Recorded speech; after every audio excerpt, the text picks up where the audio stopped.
Now today, we're going to see what if Harry Potter Reborned as the Harry of Dark Magic, Part 2. Please subscribe this channel, because definitely I will try my best to provide a valuable content for you all. Also check the description to support the original author for this beautiful creation. While there was technically a Heir in the house, Hanami has always insisted on cooking, having expressed strong opinions in the past about people who rely on them being insipid, though she hadn't been able to ignore that, and had gently chided her for it. Some people just didn't know how to cook and didn't have the time, energy, or motivation to learn. Some people have tried and found themselves just straight up naturally bad at it. Like a fish is bad at tree climbing, some to such a degree that they were a hazard in a kitchen and more liable to burn their house down than successfully make something edible. Others were just physically incapable for one reason or another.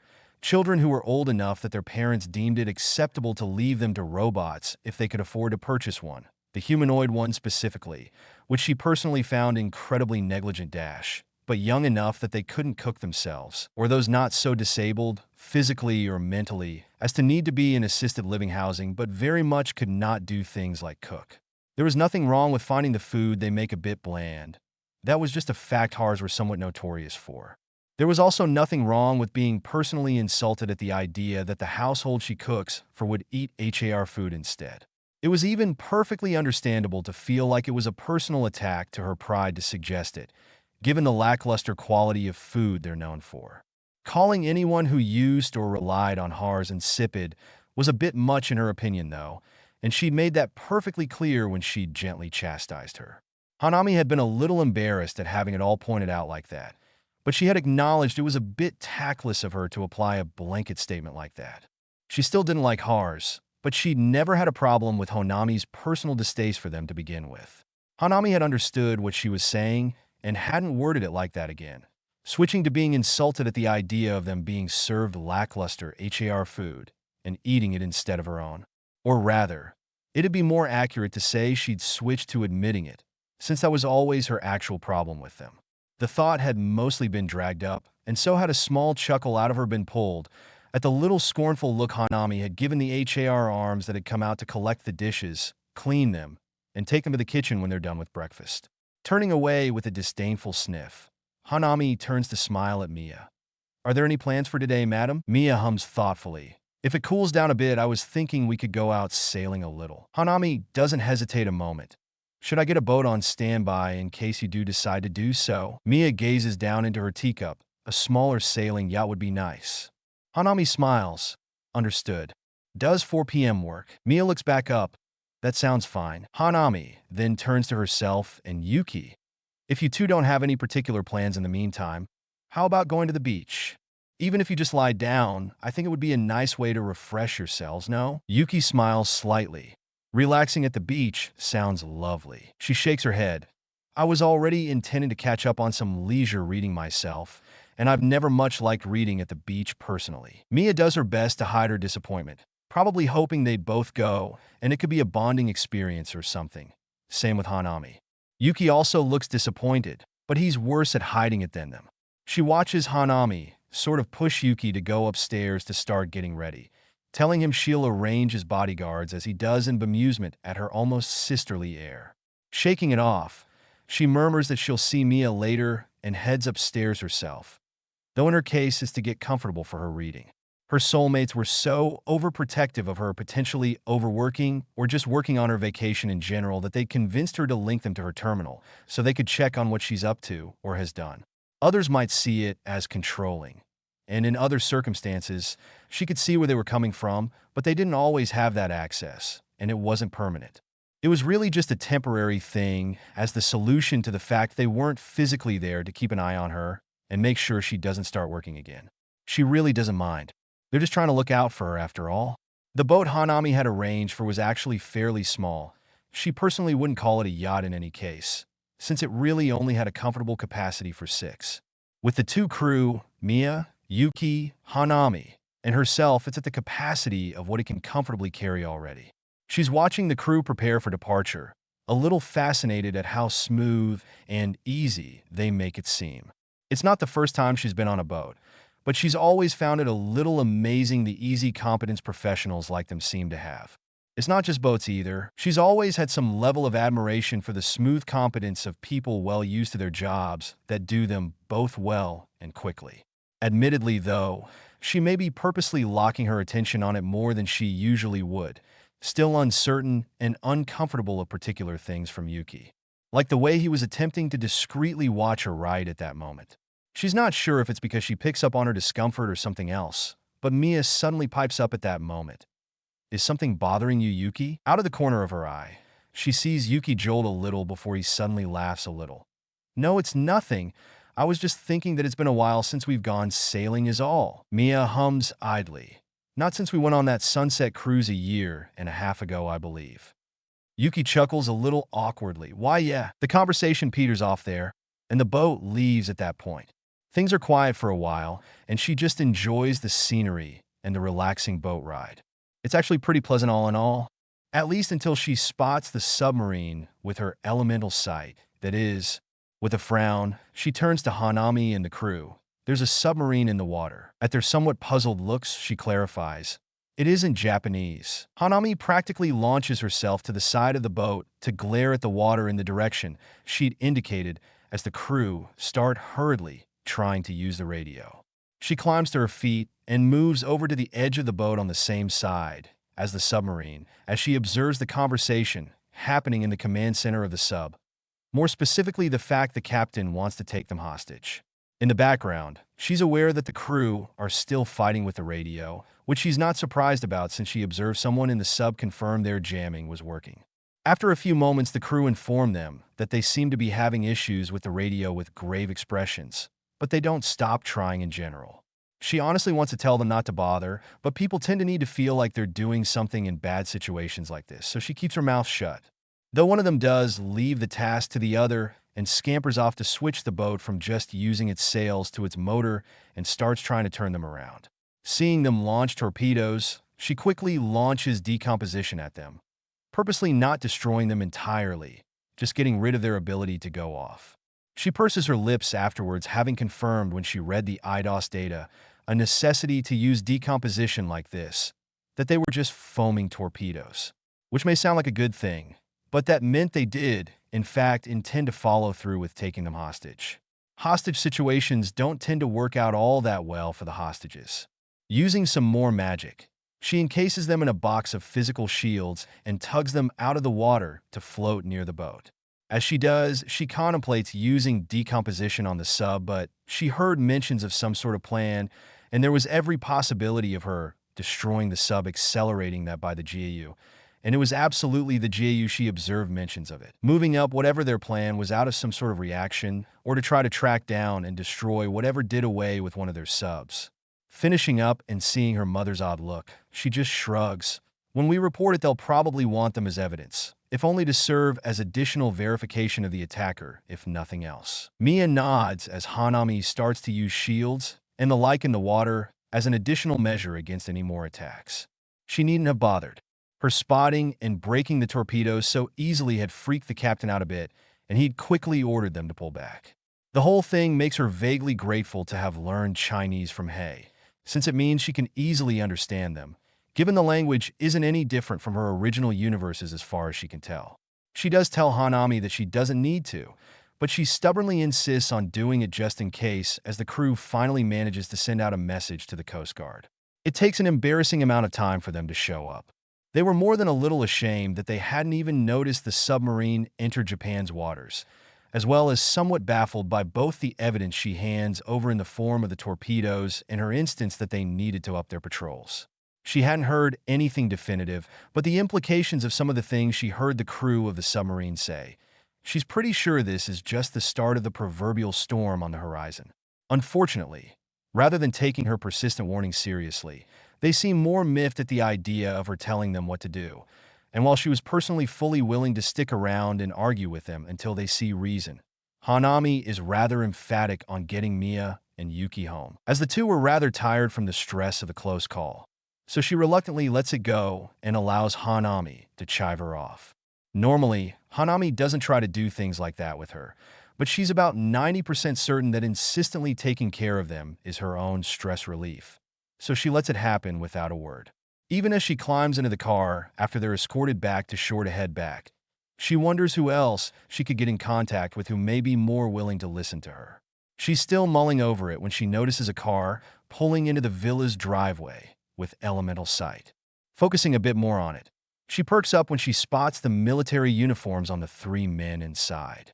She doesn't know if it was just a standard incident report that caught whoever was in charge's attention, or someone on the Coast Guard ship took her more seriously and reported it themselves, or something else entirely. But she wasn't going to complain about being given the opportunity to get someone to listen to her. She quickly tosses herself off of the chair at her desk and out of her room, hurrying down the stairs and over to then practically hurl herself at the door, utterly ignoring her mother and Honami's confused looks. Equally uncaring at the fact it would undoubtedly confuse him, she opens the door before the officer that had started up can even bring his second foot up off of the top step and onto the porch, much less knock. He actually leans back a smidge in surprise at the door suddenly being yanked open, but she doesn't even give him a chance to say anything before asking in a serious voice, "Please tell me you're here about the torpedo incident." He blinks rapidly. I am, yes." Then he collects himself. "I'm Captain Kazama Harunobu, and as you guessed, I'm here to ask some additional questions about the incident earlier today." She breathes out a gusty sigh of relief. Thank fuck. That Coast Guard boat captain wouldn't listen to me at all. And I've been trying to figure out who the hell I should go to, given it's a bit bigger than the police, and while there is a military base nearby, it's not like they're usually all that inclined to listen to some random young teen girl. She steps back out of the doorway. "I've forgotten my manners, though. Please come in." His brows furrow as he enters. "What was he not listening to you about?" She gives him an unhappy look. "That I have an elemental sightborn specialization. It's how I knew you were coming up, that I know Chinese, and that regardless of whatever their military may say if you try to contact them, it is absolutely a military vessel and not a pirate vessel or whatever they may try to claim. And that while they didn't just so happen to say anything definitive, unfortunately, they were talking about some sort of plan that's supposed to happen in a few days. Like it's ever a good sign when a foreign military is not only sneaking into our territorial waters, but trying to take hostages and talking about plans. But he wouldn't listen to me in the slightest and brushed me off when I said that coastal patrols need to be stepped up a notch." Kazama's expression had grown darker and graver as she spoke, looking very grim by the end. No, it isn't a good sign." He looks off to the side for a few moments before sighing as he turns back to her to give her a weak smile.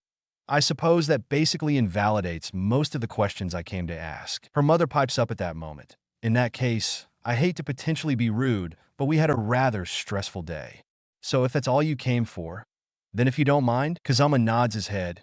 "Yes, I have the most pertinent information, so I'll be on my way." He bows briefly, expression apologetic. "I cannot apologize enough for something like this slipping past our Navy and Coast Guard and putting you into harm's way. I'm glad you walked away from it all right. Have a good night." Mia looks at her a little tiredly. "Tashiko, see Captain Kazama to his car, please." She nods and heads out with Kazama. "I suppose I should apologize." At his confused look, she shrugs. "I know you got your answers and mother is tired, but how quickly you were asked to leave seems a bit rude." Kazama shakes his head. "Oh, don't worry about it, Miss Shiba. Honestly, a couple of my people were unfortunately similar to the captain in overlooking the potential problem and wanted me to wait until tomorrow. But there was just something about the report that had me worried enough to come immediately. It could be seen as rude in a different way not to. Give your family some time to relax after that stressful encounter. But I'm glad I went with my gut now." He stops next to the car. "Shiba Tashiko, I'm currently serving as an instructor for an airborne magician squad at the Ana base. If you have any more details, I would sincerely appreciate it if you'd come by with them tomorrow." She nods. "I will." After she sees Captain Kazama off, she heads back into the house, a bit hopeful that Captain Kazama at least seemed to take her seriously, unlike the Coast Guard boat captain. She can only hope the information isn't too late for him to do something about it. As she re-enters the house, she finds Mia waiting in the living room, brows furrowed a little.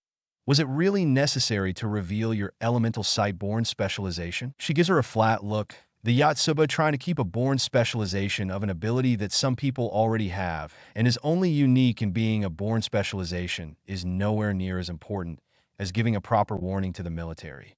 It may be too late for them to be able to do anything, but there will undoubtedly be less casualties if they aren't taken by surprise by whatever plan the JU is cooking. Mia can't exactly refute that, so she just sighs and heads towards the stairs. Now, if you'll excuse me, I'm going to go put together a more comprehensive report of what I observed with elemental sight. Her mother hums in understanding as she heads up the stairs to do just that. The more information Captain Kazama, and through him the military in general have, the higher the possibility of them being able to minimize the damage. She feels a flicker of guilt at the realization that Miho and Sora will see her compiling it, reminding her that she was so focused on warning someone who could make use of the information that she forgot to let them know what was going on. Slight adjustment to the plan. Call Sora and Miho. Tell them what happened. Reassure them she's fine and apologize for being a bit late in telling them. And then start compiling the information she got from observing the submarine with her elemental sight. Just some clarification in case I've never mentioned it before, but at the rate she was aging, she would have been physically only 33 when she was around 150 and Heir died. Just for the record, I'm not really familiar with him. I was looking up famous traders' names because my brain wasn't cooperating and I was blanking on them, and he's apparently the most infamous one to the Chinese people from what search results were saying, and it seemed appropriate since, Sora used to be Heir, whose ethnicity is Chinese, and he was also initially raised in China. So it seemed appropriate to use his name and not something like Vidkin Quisling, who I'm mostly mentioning because the search results said something about his name coming to basically mean traitor in a couple languages. Brutus, who seems infamous enough given Julius Caesar, or Judas, who's probably decently well known given how widespread Christianity is, or whoever is most well known to whatever person is saying something like that. I apologize if the info on Wang Jingwei is incorrect. Like I said, I just found it online and picked it because it seemed appropriate for an originally Chinese character. Basically what I found online says is the Japanese term for the male version of the Ojisama princess character trope that Miyuki is often depicted with. When her cis-con tendencies don't get the best of her anyway, lol.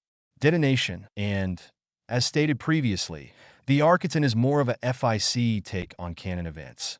Just for anyone not super familiar with Irregular at Magic High School, and maybe dubious on any things like Tashiko's interaction with the Ana Airborne. In the morning, after they've had breakfast, Hanami turns to Mia.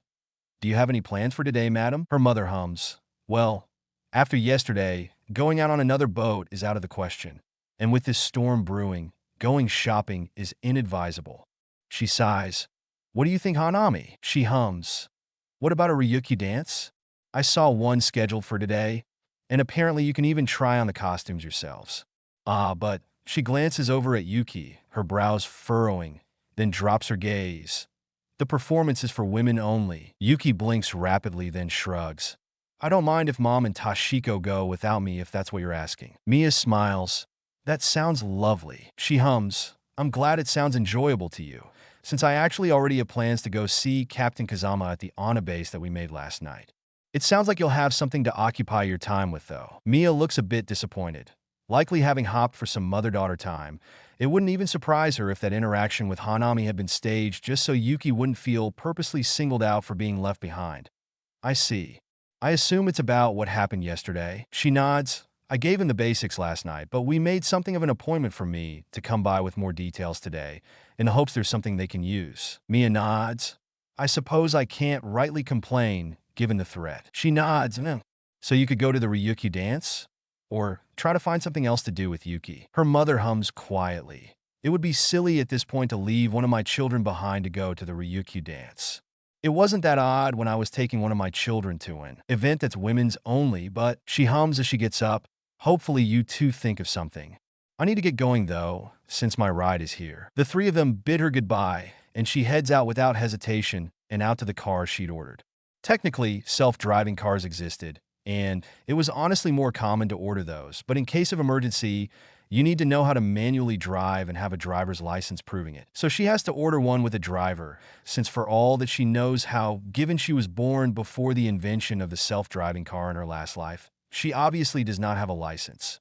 It's not like it's right across the street or anything, but it doesn't take particularly long to get to the Ana base. She gives her information to the gate guard, and it isn't long before a man is coming out, not exactly at a run or anything, but certainly at a brisk clip. He slows to a stop in front of her and smiles. It's a pleasure to meet you, Shiba Tashiko. I'm Lieutenant Sanada Shigeru of the Defense Army Department of Weapons Development. We were told to expect you. He turns a bit and holds his hand out. I'll lead you to Captain Kazama. She nods.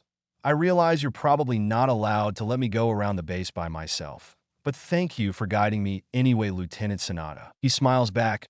Oh, you can just call me Sanada, and of course. I must admit, though, we weren't entirely sure when you'd be by since Captain Kazama only realized after he got back that he forgot to set an actual time with you. She smiles. It's understandable.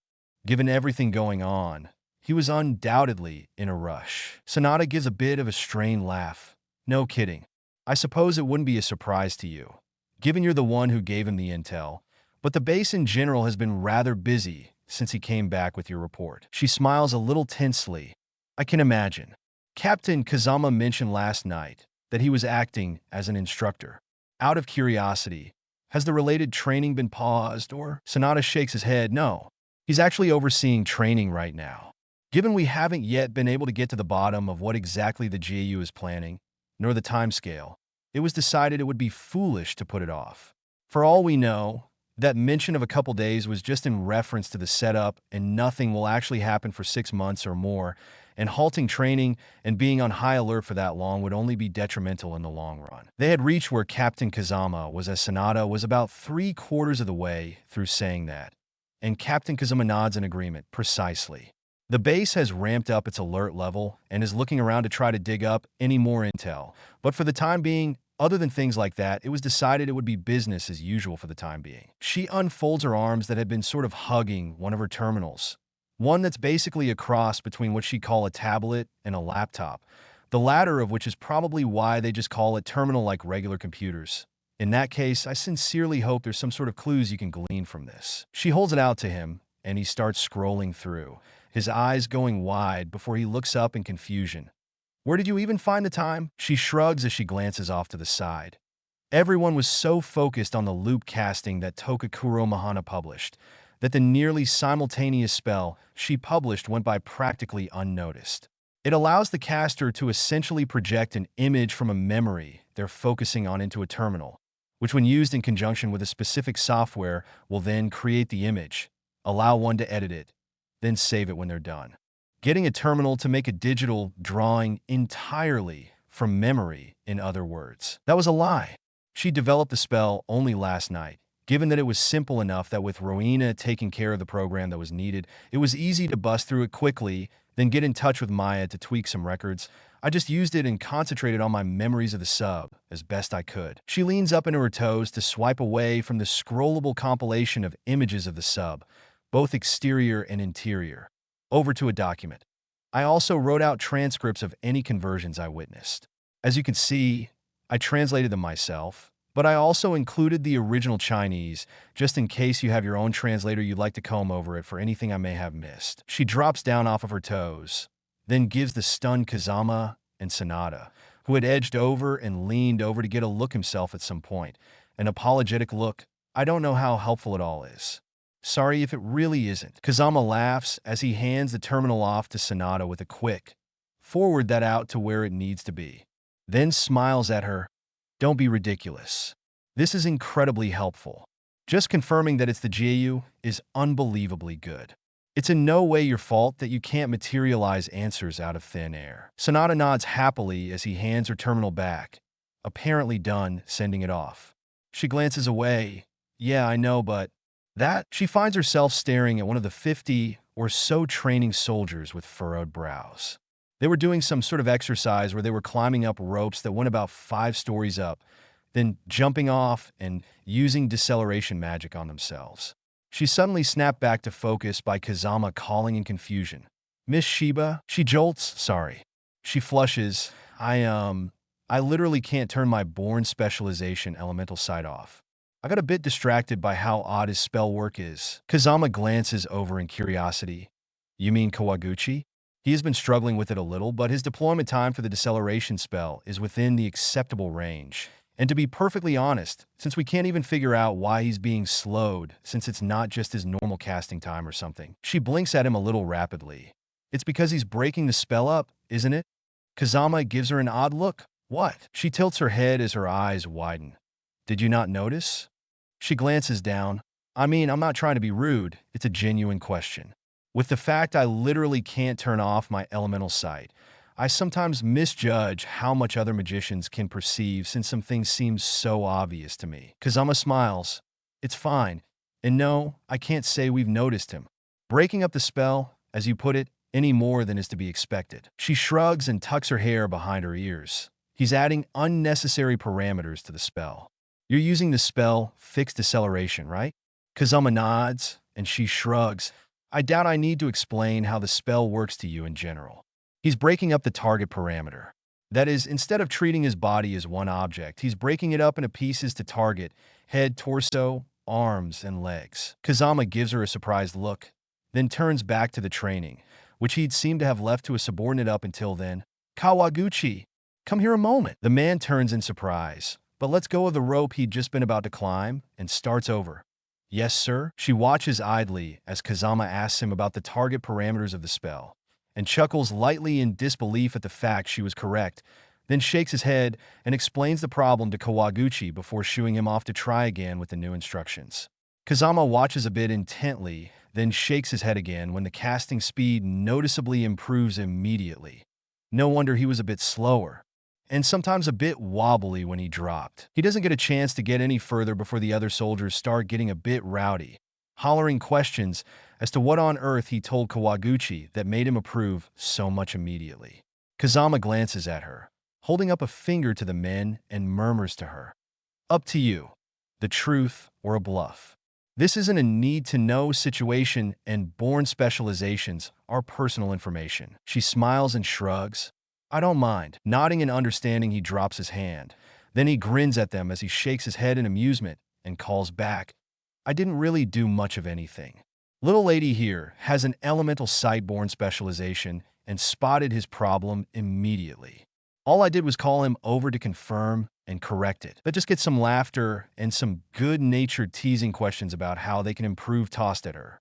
She glances up at Kazama, wordlessly asking if it's okay, getting an amused nod as he gestures in front of him and murmurs, by all means. Without hesitation, she lifts her hands to cup her mouth. Don't know your names, so I'm going by descriptions. Then, without hesitation, she starts cycling through them, calling out problems and giving pointers to fix them or just improve in general. They seem a little unsure at taking the advice of someone her age at first, but after Kawaguchi, they were at least game enough to try, and that was the only real opening she needed to prove that she did, in fact, know what she was talking about. After a bit, she hits the point that the only real differences that can be made are if the spell itself was tweaked and just through practice on their part, and drops her hands before glancing up at Kazama, who's watching her with amusement. Almost as soon as he's firmly got her attention, he teases her, asking in a joking tone, You interested in joining the military? She laughs. Honestly, I wouldn't mind working with the military in the future, either through support like this kind of stuff or generally being on call, but I can guarantee you I'm not suitable for it. He gets a bit of a surprised look. I have to admit, I was expecting an unsure answer. What makes you so certain you're unsuited for it, though? A lot of people think that and end up finding themselves surprised at how well of a match it actually is. She smiles in amusement. Last time I checked, military personnel are usually expected to follow orders, often without knowing the why of the order. I am absolutely terrible at that. I'm not good at taking orders, particularly if it's not explained why I'm being given that order. Kazama laughs. Yup, that'd do it. She lets out a small laugh of her own. Like I said, in the future, I wouldn't mind working with the military as some sort of support personnel, whether it be with things like this or CADs and the like, or a consultant or whatever, and perhaps being called in if they deemed it necessary. And even then, I fully admit I'd probably be deemed difficult to work with by the military, since there would probably be even more issues unless they put me under the command of someone I respected. But I've always been bad at orders in general if I don't see the reason or respect the person giving them. The latter of which I absolutely admit I never hesitate to inform said person that I'm only doing it, if I'm willing to do it, because there is good reason to do so. So more than happy to assist, yes, but she shrugs, very much unsuited to fully being in the military. He chuckles. Fair enough. It's not the life for everyone. And I can certainly respect knowing that it just wouldn't work with you, yet still being willing to help in other ways when you're older. You'd be surprised at how many people treat it like it's all or nothing. She hums, people treat a lot of things like they're all or nothing, or yes or no questions, so I'm not really surprised. She glances at the training. That being said, even ignoring the information I was bringing you, this was definitely informative for me. Kazama gives her a questioning look. How so? She smiles back. Because if I do end up working with the military, it gives me a glimpse into things that might be expected of me. Also, even when it comes to not being called, it also gives me a rough idea of what sort of assistance the military might ask of me if I did become a consultant or something. Kazama hums, that's true enough. Then he gives her an amused look. Though you keep talking about it like it's something that may happen later, like you didn't just spend, what, half an hour? Calling out improvement advice. She shrugs. By that I was more talking about in the framework of having some sort of official paperwork or understanding or what have you with the military. I'm not greedy though. I don't need a contract and pay or whatever to help out here and there. I mean, in fairness, it'd be different if the military wanted help frequently by pure virtue of taking up sizable portions of my time. But, well, I guess some people would call me greedy for that though. Kazama laughs again. It's not unfair to ask for reimbursement for your time if someone is taking up a lot of it in an official capacity. The training switches from the rope climb and drop to combat training, and she watches for a bit, proverbially biting her tongue on the advice and critics that want to bubble up out of her given just how much she knows about that kind of thing from her centuries as Calanthe. It may not have been her main focus like people who dedicated their entire lives to things like that, but physical combat had been a tradition in House Potter. And even after the war was over, and she wasn't as intently focused on getting whatever advantage she could, she'd still kept on top of her skills and continued to hone them, even if it was more idly. Also, given she'd lived to almost 500, even honing them more idly than with the intent she'd had before Tommy Boy died, still built up considerably over time.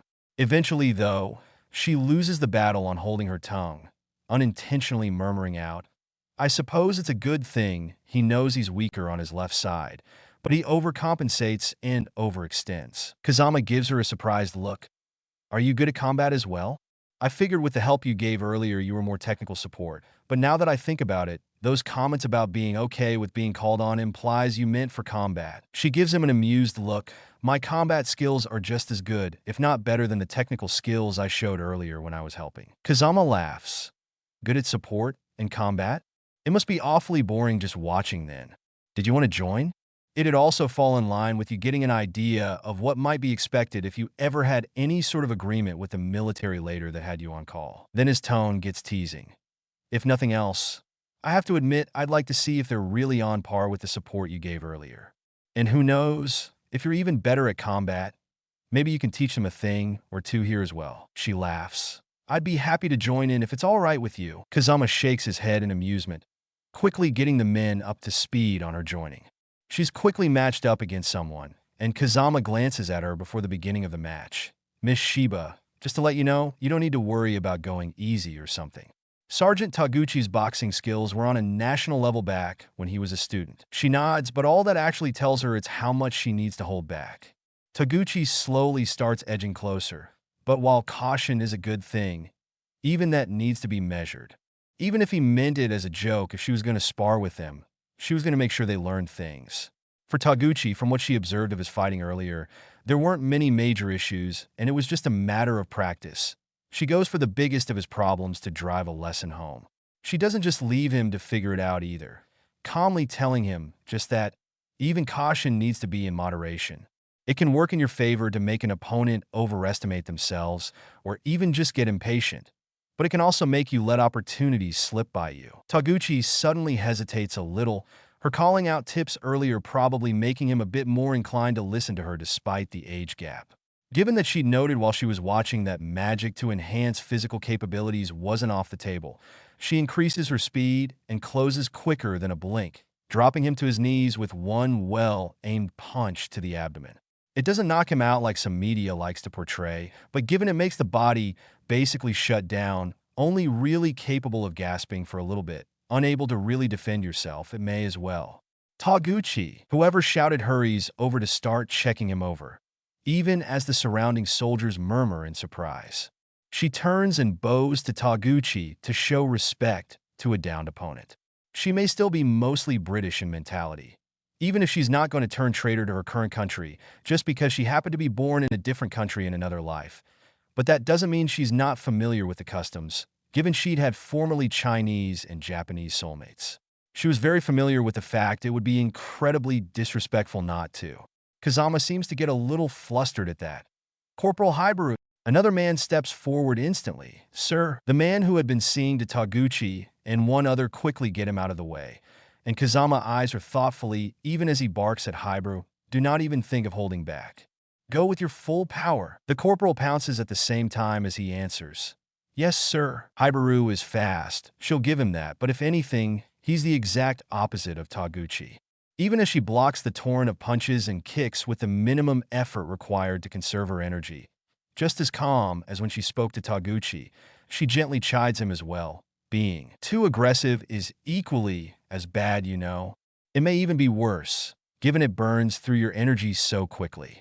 It's fine if you can overwhelm your opponent, but if they hold out, you just end up tiring yourself and inevitably slipping up and leaving an opening. Hibaru seems to get more and more nervous the more she talks. Probably a little freaked out, she has the energy to do so without being even the slightest bit breathless despite the onslaught. But there's admittedly also an unintended psychology aspect, given when she was done talking was when Taguchi went down. She doesn't bother trying to throw him off, changing up from what he's expecting, just slipping through one of the more and more frequent gaps to his side to drive an elbow into it.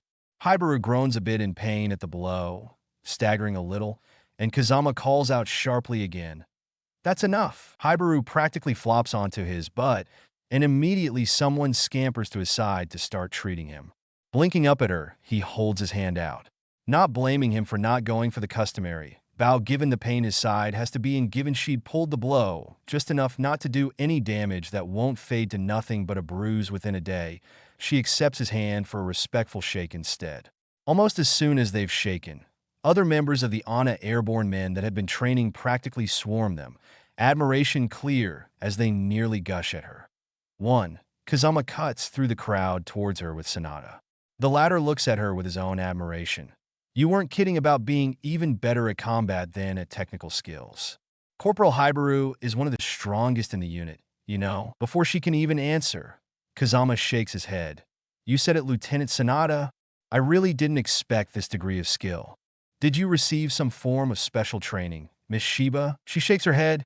No, nothing like that. I was just taught to fight by some of my family that were more inclined for it. I suppose you could say it's something of a tradition, though it's far more lax than with most families with ones like that, given that in light of the fact some people are just better at things like long-range magic and prefer to focus on that, my family isn't very pushy about it. In a manner of speaking, most of her skill came from training with a Potter physical combat trainer or sometimes Heir for specific things.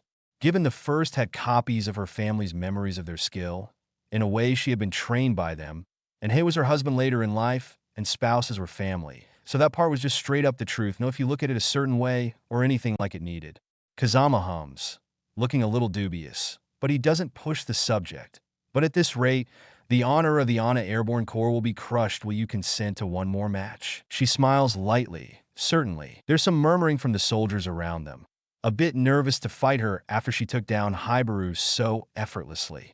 She can't blame them given what Sanada said about Hibaru being one of the best in the unit. It's not really a problem, though, since while he doesn't say anything until he pushes to the front, once he is, the man in question doesn't hesitate to volunteer.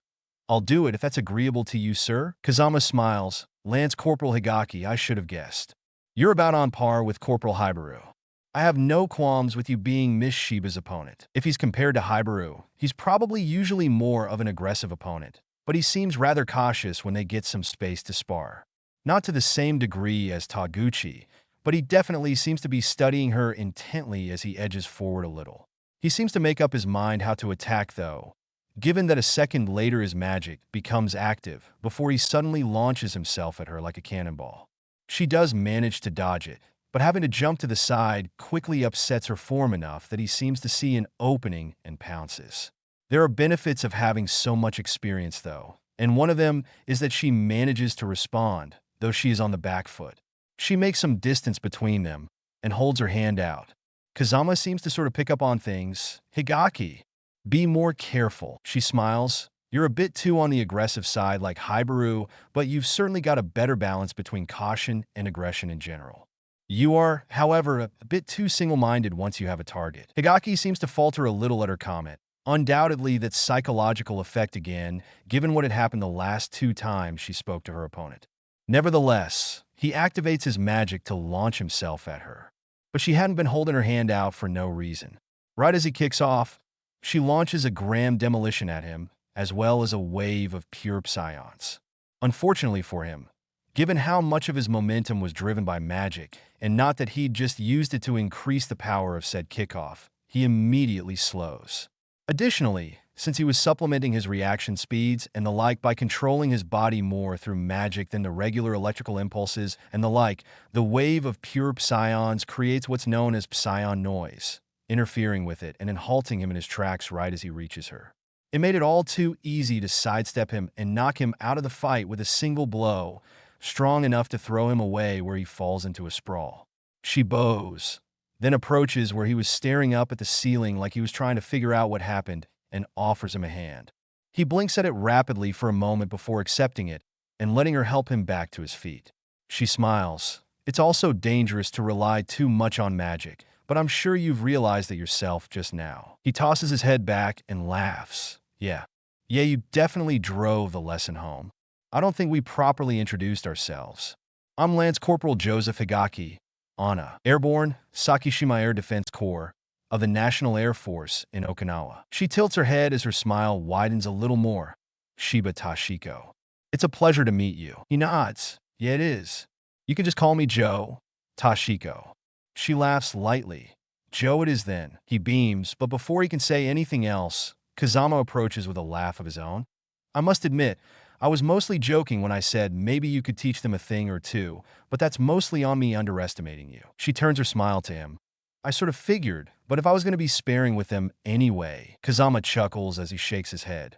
I'm starting to realize if you're already this good despite your age that the military would be utterly foolish not to take you up on what you were talking about before. She laughs slightly at that.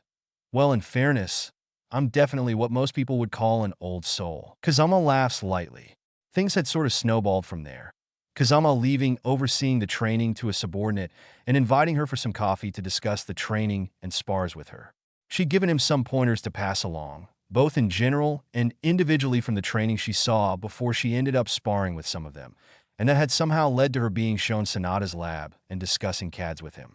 He was more focused on hardware, but he did know a good bit about software, and they'd ended up talking for longer than she'd realized while he showed her some of the non-classified things he was working on. Even she honestly doesn't know how exactly it happened, since she remembers Kazama asking why she didn't carry one, and her explaining that she didn't want to potentially cause issues since she wasn't sure if they'd have to keep it on hold while she was on base or something. That had turned at her vague mention that regardless of the quality, CADs have always seemed slow to her, which in turn had caused more discussion between her and Sonata on CAD hardware and software. That had somehow ended up with Sonata handing over a couple he was working on with a vague plan. She would look over some sort of issue of getting the software to mesh with it that he was having. She'd been a bit concerned since he worked for the military, but Kazama had laughed and told her that until his work was at a point that the military approved of it and they started going into production, they technically belonged to Sonata, and if it wasn't classified, he was perfectly free to consult others on any issue he was having. She still isn't totally sure how her swinging by with more information not only saw her giving some advice magically as well as sparring, but even ended up with her walking away with a couple CADs. But she absolutely lost track of time, discussing both training with Kazama and CADs in general with Sonata, and hadn't even realized it was approaching dinner until Kazama himself noticed and mentioned it. They'd exchanged contact information and said their farewells at that point, and she'd headed off. She's still a bit puzzled and bemused over it all, as she looks into the software side of the CAD Sonata had given her to try to see what the problem was. She lifts her head and turns her gaze towards the door when she sees Yuki approaching her room. Given she was still rather unsure what to do with him, she can't help but feel a little conflicted emotionally when he hesitates outside of it, hand raised to knock. She feels a little bad for it since he's a child, but given she still doesn't know how to deal with him, particularly now that his priming is starting to creep in, she can't help but feel a little relieved when he seems to lose his nerve and hurries away. She turns away as she lets out a bit of a sigh. After a moment, She reaches for her terminal. Mass text. Am I a terrible person for feeling relieved that Yuki seemed to lose his nerve after hovering outside of my door for a little? Miho, not really. Yeah, he's just a kid. But with that priming you told us about and the way you don't know how to deal with him, Sora, I don't think I have much room to judge there. Given my own reaction in that scenario would have been to push him away just to make sure his priming couldn't snare him and make things awkward between us. I guess. I seriously don't know what to do about him, though. Sora, well, since his priming hasn't surfaced yet, I'd say just keep the status quo. She hesitates a little, not having talked with him about it yet, purely because she didn't really want to face it, then sighs lightly.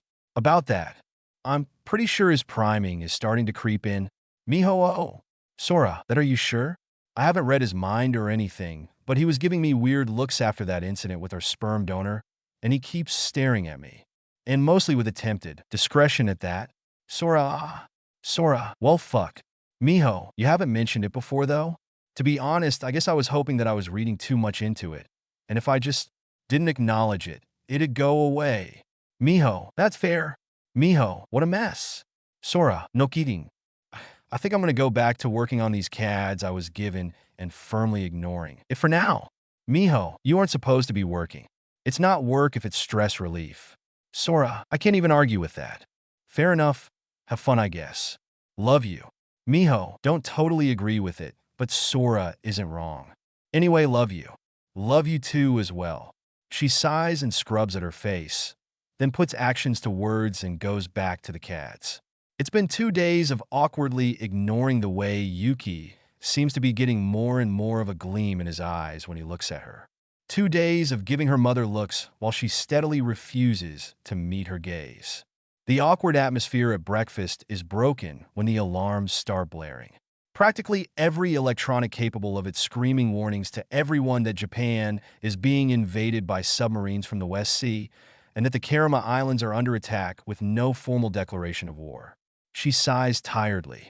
It wasn't Kazama's fault that the military hadn't managed to make full use of her warning, but she hopes at minimum that it meant that they were quicker to respond. Yuki looks on the verge of panicking, even as Hanami immediately requests permission to call Maya, to which a somewhat nervous Mia grants. She honestly can't personally see why they're so on edge, but then again, she did spend her teenage years as Calanthe growing up in a war. She supposes it's a side effect of it.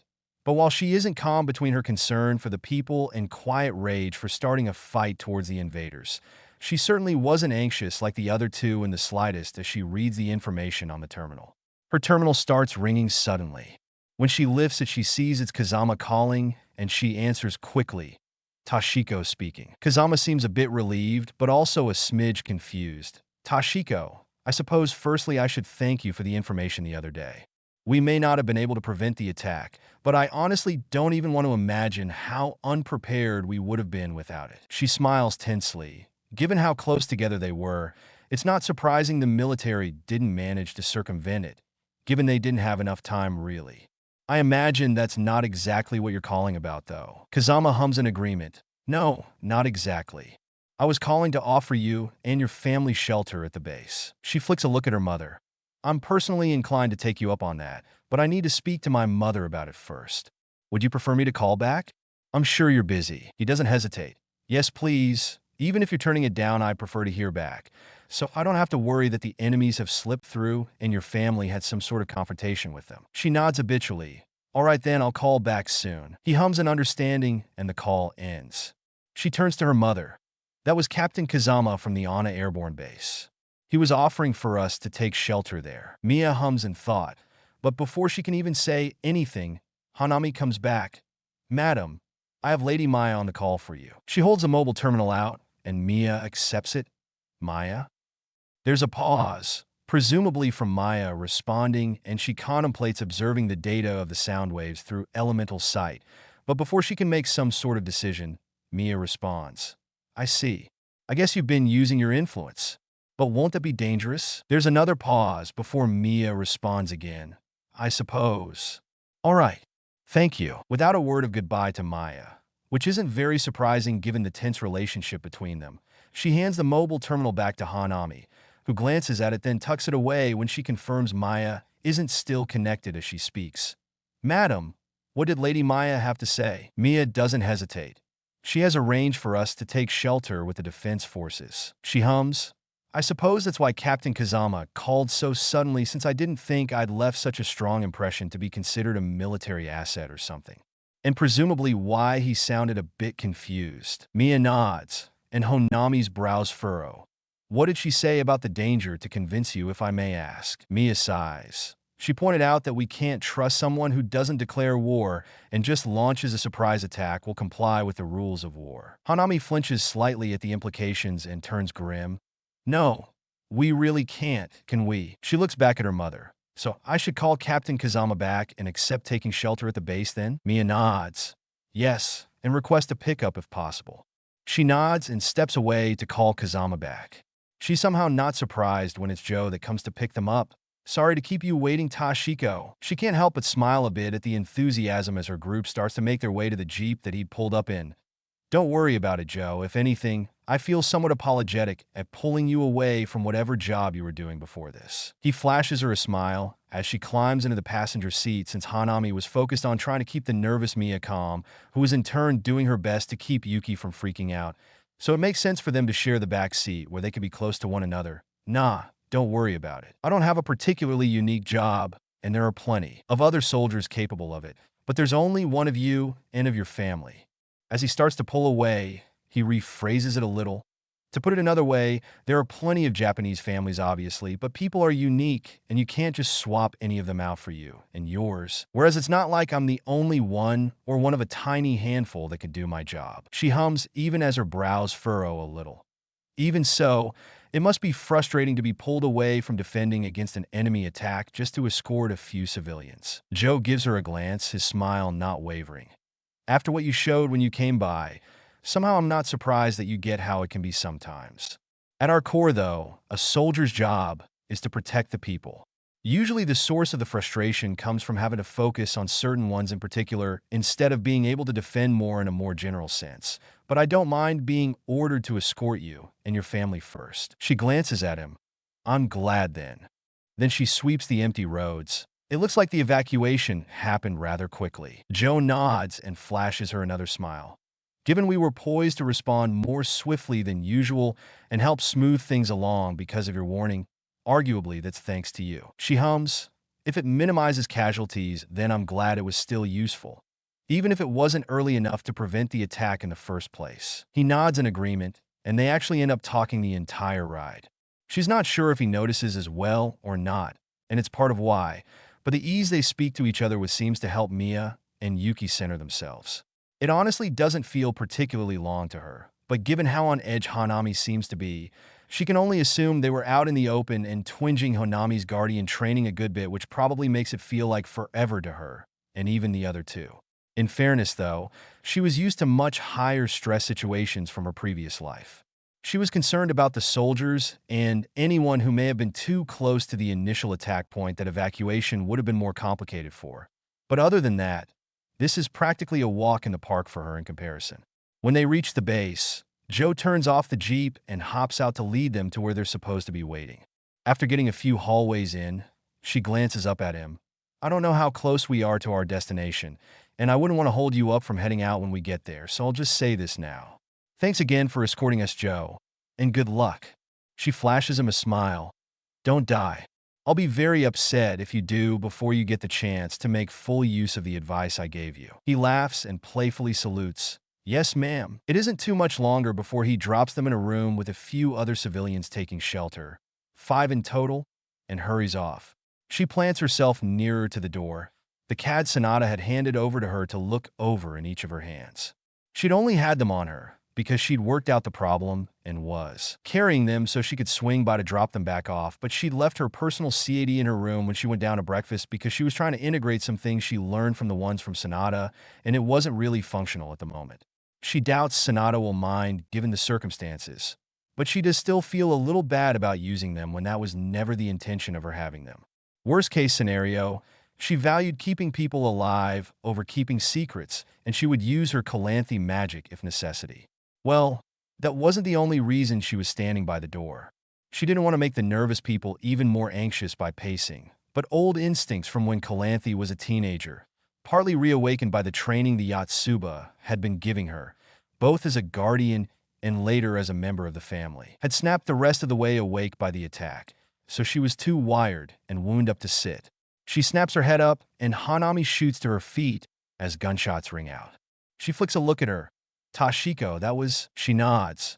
You heard it as well. It's not a question from her, and Honami's lips thin at the confirmation she wasn't hearing things or something. There really were gunshots. She nods. It wasn't a pistol from the sound. Something fully automatic. Maybe a rifle. She's not very confident about that, given she's not exactly a weapons expert or something, but if nothing else, it certainly sounded more like that time she did hear a rifle in full automatic mode when she had the British non-magical government agree to help her with that demonstration oh so long ago. Yuki seems to be trying hard not to stutter, but he can't quite keep his voice from wobbling a little. Can't your sight tell you more about the situation? She shakes her head. No, the walls seem to block magic, and it is technically a magical skill, so my sight can't go beyond this room's walls. She pauses as she probes at it with her magic. Yes, it seems a traditional barrier has been erected. Not just this room, but the entire building seems to have been covered to prevent magical reconnaissance. Hanami sighs. We can still use magic just fine within the room, though. That's good.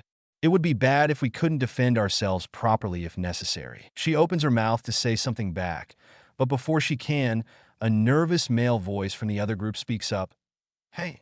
Why you guys are magicians? They turn to him, but it's Hanami, voice dubious, that answers, yes. His face twists into a look of pompous superiority, though she's pretty sure it's mostly just bravado. Then go have a look at what's going on. Hanami seems to get offended at that, and it seeps into her tone. We are unaffiliated with the base. The man shakes his head. That's irrelevant. You said you're magicians, didn't you? Hanami's eyebrow twitches, yes. He sneers at them. Then isn't it your natural obligation to serve humans? Hanami looks like she's seconds from exploding. Excuse me? His expression twitches a little. In the first place, magicians are things created to serve people. So it shouldn't matter whether you're military or not. Hanami is clearly about to explode at the man, so she reaches out to place a hand on her shoulder even as she tilts her head at the man. Hey, mister. He turns to her with that superior expression. I'd suggest you rid yourself of that mindset as quickly as you can. He gives her a look like he's wondering why she would dare talk back like that. Excuse me? She shakes her head.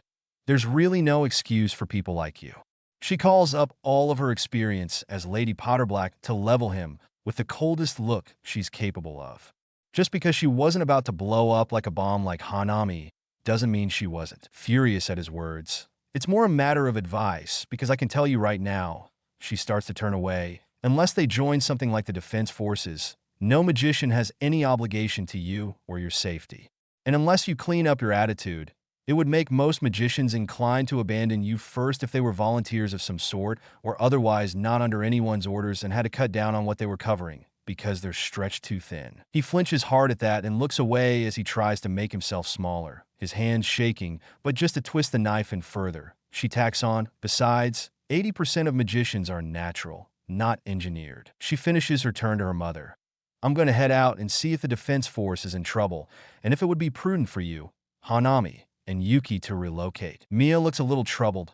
Not you. She smiles as she starts to turn towards the door. There's very little that would make it prudent for me to relocate. Then she starts off for the door. The barrier can't stop her element sight from creeping around corners and the like, but having it laid over the entire building prevents it from going very far. More as a precaution than necessity, she creeps through the corridors carefully. She's just observing two groups of the Defense Forces fighting each other around a corner. One clearly a traitor and trying to figure out which one and therefore which to help the other group against when she hears gunshots from behind her. Cursing in English under her breath, she whirls away as she applies acceleration magic to herself and heads back to the room, not entirely certain that's where it's coming from, but unwilling to chance it. Running right past Joe and a group with him just around the corner from the room, she bursts into it without hesitation, clocking all four of the traitorous soldiers, one utterly frozen from Yuki's magic from what she can see with elemental sight and very clearly dead, her mother, Hanami, and Yuki on the ground bleeding out from gunshots, and the remaining three already pointing their weapons at the asshole and his family. While she may still be unsure of Yuki on a personal level, he's still a child, and she feels immense burning rage that they shot him, regardless of whether he's a magician or not.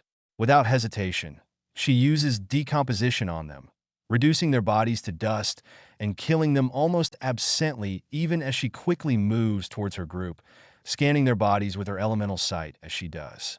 Hanami was without a doubt in the worst state of the three, which makes sense given her positioning implies she got in front of them and tried to protect the other two, and Mia was the second worst off since her own placement tells a story of trying to protect Yuki bodily.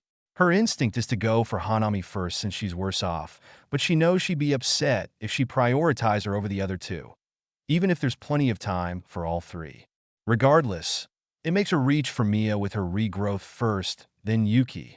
She starts to turn towards Hanami, but as Yuki snaps back into full awareness, his gaze lands on her, practically worshipful. One-isama. To you dash. She almost wants to sob at the mind of his priming detonating just because she saved his life, but she ignores it as she turns her attention back to Hanami now that they're both okay. When Hanami regains her clarity after she applies regrowth, Tashiko sighs. You know, I really hate what that guardian nonsense has done to you guys mentally. Technically, there was time for all three of you, but going by who had the most time left, I would have preferred to go for you first, then Mia, then Yuki, but you'd have been upset if I prioritized you even though there was still plenty of time.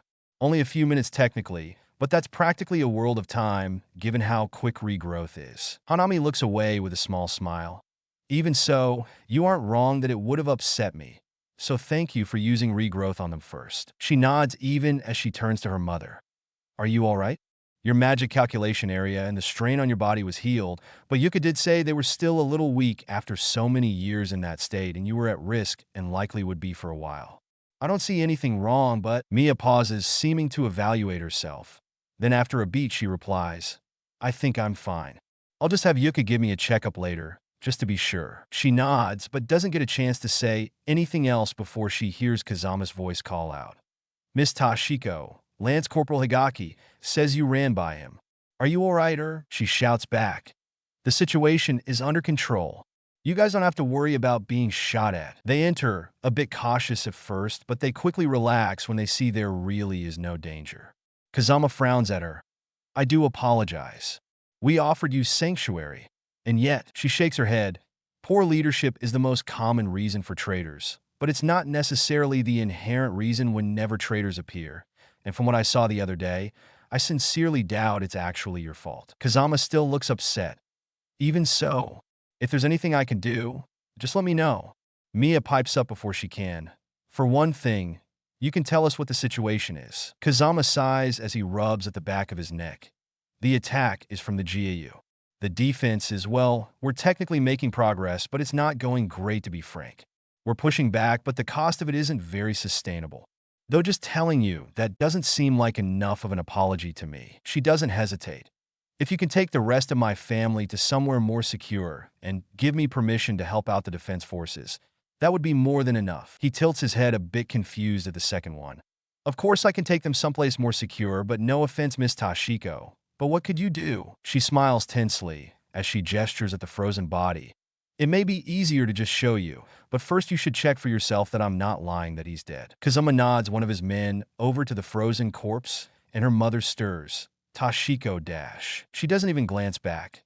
I already used both decomposition and regrowth in front of that other family, and they'll undoubtedly report what they saw to the military, so there's no point continuing to try to hide it. Mia sighs.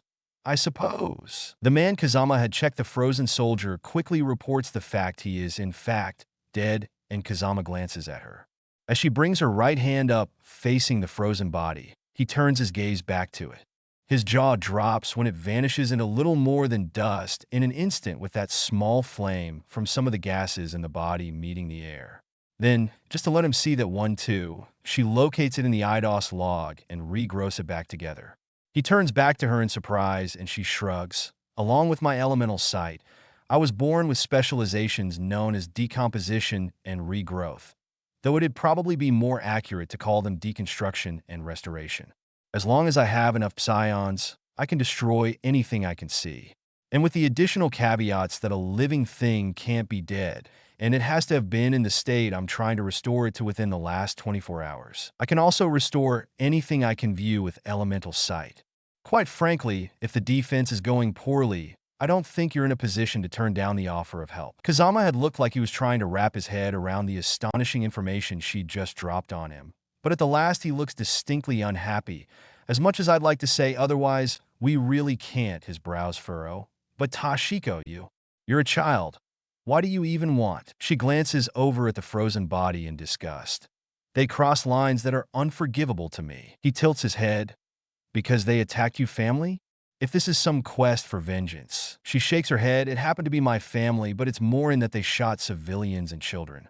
I don't care that the ones in question are magicians. They are not in the military, nor were they participating in military action. The civilians and child in question just happen to be my family is all. Kazama looks down. I suppose I can't blame you there.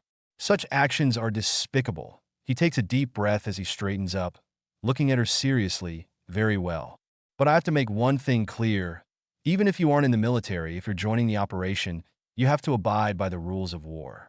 Accepting surrenders and the like. She snorts. On a professional level, I can't understand the necessity, but on a personal level, that's a little insulting. I fully admit I have little mercy for the sort of people who cross the lines they have, but that doesn't mean I'll kill someone who's surrendered or in the process of doing so. But I would like to remind you that this may not be a full-blown war. It's still a battlefield. If they don't surrender, I will not show mercy. Kazuma nods. I'm glad you understand since it wasn't intended as an insult. Lance Corporal Higaki, escort these people to the command center. Lieutenant Sanada, get her equipped.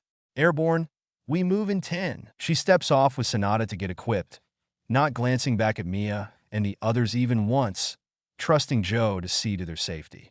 Second, and chapter title is in reference to both the surprise attack and Yuki's mind of priming going off. On the plus side, it made me unintentionally realize that I had named both chapters 3 and 6 progress, which has now been fixed. Just for the record, for anyone thinking I'm hyping up Calanthe Tashiko a lot, that's one of the canon interactions I saw no reason to really change, since if regular canon Tatsuya could impress them enough for them to be admiring him, then if you add centuries of experience. I did mention before that I realized I was being inconsistent with suffixes and was going to treat it like her brain was basically auto-translating it to terms she's more familiar with. But I recently hit the section of writing where she's in school, and after some thinking, I couldn't find a good one for senpai since it can be both a standalone and a suffix. But the only ones me and my beta could think of were just straight up upperclassmen or senior, which both sound awkward to me. It occurred to me a bit after that I was kind of already doing the same with one-i-sama since translations of things like that have also always seemed awkward to me. And while I was thinking about it, I realized I should probably explain the way I'm writing them a bit better. For an example, if someone her age calls her Tashiko-san, it's just a peer being polite and is totally normal, so it's just Tashiko, whereas I'm writing it as Kazama calling her that being translated as him calling her Miss Shiba as a way of noting that he's being polite but also professional. Misery isn't the only thing that loves company. As she starts getting close to where the Ana Airborne was going to make their push, she looks up at Kazama. You may want to remind your men that while I can undo any injuries, I cannot undo death, so they can't be careless. She gives him a serious look. I can do something about a bullet to the heart if they're within my range, since that's not instant death, but even a bullet to the brain is beyond me. He nods grimly and barks out his own half-order half-warning not to let her abilities go to their heads and let them think they're invincible. It's not even 10 minutes later that they're in the thick of things, pushing back the invaders hard. If anything, it would be more difficult to drag it out, given she was not only using decomposition on enemy after enemy, dropping one with each gesture from her right hand, but she was also decomposing any bullet that they actually managed to fire towards her when they realize she's the biggest threat there if they get an opportunity to shoot. From her left hand, each movement initiated regrowth on one of her injured allies. Kazama seems to realize how much she's juggling within the first 5 minutes, and has some of the soldiers better at defensive magic fall back to cast shields around her, so she can stop having to deal with the bullets. In other circumstances, they'd probably be a bit peeved at having to protect her rather than their fellow soldiers. But given what she's doing, if anything, they seem somewhat honored at being entrusted with the task of keeping her safe. In fairness, she was healing their fellow soldiers nonstop, as well as taking out the enemies that were threatening them, so it's not that surprising. Captain Kazama himself, as well as Sanada, were sticking close to her side, seeming to take it as their duty to act as her final line of defense. She flicks a look at Kazama. Thanks. It was getting harder to keep on top of all of the bullets, the more they realized I was the one turning them to dust without letting my regrowth use on the soldiers slip up. He nods. I figured as much, given you were disintegrating, or whatever you want to call it, fewer and fewer enemies. Honestly, I was starting to get concerned you were at risk of overclocking. She shakes her head.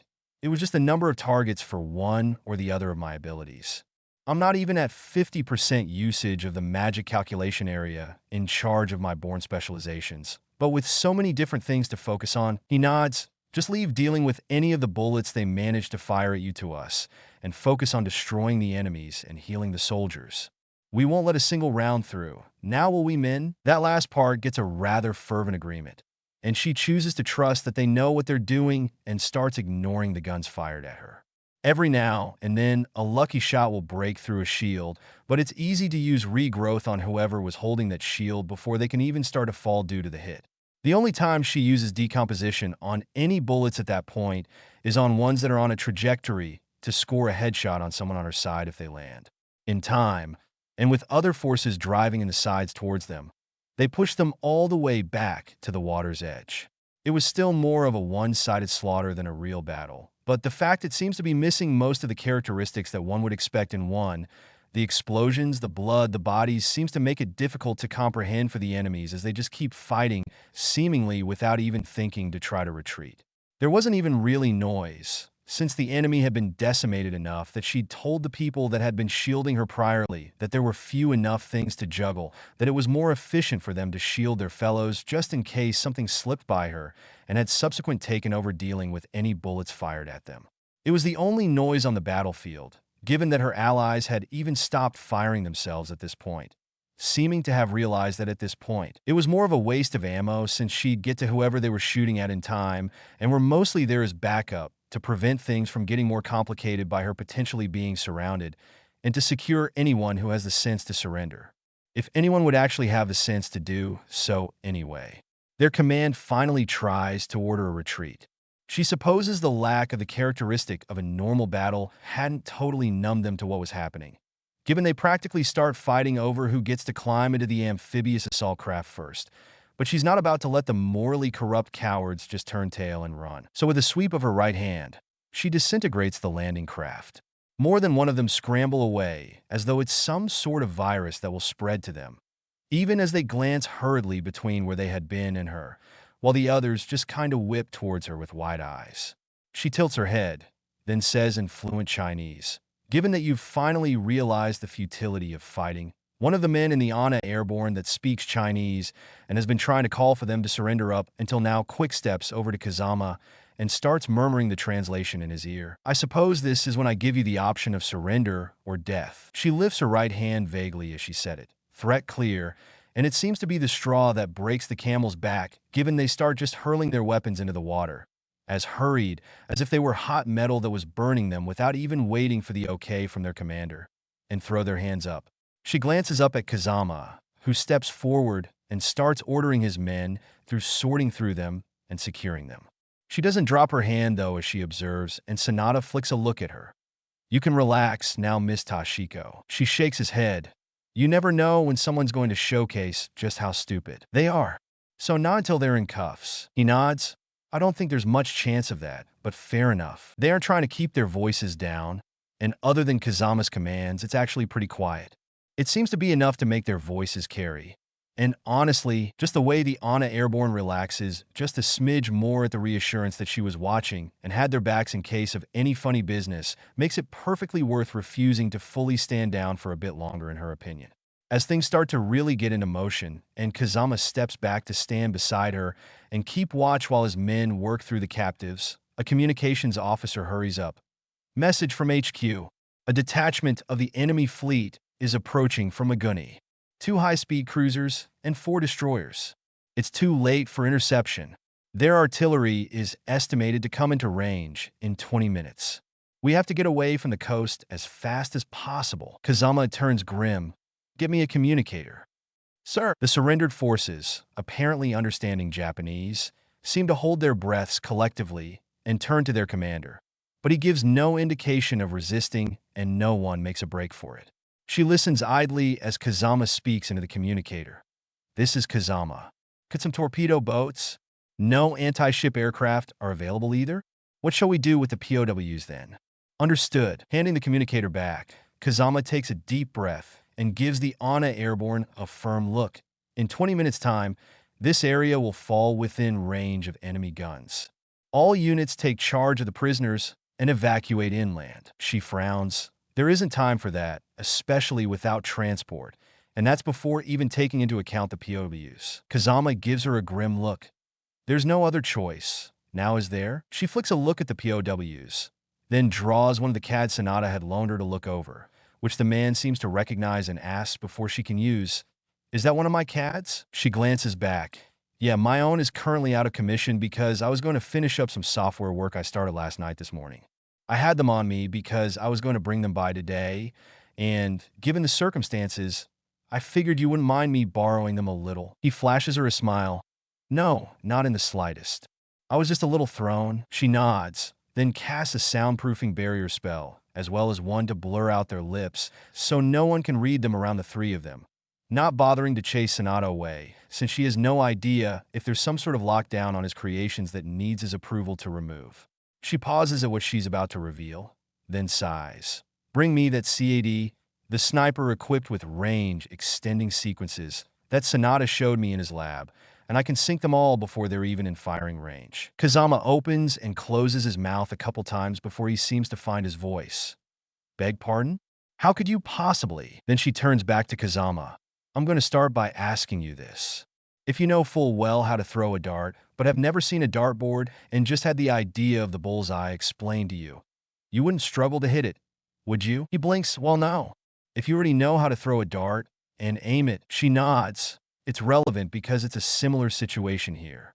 I've never used decomposition in this manner, but I know where to aim it, having the proverbial bullseye explained to me." Some of his confusion clears up as he understands why she brought something so odd up. "You are familiar with the concept of mass being energy at its most basic, I assume? E equals mc squared and all that." He nods again. "I wasn't overstating my abilities when I said I can decompose anything I can see, visually or with elemental sight. One of the uses of decomposition is to decompose mass down into energy in an instant." He makes a choking noise and Sonata's eyes blow wide. "That dash," she shrugs and looks away. "I was hoping I'd never have to use it, but essentially I'm technically capable of setting off any matter as a non-radioactive nuclear explosion. That's also why I need Sonata's long-range CAD though, since it's not exactly magic you want to use from anywhere close by." Sonata chews his lip. I don't know if it has the range to destroy them before they get into their firing range, though." She flicks him a humorless smile. "I still don't know how you guys rustled up an armor suit in my size, and on such short notice at that, but these are all equipped with Tokakuro Mahana's flight devices." Kazamas looks surprised. "Well, yes, I was honestly forgetting that since the Ana Airborne haven't gotten particularly familiar with it, and it probably would have caused more problems than helped, so we weren't using it. But how do you know that? And if you're spotted?" She glances away. "I'm very familiar with Tokakuro Mahana's work. It was more a recognition at a glance sort of thing. And I have magic to deal with the possibility of them detecting me, or anyone with me when if necessary." Of course she was capable of recognizing her own work, but she wasn't kidding about being willing to help the military in various ways. And after she and Ashiyama had put out the flight devices, they'd been contracted to design the very suits they were now wearing, though she doesn't explain that to them. That just seems to puzzle them even more, but Kazama shakes himself. "We're getting distracted. Lieutenant Sonata, go retrieve your long-range CAD." As Sonata starts to salute, she adds, "You guys also need to issue a tsunami warning. Since I've never used it before, I can't entirely gauge with absolutely certainty how to make sure the detonation doesn't trigger one." They nod firmly, and only once that's done does she bring the barrier down.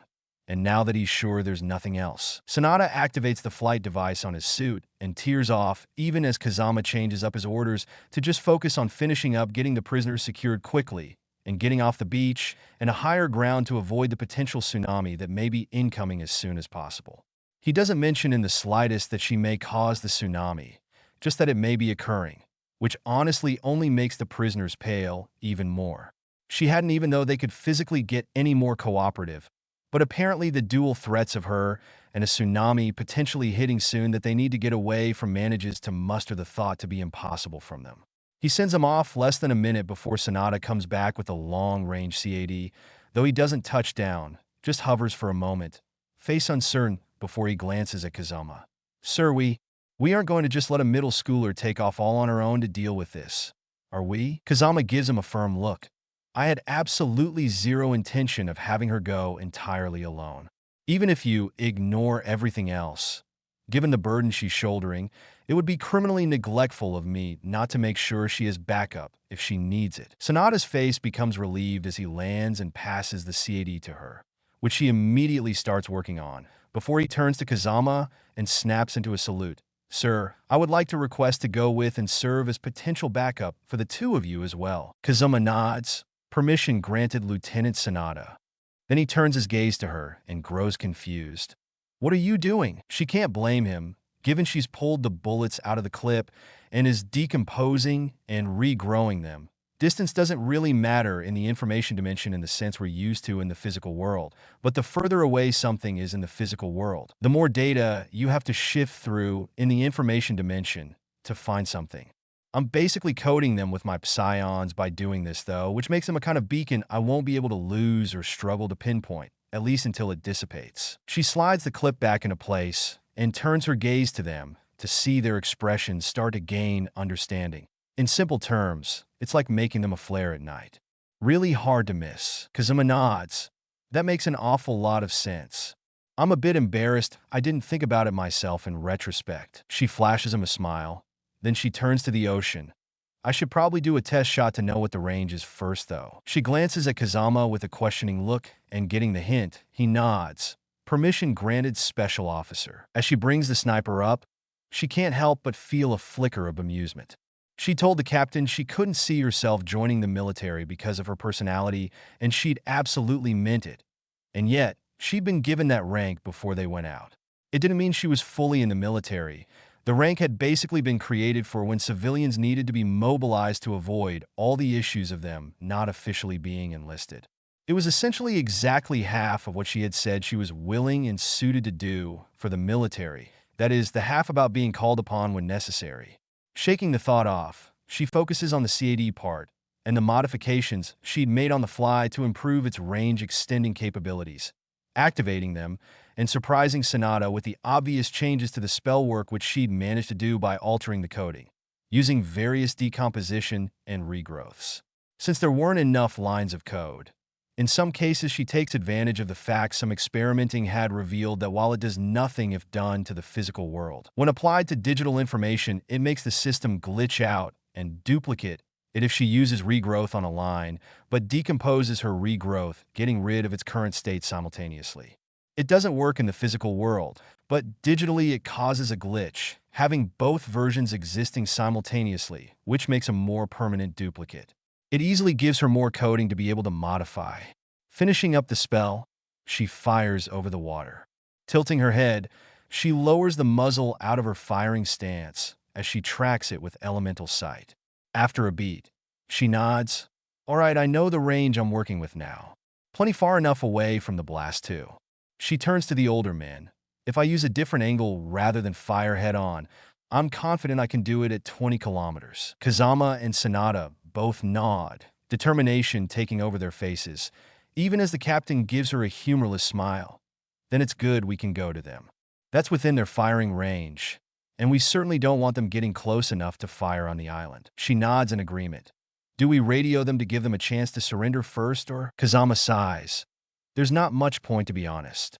Since they have no idea what we're doing, they just think it's some sort of bluff, and given the circumstances, I'm not comfortable with potentially tipping them off to our presence anyway. She nods again, then flicks a bit of magic at all three of them to hide them from digital detection, and then a powerful notice me not before keying them into each other's spells so they have no problems, having done it in that order so they get a taste of her magic themselves. Then she activates her flight device, and the other two follow suit before they start to head towards their destination. Given this isn't exactly something we'll want to be particularly near, please let me know when we're approaching 20 kilometers so we can be as far as possible. Sonata hums in agreement, which she can really only hear over the wind of them rushing towards the enemy fleet because of their helmets reducing the noise of it and the comm link between them. I got the data from HQ pulled up on my visor. I'll let you know. She nods as she murmurs her thanks, and their flight gains a sort of partly determined, partly grim silence for a while before Sonata breaks it when he speaks up again. We're approaching 20 kilometers. She pulls to an abrupt stop, causing the other two to have to turn back to her when they inevitably kept going a little further at her stopping without warning. Kazama tilts his head. Special officer? She lifts the rifle device out of her more lax resting position and readies herself. While I have confidence in my spell work hiding us, it's always better to be safe rather than sorry, and to cut down on the time between them entering range, me firing, and when I'll set my magic off. It's better if I'm already ready and let them come that last little bit into my range. Speaking of Sonata, can you forward the info on their positioning to me? Sonata doesn't hesitate to start doing it, and it pops up inside her visor a moment later. Kazama nods even as this all happens. Ah, that's a good point. It should limit how long they'll potentially have to see through your spells and start firing on us as well. She nods, getting herself ready. And since she doesn't have that much time, she leaves calculating the precise angle of firing to get all of the incoming boats in one fell swoop at maximum range to Rowena, utilizing the intel Sonata had forwarded to her visor. She even has her calculate exactly how long is the bare minimum of reaction time before she can pull the trigger, so the bullet will reach its destination at the same time the detachment is pulling into position. When she's calculated it all, Rowena displays a line on the angle she needs to lift the gun to, as well as a timer counting down to when she needs to fire.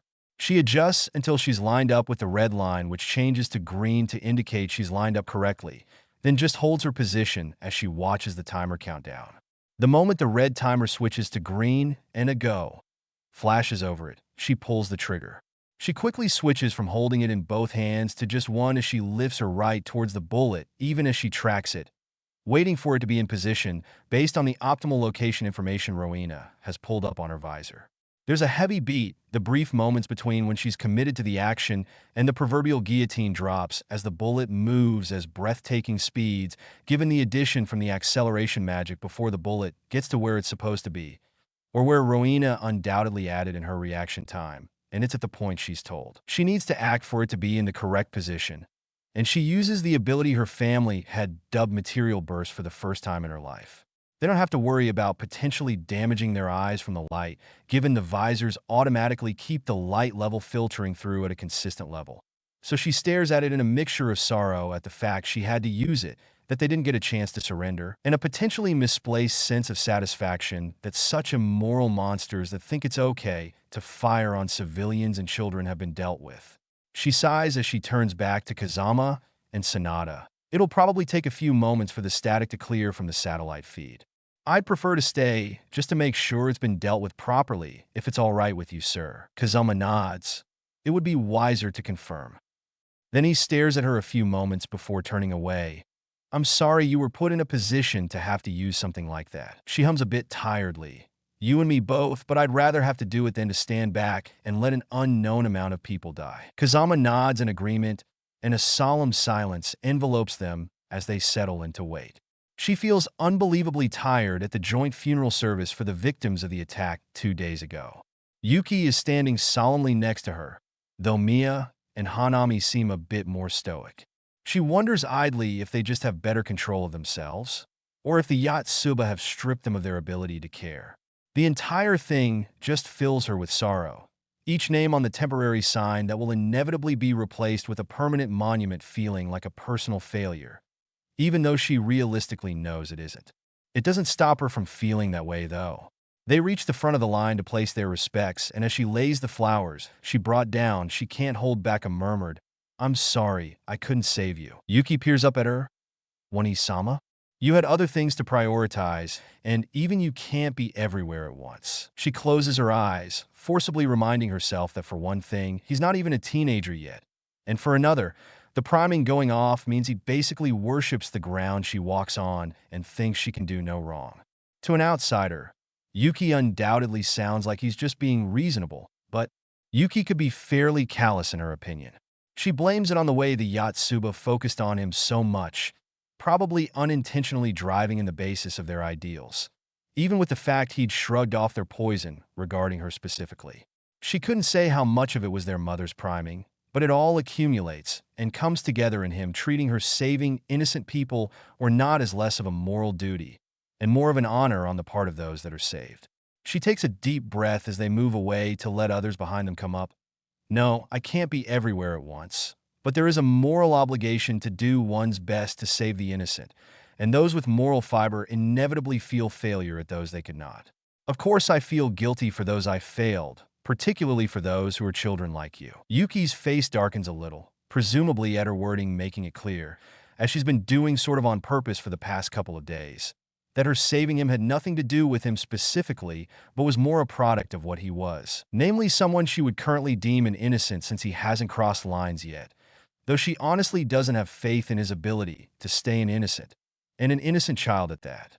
She supposes some people may find her cruel for making that clear, but he, in his priming and recent obsession, made it feel like she had little to no option since she wanted to draw the line clearly to him, but she was still trying to figure out how to approach the topic, especially since she's not entirely sure he even realizes he's in love with her. And if he isn't, it may very well just confuse him even more. But also, maybe she was a little cruel, because Yuki genuinely didn't mean anything more to her as things currently stand. He was little more than an innocent child that happened to be related to her rather than family or anything else. She sighs quietly again. She jolts slightly at Mia's voice piping up suddenly from her door. I'm surprised you didn't say anything to me. But then again, from that surprise, it seems like you genuinely didn't know I was here. She sighs tiredly. I was practicing with my element sight earlier and have a headache from it, so I have its range pulled back to the minimum I can get it to of about half a meter radius around me. Mia hums as she walks in. Looking over the relic research, she's been admittedly hyper-focusing on just to have something to do, so she doesn't go mad from the Yotsuba lockdown that's keeping her from contacting her soulmates, and has been for the past week. There's a beat of silence before Mia suddenly speaks up, disapproval clear in her tone. You've been pulling away from Yuki, she snorts. That's because I'm still trying to figure out if he's even aware that the priming you put in him when you intended for US to get married in the future finally got him, and he's in love with me. And if so, how to explain to him gently that he's better off trying to move past it. Mia sounds rather displeased. Is it really necessary to even bring it up in the first place? Laws and social expectations should dash. She huffs. Maybe with a little bit of time to let go of it on his own, but with the way he's been getting lately, I've absolutely been thinking that it's a boundary I have to make clear.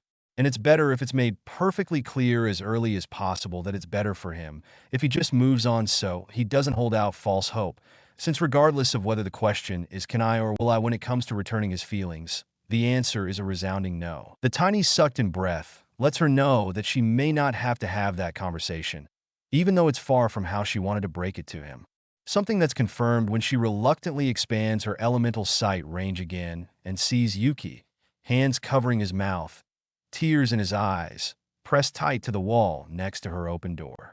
She sighs again as she turns away tiredly as she retracts her elemental sight. It's entirely on your head for setting him up for heartbreak. If all he wanted was a normal sibling relationship, that would be fine, but we both know that's not what's happening. And as things currently stand, I'm not comfortable with even that since it may encourage that primed love. She studiously ignores the almost inaudible patter of rushing feet, as well as Mia looking away with a bitter expression before she turns and leaves. She's listening to the arguing in irritation. It's getting closer to 2 weeks since Okinawa and the Yotsuba were calling all of its members and going into lockdown, and they really weren't any closer to any sort of solution to the close call. The lights flicker out for less than 10 seconds, but even as the Yotsuba seem to freak out, she's not concerned. Quite the contrary, a grin immediately takes over her formerly irritated expression, given she's perfectly familiar with the hum in the air. It's that which drives her to climb to her feet casually, though there's no point moving until they're back on and she knows where he's going to pop up. When they do, she doesn't hesitate to turn her widening grin at him. not having to move at all since he appeared right next to her when the lights came back on.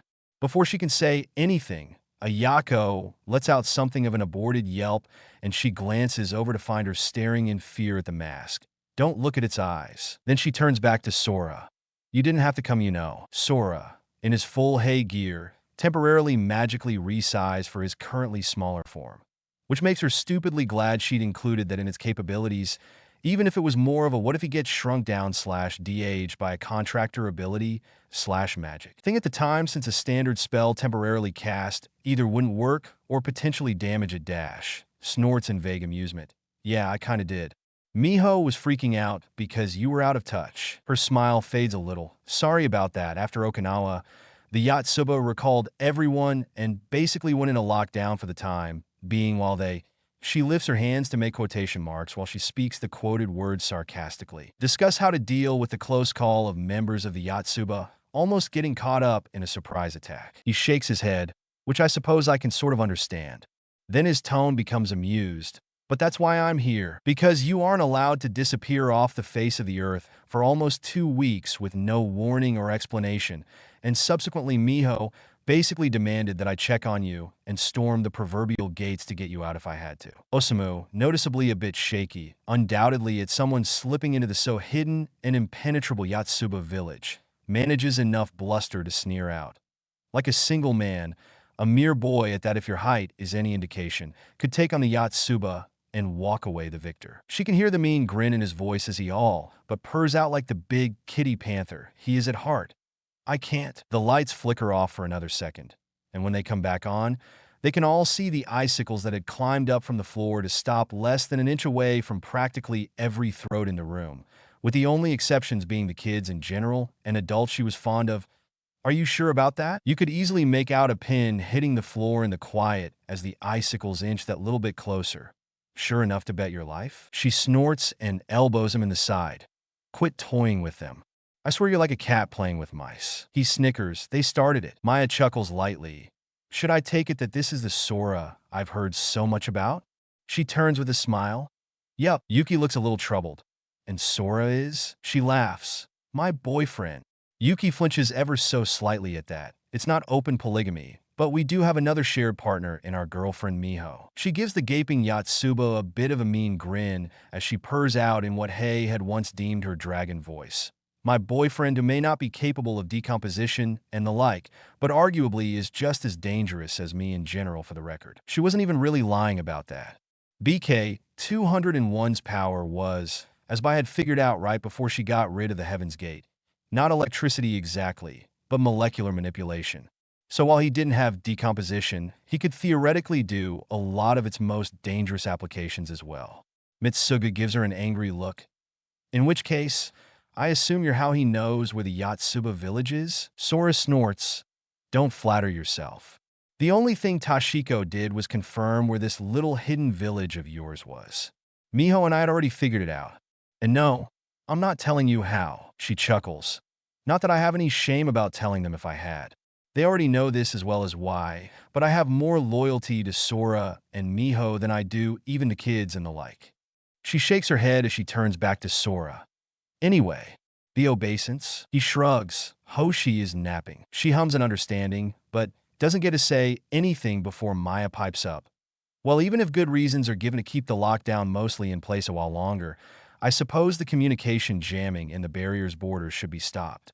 There's no reason to call threats upon oneself unnecessarily. Sora snorts. Might be the smart play if you're not going to let Tashiko leave periodically to call and let me and Miho know she's fine, yeah. He shakes his head, then uses the function she'd built into his mask mostly to let him eat if he couldn't take it off, to have the section around his mouth meld up into the rest, and leans over to give her a chase kiss. As his mask settles back into its normal form, he sweeps his gaze over the Yotsuba. Anyway, I was just here to check to make sure Tashiko was fine and bust her out and extract a river of blood of vengeance if necessary. So my business here is done. Your security is garbage though, just so you know. Then the lights flicker back out, and he's gone like a breath in the wind when they turn back on. She giggles, both in amusement at his antics like his parting shot, as well as the attempted hidden fear on the majority of the assholes among the Yotsuba's faces. She feels a little bad for the nervousness of some of the more tolerable Yatsuba, though, and waves her hand down like she's casually telling someone to sit. Oh, relax. Sora isn't a danger to either innocents or people who treat me, our girlfriend, and his sister well. And it is satisfying to see some of the more hostile Yatsuba and uppity servants pale at the implied threat, even as the ones who know damn well that it doesn't apply to them, yet hadn't realized they weren't in danger, yet like the kids and Maya and Hayama, relax at the reassurance. It is a crying shame, though. On one hand, again, she isn't a pedophile and wouldn't anyway, but it's nice to have the reassurance that something that used to get her going a bit won't affect her. On the other, she very much used to enjoy and found Hay being an absolute threat to whoever he decided deserved it a bit of a turn on. Well, given the Yatsuba are stubborn enough that she sometimes wonders if certain members of them are even capable of realizing they were wrong, there's bound to be plenty of opportunities to admire it, whether purely non-sexually or not so innocently when they're older. Something to look forward to after Sora's 17th birthday. She sighs a bit tiredly as she eyes the island out of the window while they wait for the car Hanami had ordered to arrive. Mia had delicately requested that she come with to help with Yuki's attempts to get a better handle on the Nibelheim spell at Miyaki Island, quickly adding that they weren't going for the usual reason Yatsuba use Miyaki for training, but just because there are a few administration things she needs to go and do in person. She'd simply decided it was a good time for some training, given how isolated Yuki would be given the danger of the spell if he loses control, particularly given his usual training grounds have been unavailable for a decent chunk of time and will continue to be for a while. He's been struggling with the spell, so Mia was hoping she'd be willing to come with and watch with her elemental sight to potentially spot whatever problem he was having. She'd reiterated that it has nothing to do with Miyaki Island's usual use. Miyaki was practically brand new for an island, at least from the viewpoint of the age of most landmasses. It was less than 200 kilometers from Tokyo and was less than a century old, but she couldn't help but feel a bit of sorrow over the blood it's been soaked in for the majority of its life. The island was owned by the Yatsuba, but had a prison on the western end under the jurisdiction of the defense forces on it. Though even under their jurisdiction, the Yatsuba were the ones who actually did most of the managing of it. The prison houses any magician criminals, both foreign agents as well as locals, that the defense forces deem too dangerous to be anywhere near civilians, hence why they're isolated away with a strip of the ocean between them. The problem is the prison's potential escapees are essentially treated as training to get real-life combat experience, as well as make sure any trainees, whether Yatsuba by blood or their servants, won't freeze up when it comes time to take a life.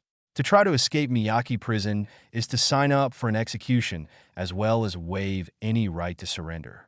And sometimes those escapees are practically coerced into making an escape attempt. Given that the world as a whole, and even Japan specifically, for all they have a facade of secure civility, are actually still fairly unstable even after almost 3 decades since World War III officially ended, she can kind of see why. She understands the reasoning for it. And depending on the crimes of the person in question, she can even agree with it on principle that if they've crossed certain lines, they can at least be useful in making sure upcoming generations are capable of handling themselves and doing what's necessary. That being said, she does not agree with it by pure virtue of the fact they put any criminal they deem too dangerous in there, so the crime does not always warrant such treatment. However, on yet another angle of it, given how little the general people of this world care about someone's age if they're a magician, it's arguably the safest way for the kids to get life-saving experience before they almost inevitably see real combat. She'll be the first to admit the entire thing makes her bitter and enraged, and more than a little depressed even before taking into account her vague sorrow at what the majority of the island's history has been steeped in. She's actually refused to take part in it on those grounds, which had actually led to a whole meeting with Maya and most of the branch family heads. Osamu had been their spokesperson when they all but demanded she participate in the training, sneering at her thinking it was a weakness towards killing people. That had actually taken place before the Okinawa attack, and she'd ended up killing a lot of people, which probably only made Osamu even more nervous, given when he'd been the spokesperson harassing her and accusing her of being unable to take a life. She'd calmly told them that she could take a life and offered to prove she could kill someone by killing him. Since he seemed to be volunteering and all that, they dropped the complaint as quickly as if it was a lit coal and never brought it up again. Maya had barely held in her amusement until they were gone before bursting into gales of laughter. She does her best to shake her sour thoughts off as their car arrives. She was already here. She wasn't on Miyaki to kill anyone, and there wasn't really anything she could do about things regarding the prisoners. There wasn't a whole lot of point in lingering on it and putting herself in a foul mood.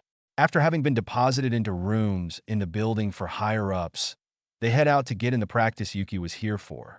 She watches him try to cast more idly than anything, spotting the problem immediately. She stirs after his first attempt, Yuki. He turns to her quickly. The issue you're having with the magic is that you aren't clearly defining the boundaries, which in turn is leading to a failure to activate. Mia sighs slightly. Yes, that would certainly do it, wouldn't it? No wonder it's been failing to activate. She hums, and Yuki fiddles with his CAD before his voice comes out. Quiet and a bit embarrassed. One-sama. He falters there, and it takes everything in her not to sigh. She's overheard Mia ask him before about his seeming embarrassment, and he's insisted it's because he's only just seen past the lies the Yatsuba had fed him about her and started cultivating a sibling relationship with her. It was theoretically believable, but in all honesty, given the conversation she knows he overheard, she's pretty sure it's actually embarrassment at calling the girl he's in love with sister. After a beat, Yuki musters himself and continues, Then, One-sama, what do you suggest I do to get better at it? She hums as she looks away while thinking. In the immediate, just be aware of where you're going wrong. I'll try to think of another way to help sort out the issue. Yuki nods. Okone-sama. She enters Mia's rooms when they're supposed to meet up again for more of Yuki's practice. Her and Yuki having been left to tend to anything they need to do like homework, or if there's nothing in particular they need to do then, to just relax in their rooms and read, or something while Mia saw to the reason she needed to come to the island to begin with. She strides over to Yuki to hold out the virtual reality headset. He gives her a puzzled look. One-sama. She can understand why he'd be so confused. Virtual terminal devices are well known to sometimes have adverse effects on magicians, but that was less anything to do with AR or VR itself actually affecting their brains or something in some way, and more due to the fact they could be realistic enough that it's difficult to tell it apart from reality. In turn, because of how easy and effortless the magic in their games and the like is, magician children who go beyond what they're actually capable of in real life, when set abilities they actually have in real life inevitably fail to match up, can end up viewing it as a personal failure, unable to reflect on where their own magic falls short, subsequently losing the drive to improve. She shrugs. The only program on this virtual reality terminal is one that will display a three-dimensional cube. I thought that perhaps you could use it as an aid to get used to imagining the boundary parameters of the spell, and once you are, it'd be easier to take it away and you would have a clear idea of what to imagine. Mia, who had been a bit tense when she saw the VR terminal, relaxes at the explanation, then hums thoughtfully. That's not a bad idea in general, actually. But what if Yuki becomes reliant on it? She shakes her head. I wasn't suggesting he cast with it continuously until he's mastered the Nibelheim spell. Just a few times to make sure that's his only problem and to get used to what he needs to imagine. Then take it away and only have him use it again as something of a refresher or reminder of what he needs to imagine is all. Mia hums thoughtfully, and there's a few beats of silence while she thinks before she straightens.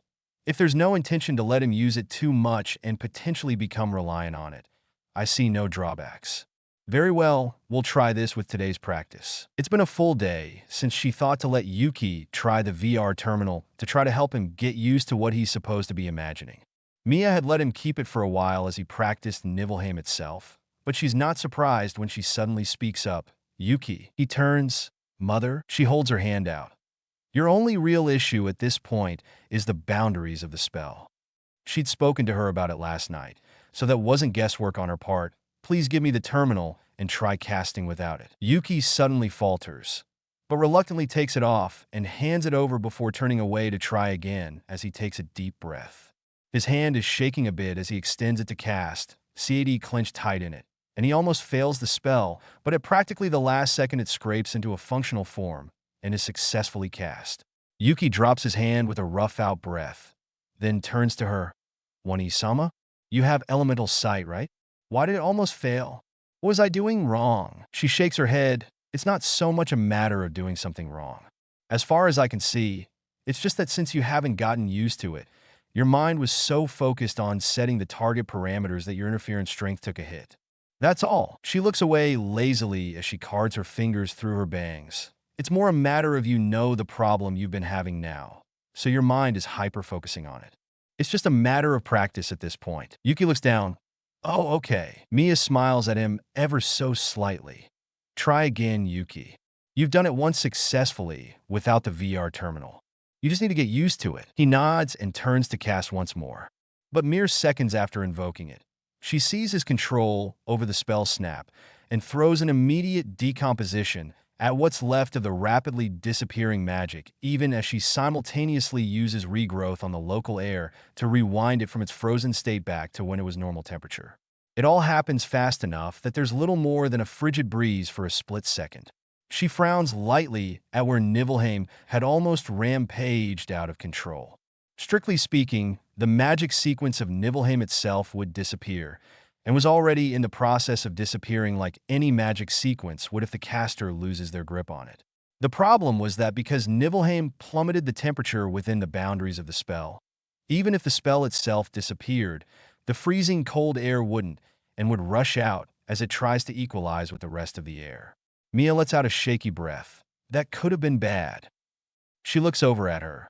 Good job at responding immediately. Yuki is staring at her silently, seemingly torn between being embarrassed at losing control of the spell to begin with and awe, presumably at how quickly she handled the problem, given it's the only thing that makes sense.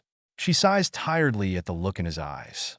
She was only making sure they didn't die or something from a spell gone out of control. She had not been trying to make things even more difficult for him to move on by increasing his unhealthy obsession with her. You can't win them all, that's for sure. As they get back to Mia's room, Toshiko can't help but sigh. The entire way back, Yuki's awe towards her has been fading away in the face of a creeping depression at the mistake he made. She's been holding her tongue the entire way back, hoping Mia will actually act like a mother and step in to comfort him, but she hasn't.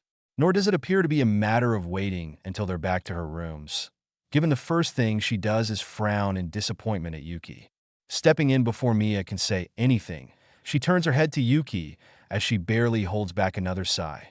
Cheer up, Yuki. He looks up uncertainly, his expression seeming to be torn between his depression at failing and in front of her of all people if the glances out of the corner of his eye towards her as his depression racked up higher and higher on the way back is any indication. And the fact that his activated priming makes him want to take everything she says as practically gospel. The fact you lost control of the spell doesn't really reflect on nor say anything about you. It may be simple in theory, but Nibelheim is actually a fairly advanced spell, and you aren't even a teenager yet. As Yuki looks down with furrowed brows, she flicks a look towards Mia, who had started to open her mouth, staring her down as she finishes. If it reflects on anyone, it's on those who push you to try to master such advanced magic so young. Mia closes her mouth, which she'd undoubtedly had opened on a chastisement, as she looks away. The conversation drifts to Yuki's recent magical attempts from there and how he can improve. It makes Yuki's mood bounce back, and while she's generally glad he isn't so depressed, the way he looks at her makes her uncomfortable. The conversation breaks off as an alarm signals an imminent volcanic eruption. Without hesitation, she moves to contact whoever is in charge. The moment he answers the embedded terminal's call, she starts speaking. This is Shiba Toshiko calling. He's just as no-nonsense at the moment as she is. Lieutenant Yanagi Muraji, the 1st Garrison's commanding officer. She nods. Is that a false alarm? He huffs out a gusty breath, and she just hears a mutter. I wish. Then his voice regains a normal volume. Negative, ma'am. There is genuine danger of an eruption. Please evacuate immediately. She purses her lips. I have to ask, was there some sort of failure in the monitoring equipment? This seems rather sudden. He sighs, unknown, ma'am. The magma pressure just suddenly began to spike and kept rising 40 minutes ago. Thereafter, the pressure has not dropped, and just a moment ago, it reached the alert level. She bites back a curse. Do we have a time frame on it? Yanagi has zero hesitation in his voice. An hour at the earliest. She purses her lips. That means there's too little time to evacuate everyone. Yanagi sounds frustrated at that. It will be difficult to evacuate everyone, including the prisoners, yes. She looks down thoughtfully, mind whirling through the possibilities before she settles on a course of action and immediately uses Occlumency to bring up the relevant activation sequence and start rewriting it, which shouldn't take too long since it's not a complete overhaul or anything, Lieutenant Yanagi. I understand that we're on the priority list of evacuees, but there's something I need to do, and I need at least 20 minutes for it. He sounds a little anxious at that. Ma'am? Very well. I can't force you to evacuate immediately. Let us know when you're done, so we can evacuate you. But what are you even doing, if I may ask? She nods sharply even though he can't see it. That. I suppose you can say there's an experiment I need to run under the current conditions. Yanagi seems a bit uncertain, but kudos to him, he doesn't let it break his stride. If you can keep to the time frame you mentioned, it should be fine. Do you require a car or something? She shakes her head habitually. No, it'll be conducted near the lodging. I'll be in touch shortly to let you know I'm ready to evacuate. Understood, Mom. Good luck. The call ends at that point, and without even a glance at the other two, she turns and starts to rush out. She's barely aware of Mia and Yuki scrambling to try to keep up rather than just letting her do what she needs to do. Mia calls after her, Tashiko, what on earth are you dash? We need to evacuate now. She doesn't even glance back. You're more than welcome to. There's something I need to do first. As they hurry after her, Yuki, who she can see through her elemental sight, is biting his bottom lip. The timing of the volcano's pressure rising. You don't think that my losing control of my spell had anything to do with it, do you? She shakes her head. That's extremely doubtful, given it was only out of control for a split second. Yuki nods as his face relaxes. Okay, getting outside. She moves away from the exit a bit, more in case anyone needs to use it than anything else, then turns her elemental sight towards following the volcano shaft down until she's pinpointed the magma chamber. Once she's got a lock on it, she uses Occlumency to hand off the modified activation sequence for Nibelheim she'd started rewriting as she spoke to Yanagi and finished on the way down. Nibelheim doesn't target just air. It cools anything it's used on, which is precisely why she uses her elemental sight to target it into the magma chamber itself. The boundary parameter purposely set so that when it inevitably hardens the magma, it'll not only cap off the volcano there, but it's at a slope that makes the pressure want to move through the volcanic tunnel network towards one of the other two sleeping volcanoes on the uninhabited side of the island.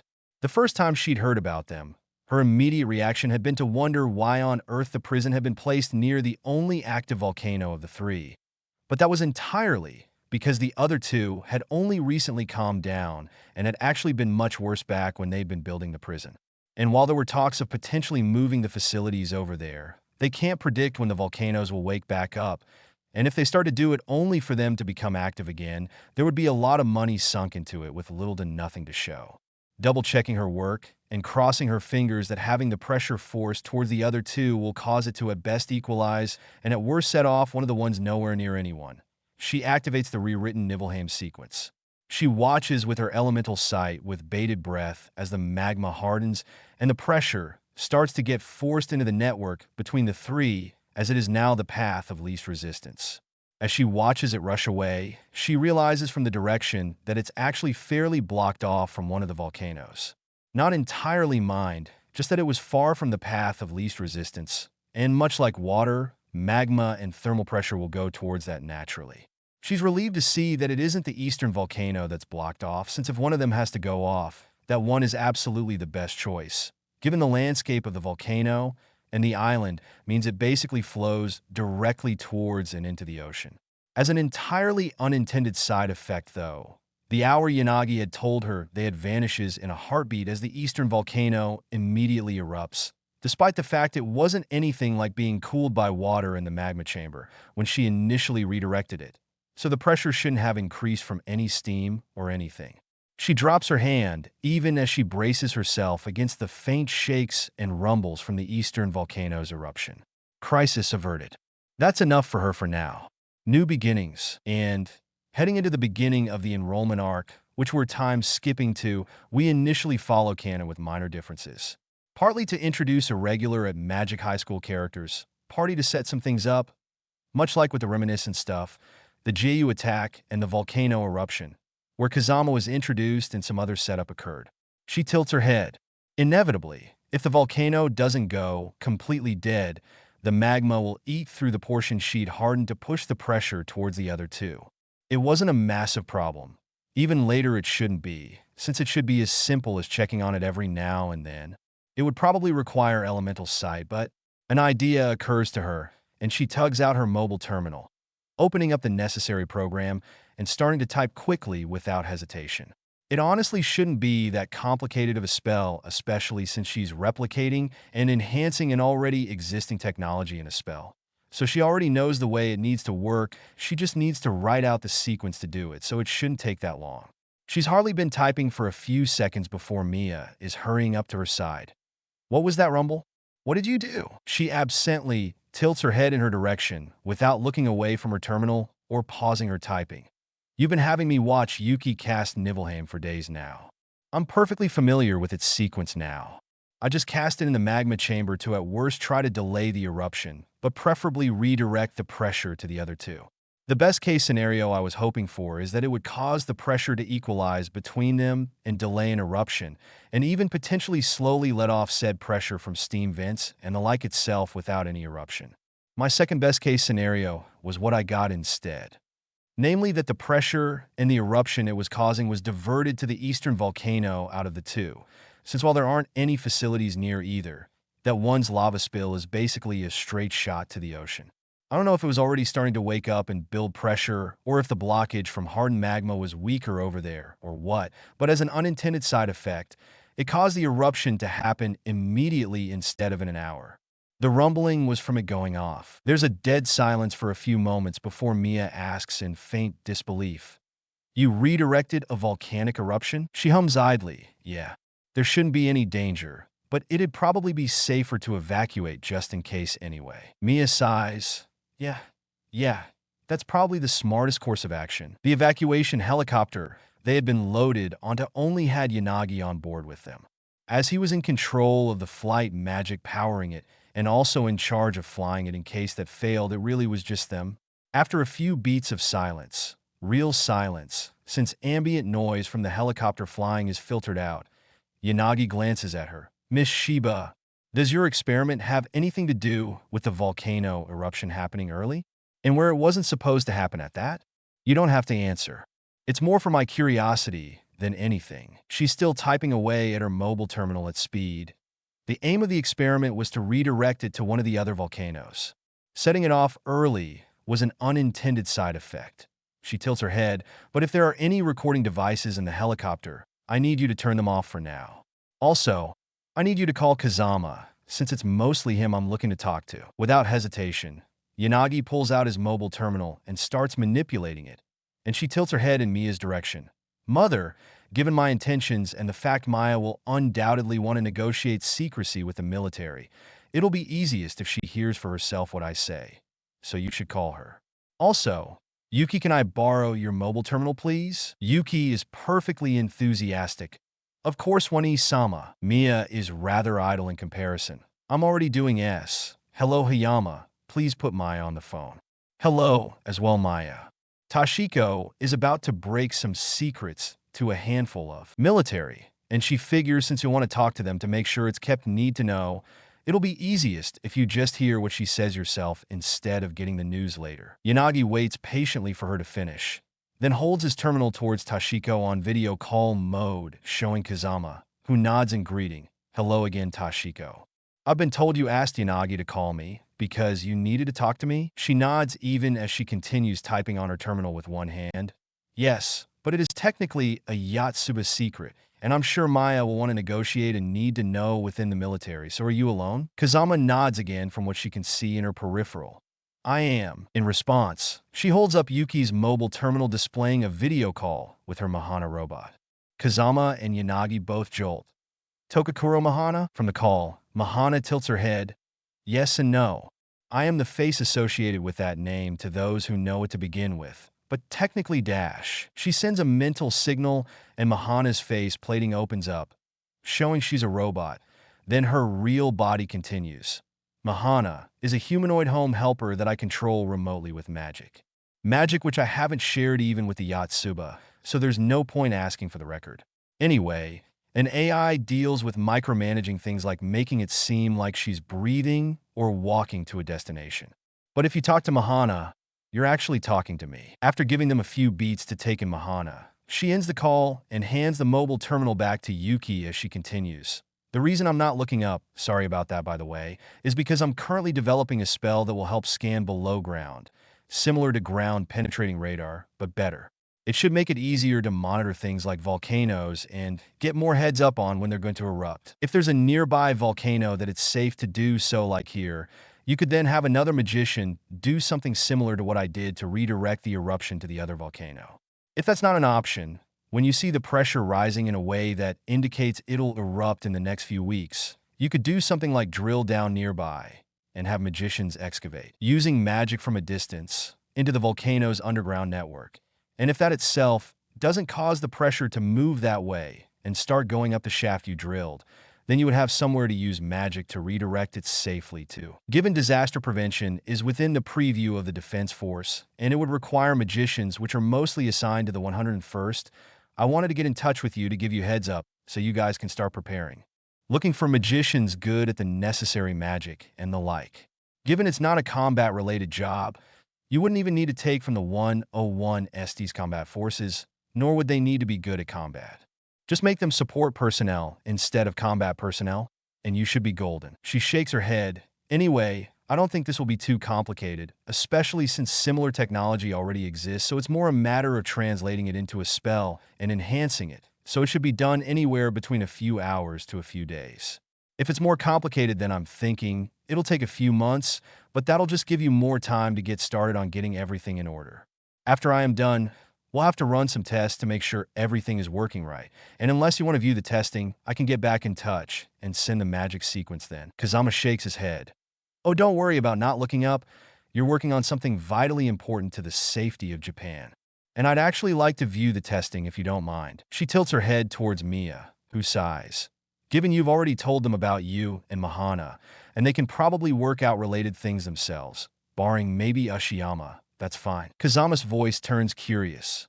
Ashiyama, she shrugs. When I first published Loopcast, Tokakuro Mahana was just me, but like I said when you showed me Sonata's lab, I may be working to improve, but right now I'm not great at hardware, so when I started working at FLT's 3rd Division, I started working with Ashiyama on that aspect of things like the Black Series CADs. Nowadays, if you ask anyone in the know, he's the Tokakuro to my Mahana. Kazama makes an understanding noise. I see. I was going to ask if you just wanted to do the testing at a military base, but if that's the case, I assume you want to do it at FLT in case the magic needs any particular hardware. She nods precisely. Anyway, I'm sure you and Maya need to speak about the secrecy of what I told you and Yanagi, so I'll speak to you later. When I need to check if the testing time we're setting up works with your schedule at the latest. Kazama nods again. Sounds like a plan, Tashiko. I'll speak to you later. The call ends, and so does Mia's with Maya, and Yanagi slowly lowers his phone. If you're Tokakuro Mahana and you're only 13, doesn't that mean you were only 6 when you invented loop casting? She nods with a smile and pops the P. Yup. Yanagi is quiet for a beat. You're utterly brilliant. She hums idly. No, not. I don't think so, but I suppose in conjunction with my age. Yanagi shakes his head with a vaguely amused smile. You're too modest. The evacuation order had been lifted within a day, and she, Mia, and Yuki were staying overnight at the airport lounge, having needed a bit of a break from the new magic sequence.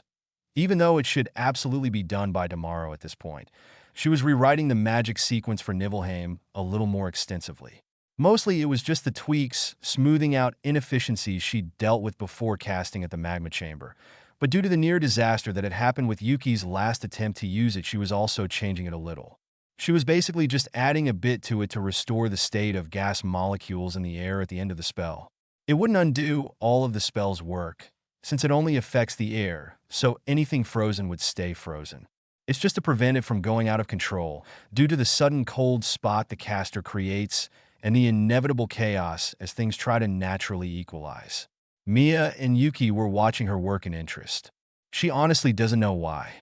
Yuki was probably just watching due to his obsession, and she supposes theoretically Mia could be more watching the sequence coding she was doing than her, though she wasn't entirely certain on that. Mia's gaze doesn't seem like it's directed at her terminal, though why else she'd be looking. She doesn't know. It honestly makes her a little uncomfortable, but she ignores it as best she can. After the confirmation that there would be no impact to the safety of the prisoners after the eruption on the eastern region of the island, that night the prisoners were returned to their prisons. A small lifeboat is floating south of the island at sea. Not a rubber boat, but a boat made of fiberglass. Inside are two magicians, who are what she and Yanagi are out here for. They seem to be having some sort of discussion as she and Yanagi quietly fly behind them, observing them but not making their move yet, since they want to see if they had a better plan than just trying to row away. She stirs, then murmurs to Yanagi, "It wasn't a strange coincidence. That small sub is about to surface." He nods, and they both move down towards them as the sub breaks the surface. Hovering over the water, she calls out, "Trying to escape by submarine is rather cliché." Practically in response, bubbles start to come up as the ballast tanks prepare for the sub to dive back down, the occupants fully willing to abandon the escapees. Before they can know, Yanagi uses magic to blow the hatch clean off, making it suicide to submerge since it can no longer dive without flooding. She shakes her head. "Cho and Rin, isn't it? You know breaking out of prison is a felony, don't you? Are you going to come back quietly, or do I need to make you come back?" The two don't turn towards them or respond, just dive out of the boat to try to swim towards the sub. She has no clue what their game plan is, but it doesn't really matter. She just creates shield walls in a cube around both them and the sub even as she decomposes it, leaving the crew of the small submersible suddenly floundering in the water. Yanagi shakes his head, voice calm, "You're all under arrest. For you two escapees, you'll be going back to prison with added charges of prison break. For the crew of the sub, you're under arrest for invading Japanese waters and attempted aiding and abetting the escape of criminals." When he's done, she adds additional one-way shields that block sight and sound around the previous shields and directs the whole cube out of the water and to follow her as they start to fly back to shore. Yanagi glances at her as they fly. "You know, I gotta admit, after learning what family you're from, I was honestly expecting you'd be more ruthless." Her tone is mild as milk when she responds, "Please do not insult me by comparing me to the majority of my family." Yanagi breaks into laughter at that, and she flashes him a grin before continuing. "If it had been necessary to protect people actively in danger, I wouldn't have hesitated to kill them. But with the current situation being what it was, it would be more of an execution than a reasonable death from taking out active threats." He nods, wholeheartedly agreeing with her. "Almost certainly, it's just not what most expect from someone from the Yatsuba family." He hesitates a bit. "You don't have to answer if you don't want, but why do you stay with the Yatsuba if you're so at odds with most of them?" Her eyes drift. That she sighs. "Honestly, it's mostly for the kids in my generation. I couldn't bear the thought of leaving them to the poison of the older generation. Before that occurred to me, I actually thought about abandoning them when I was 6 before I invented loop casting and maybe trading information on the Yatsuba to the Jumanji or something for them taking me in, or at least setting me up or something, since out of the 10 master clans, they seem to line up with my morals best from what I know about them." Yanagi's brows furrow. A child shouldn't have to be responsible for other children. She shrugs. "Maybe so, but no one else was going to so." Yanagi sighs. "No, I guess there weren't many options, huh?" She shakes her head. "Nope. And now I'm basically the emotionally adoptive mom to my cousins, even the older ones." Yanagi gives her an odd and mildly amused look. "Support and guidance I can get, but isn't mom incorrect? Especially for the older ones." She looks up at him, voice deadpan. "Here's a riddle for you. I teach a select group of children morals and life lessons. I help them through their troubles. I soothe them when they're upset. I am the one they come to excited to show me their test results when they did well, just because they want to make me proud. I'm also the one who tells their birth parents to fight me if they take issue with the morals I teach them and the guidance I give." "What am I?" Yanagi laughs lightly into his fist. "Mom, it is," she grumbles. "And anyone who wants to take my kids can fight me." Before he turns his face away in a poor attempt to hide his amusement, she sees him lightly biting his tongue. She's mildly surprised when she gets an email from Kazama, letting her know that Special Officer Obara Ryumi, 2, the name she'd picked as her military code name, was now attached to the newly formed 101st after both Kazama and Yanagi, who had been promoted to captain, had given strong recommendations. If she, as a special officer, was going to be assigned to anyone, the 101st was undoubtedly the best call, given she respects Kazama, who was in command of the 101st, and she wasn't joking before about how the military would inevitably have problems if they tried to put her under the command of someone she didn't respect. The understanding was that they could call on her for anything from support to military aid, and they'd drawn up a timetable of how much time a week they could take up before they needed to compensate her, undoubtedly from her mentioning to Kazama that she didn't mind being called on for free on principle. But if they were going to eat up a lot of her time and pull her away from whatever she was trying to do, then it was a slightly different story. In return, she also had access to requesting aid from the 101st, as well as the ability to request access to military assets. After reading the entire thing over, she inputs her fingerprint for the biodata signature to her understanding and agreement to the terms, since Kazama had made it clear in the email that if there was something she took issue with, then she absolutely could respond to look into renegotiating things, so they're both happier with them. After she emails it back with her fingerprint, she also attaches a request to be granted access to a Magatama relic, so she can study it with her elemental sight.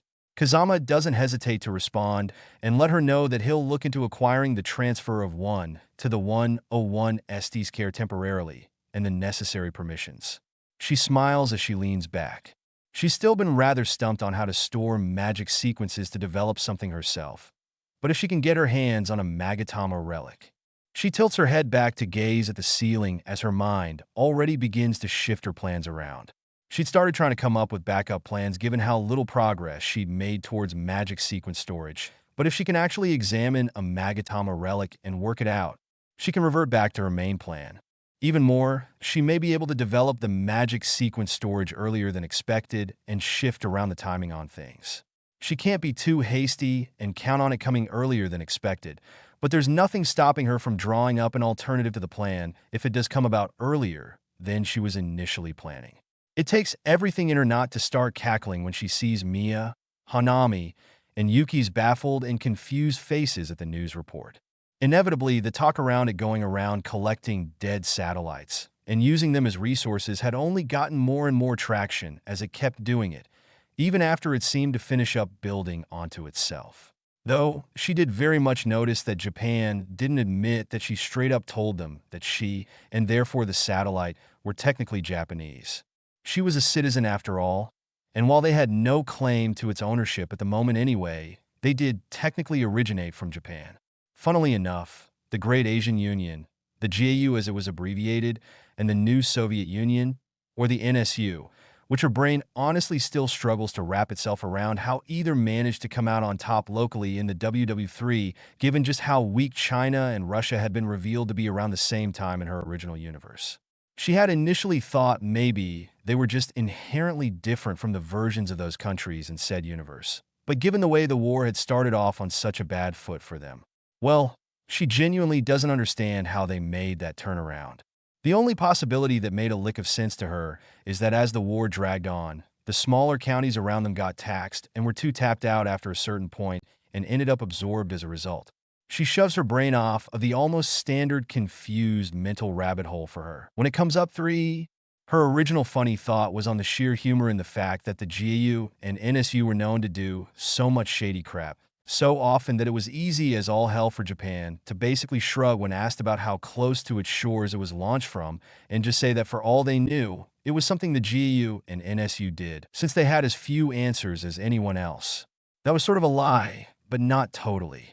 They knew that the person who launched it claimed to be Japanese, but that was the only thing they knew that the rest of the world didn't. And if it ever came out, they could easily brush it off by saying they question her heads-up message's authenticity. Even funnier, though, was Mia and Yuki's sheer confusion, which has only grown the more and more that was released about it. This one takes the cake hands down. She'd honestly originally fretted about whether there was enough space debris to work with, but she needn't have bothered, which had quickly been revealed in a quick online search. There were literally thousands of tons of it up there. She'd contemplated whether or not to snatch it all up, a sort of multiple birds with one stone kind of thing in that. For one, it'd get the hazard out of the way, since while the various governments have gotten better at adjusting where they'd end up falling out of their previous orbits and crashing, there were definitely still occasionally deaths and damage. Mostly in more rural areas, but that doesn't make them acceptable, Just less of a tragedy, since it limits the amount of death and destruction compared to hitting a large city. When she'd first learned that, she'd immediately understood that there weren't as many limits on what she could have Rowena make as she'd initially thought. It slowed the project that was for down somewhat, of course. But she'd gone through with the decision anyway, approving Rowena's most ambitious design and told her to snatch everything else as well. If nothing else, it's not like it wouldn't have the storage space as it was processed down into compact materials, and anything subpar altered as needed to bring it up to acceptable standards. The news that Hanami Mia, Yuki were dumbfounded by today, though, was the live footage of her satellite approaching the final piece of space debris. Everything else, everything, after it pulled that on board to start processing, would all be live satellites. She wasn't too surprised and was actually satisfied by the fact that the various governments of the world were already poised to write a new law that whenever a satellite went dead from here on out, it was still theirs, since it meant they would have to carefully monitor and control where they crashed back down. No more tragedies on that front, which was also why they wrote a new law instead of revoking the old one, shirking their claim to old satellites, since if they did that, then there was still the hefty bill of back pay they would all owe. She watches mildly as the orbital platform Rowena has built with the 3D printers and drones to assemble the parts onto it opens its hatch, letting out drones to get behind the defunct satellite and start pushing it back towards the opening. As the doors close behind the satellite, there's a beat of unnecessarily solemn silence from the news broadcast before the commentators start talking about how, with it being taken into the Rouge satellite, and with everything else in space being a live satellite, there was no longer any space debris around Earth. As they start discussing the hopes of there being a brighter future now, that the hazard the debris made is gone, and what the Rouge satellite would do now, she reaches out for Rowena mentally. Anything else that slipped my mind? Rowena responds immediately, negative creator. On to phase 2, she holds back the urge to nod, not wanting the others to question what she was nodding at. Just to double check, the teleportation gate on board is functioning. Rowena doesn't hesitate. Affirmative creator. She tucks her smile behind her coffee cup. Then yes. Nothing has come up requiring putting it off. Rowena's mental voice becomes rather satisfied. Understood creator. Shifting to phase 2. On the TV, she watches as the orbital platform begins to pull away, drawing the attention of the newscasters. There's a beat of silence before one of them asks in confusion, "Where is it going?" The other shrugs. "No idea. I suppose we'll have to wait and find out." Then a wary grin spreads over their face. Considering we were just speculating about this being the start of a more hopeful future, though, I find myself wondering if our comments will age well or not. The other newscaster looks down. "I suppose so." She leans back, mind already moving back to working on later aspects of the plan. She still has time, so there isn't particularly a rush, but she'd like it done sooner rather than later. So, here's the thing. Her occlumency means she's fast at casting in general, but particularly without a CAD. Inhumanly fast by this universe's standards. Which means that when she had to take the casting speed test for first high, she had to actively throttle her own casting speed and manually slow herself down. Problem is, it hadn't really occurred to her before, so she hadn't practiced in trying to control just how much she slowed her casting speed down by all that much before the entrance exam. Which is why for all she passed, she was placed in Course 2. It seems like such an inefficient way to do things, and it's turned her attention from the bigger picture in all the things she's been developing for her plan, with occasional developmental detours to work on specific things like general or disaster aid that the military had requested. She can get why the focus was on getting as many well-trained magicians as possible as quickly as possible during WW3, and even for the immediate aftermath as they recovered. But she does not get why Japan hasn't stopped basically funneling magicians into things like the military and police, and maybe do things like encourage some of them to pursuing studies in education to increase how many magician teachers there are. Instead of making excuses about not having enough of them, and shuffling half of the accepted students in 3 of the 9 high schools into practically just being online students since they don't have actual teachers. She can't decide if it's better or worse that the remaining 6 magic high schools don't even have Course 2s. On one hand, it means each of them can only accept 100 students a year instead of 200, but on the other, at least they aren't damn near neglecting half of their students. It's absolutely something she intends to start pressuring them on, to stop basically forcing magicians into jobs that in some way or another have to do with combat and start diverting to things like education or even just things like general non-combat focused research. Her frustration at yet another way this universe was completely messed up is probably why she was somewhat shorter with Yuki than usual. One-sama, I cannot accept this. For you of all people to be in course 2 dash. She sighs sharply. Yuki. He flinches, and she slips her eyes closed and counts to 3 mentally as she tries to force herself to be more patient despite her general frustration. You know full well why I didn't make it into course 1. Kicking up a fuss is very much unappreciated. Yuki looks down. I apologize, One-sama. I let the pride I feel for what my One-sama is capable of win over my common sense. She glances away. I understand that, but you really need to work on controlling yourself better. Yuki nods glumly, knowing full well she's both right in general, given it draws attention to her placement in Course 2, and potentially has people questioning why her own brother thinks she shouldn't be, potentially tipping them off to the fact she's hiding things, as well as the more hidden undercurrent reminder. She had, in fact, had to sit Yuki down and have a blunt conversation with him, even after he heard her discussing things with Mia. It hadn't been pleasant in any meaning of the word, but she'd laid down clear boundaries on the fact that while she was fine with them having a sibling relationship, if he tried to push for more, all he'd get was her pulling away herself or pushing him away. She bites back a sigh. By and large, Yuki has been good about it, and they've built up a bit of a sibling relationship. He does slip up sometimes, mostly in crowding her physically, which was one of the boundaries she set purely because it made her uncomfortable. Not because she generally minds too much when people get close, but because whenever he gets too close, he always has an obsessive gleam in his eyes. Though he did sometimes slip up in other ways, the majority of his slip-ups happened physically. She shakes her head at his glum expression. Just focus on getting ready for your speech as the representative of the first-year students. He fixes his expression, but she can tell he's still a bit down. Of course, One-sama. What will you be doing in the meantime? She shrugs. I don't have anything I need to do to prepare, so I'll undoubtedly just go and kill some time with Sora, Miho, and Hoshi while we wait for the entrance ceremony start time to. Be closer. Yuki twitches slightly, both at the reminder of her partners and of Sora's sister. She's never told Yuki about her reincarnation, and she's made it utterly clear to those that do know that she's not comfortable with him knowing, not because she thinks he can use it against her in some way. He's much like Mia in those regards, but because she knows full well his obsession will lead to a meltdown at the idea that she'd lived an entire life without him, as well as the fact her partners were her full-on spouses in everything but this universe's loss. But his priming-born obsession means he's always hated Sora and Miho and what they are to her. He doesn't like Hoshi either, jealous of the close relationship she has with her, particularly since he doesn't know why. Doesn't know that she was her husband's sister, and as a result, her sister-in-law in everything but the eyes of this world's government.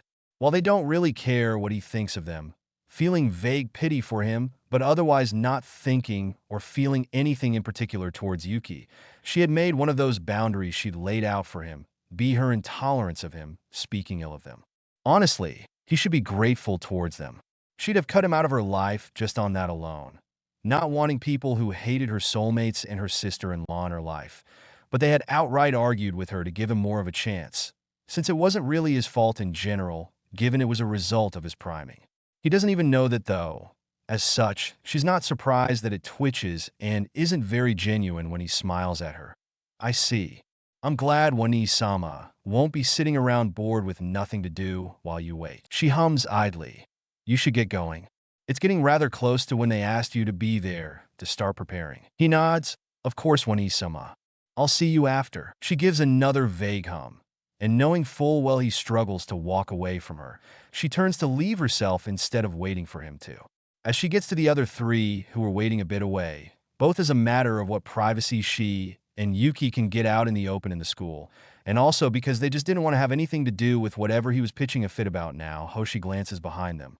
Then she turns to them with a vaguely disturbed expression. Just so we're clear, while I can't see it happening since I don't have priming and we have a fairly healthy relationship, that boy has instilled a deep-seated terror of me crossing lines with Sora. And if that ever happens for whatever reason, I absolutely expect you all to sit my ass down and make it clear, and if that fails, to beat some sense into me. Well, before I get to that point at that, she presses her lips together to try to hold back her amused grin, even as Sora glances back as well. Honestly, may not be the younger sibling myself, but as the boy between us, I can't say he doesn't freak me out as well, so that's fair. Hoshi snorts and quick steps to be in front of him to start walking backwards. Difference is, brother mine, you have your soulmates you're already obsessed with as a natural deterrent against things turning that way for you. I don't. Sora tilts his head. I suppose it's true enough. Miho looks at her in bemusement. I mean, I can't see it ever happening, but I can understand why Yuki may freak you out at the possibility, and if need be, I'm more than happy to give you a talking to about it. But I don't think I could beat some sense into you even if I was comfortable with it. She snorts, don't worry, Hoshi. Even if these two can't or won't, I'll give you a proper beating if necessary. She flicks a look up at the bemused Sora. And you aren't allowed to go overprotective big brother mode and try to stop me and complain. Hoshi bounces back to her free side and hugs her arm with both of her own. Knew I could count on you. And what she said, Sora. No interfering from you. He holds his hands up in an amused surrender. I won't. That's between you two. Particularly since you just made that agreement right in front of me. She reaches across her body with her free hand to pat at Hoshi's hair. Well, there you go. If things ever take a turn, Miho will give you a talking to, and if that fails, I'll beat some sense back into you. Miho leans forward from where she's walking on Sora's other side to give them a flat look. You two jump to violence far too easily. Hoshi shrugs. We all do, Sora as well. If anything, as far as our group goes, you're too slow to take the violent option. Miho rolls her eyes as she leans back, then points. There's a bench over there we can sit on while we wait. Sora shrugs. Sounds good to me. Hoshi lets go of her after the three of them settle on the bench, holding up her mobile terminal with the map pulled up. Well, I've always been a lot better with a mental map than a physical one, so I'm going to wander around a bit to get a firmer sense of the layout. Sora nods, then casually calls out as she starts walking away. Don't embarrass me, or I'll have to kill you. Without missing a beat, Hoshi calls back over her shoulder. Yeah. Don't do anything I wouldn't do, or I'll kill you and or laugh at you instead of bailing you out of jail. I'll meet you in front of where they're doing the entrance ceremony half an hour before it starts. Don't be late, or I'll electrocute you. She shakes her head, and Miho looks at Sora with vague exasperation. Would it kill you too if you said be careful, or make plans to meet up in a normal way? She snorts. No, but I'm surprised you haven't worked out why they started acting that way on your own. Miho gives her a baffled look. Pardon, Sora shrugs. Not long after the problems with Tommy were dealt with. She's not surprised at the wording since they know full well better than to speak openly about their reincarnation. I realized that she thought the height of entertainment was annoying me or just generally being a little shit. It was unsurprisingly given that's what she was aiming for, annoying but also nice in a way, since she did go from losing her emotions entirely to thinking annoying me. Her brother that she'd lost all feeling for prior is the height of entertainment, and then it just kind of escalated from there. She hums as she glances at a message Maya had just sent about her first official day of First High, even though it was technically just the entrance ceremony and getting their ID cards. As she types out a response, she says to Miho absently, it's their weird version of a sibling love language now. Miho sighs in exasperation and turns the topic to the vague plan to go on a date after the initial rush of starting First High and getting everything in order fades. A couple of students going by make disparaging comments on the fact that weeds, the derogatory term for Course 2 students, are on the school grounds so early, but they're completely ignored. It seems to make more than a few of them mad, but given the ones that do are the ones who have been speaking louder than would have been totally natural with their conversation partner, right by them, assumably purely to make sure they can hear their comments, it's not that surprising that they'd get pissy at being ignored. They'd honestly been expecting it though. She had the issue with overcompensating and pulling her casting speed back into normal territory. Sora, as well as Hoshi for that matter, did of course see the value of speed, but both valued versatility and various combat applications far more. And Miho, while never bad at it, had never had a high proficiency with magic, so all four of them had ended up in Course 2. When there's about 40 minutes before the start of the ceremony, they head off to meet up with Hoshi, then quickly find seats. She's sitting at the end of their group, so it's not surprising that the question is directed at her when another girl asks, Are these seats taken? Turning, she sees a girl wearing glasses, which given the advancements of eye correction are far more likely specialty glasses for oversensitivity to magic, which wasn't rare in and of itself, but was rare in needing outside aid, standing off to the side with a couple other girls. She smiles at her. Not at all. Help yourselves. She smiles back shyly. Thanks. As they settle, she gives her a shy look before she can turn back to the others. Heir. I'm Shibata Mizuki. Nice to meet you. She smiles at her. Shiba Tashiko likewise. From Mizuki's other side, another of the girls leans forward to grin around her. I'm Chiba Erika. Nice to meet you, Shiba. Her smile turns a little bemused at her enthusiasm. It's nice to meet you as well. I suppose if we're introducing ourselves, I should introduce my companions. This is Yasuda Miho. Her wife and all but local law leans around her to wave with a smile, and the Amano twin Sora. Her husband glances away from his conversation with his sister, and Hoshi. The woman in question leans around her brother to turn the I'm being a little shit grin on them briefly. Don't mind them. They spend more time bickering than not. Erika snorts as Mizuki tries to hide a little giggle in the side of a fist. She'd originally thought the girls wanted 4 seats because there's some sort of friend group, but given the way the other two don't even glance over, her initial assumption is likely wrong. She and her group do, however, start chatting with Mizuki and Erika while they wait for the ceremony to start. Mizuki seems a little shy and Erika quite mischievous as well as enthusiastic, but they seem like good kids in general. Mizuki's shyness does draw a thing of concern from her, wondering if it's just how she is naturally, which is perfectly acceptable of course, or if it's something else, but given how tense and evasive she seems when Miho idly comments on how it's a little unusual to see someone with glasses nowadays, it's probably just from that. Hopefully it's just due to some self-consciousness rather than due to a history of bullying or something.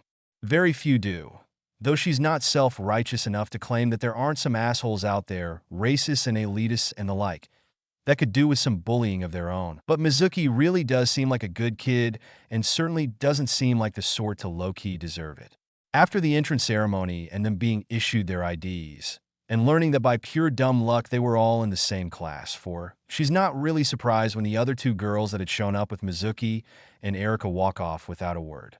It practically confirms that they weren't actually with them, then gets actually confirmed when Hoshi questions it in confusion.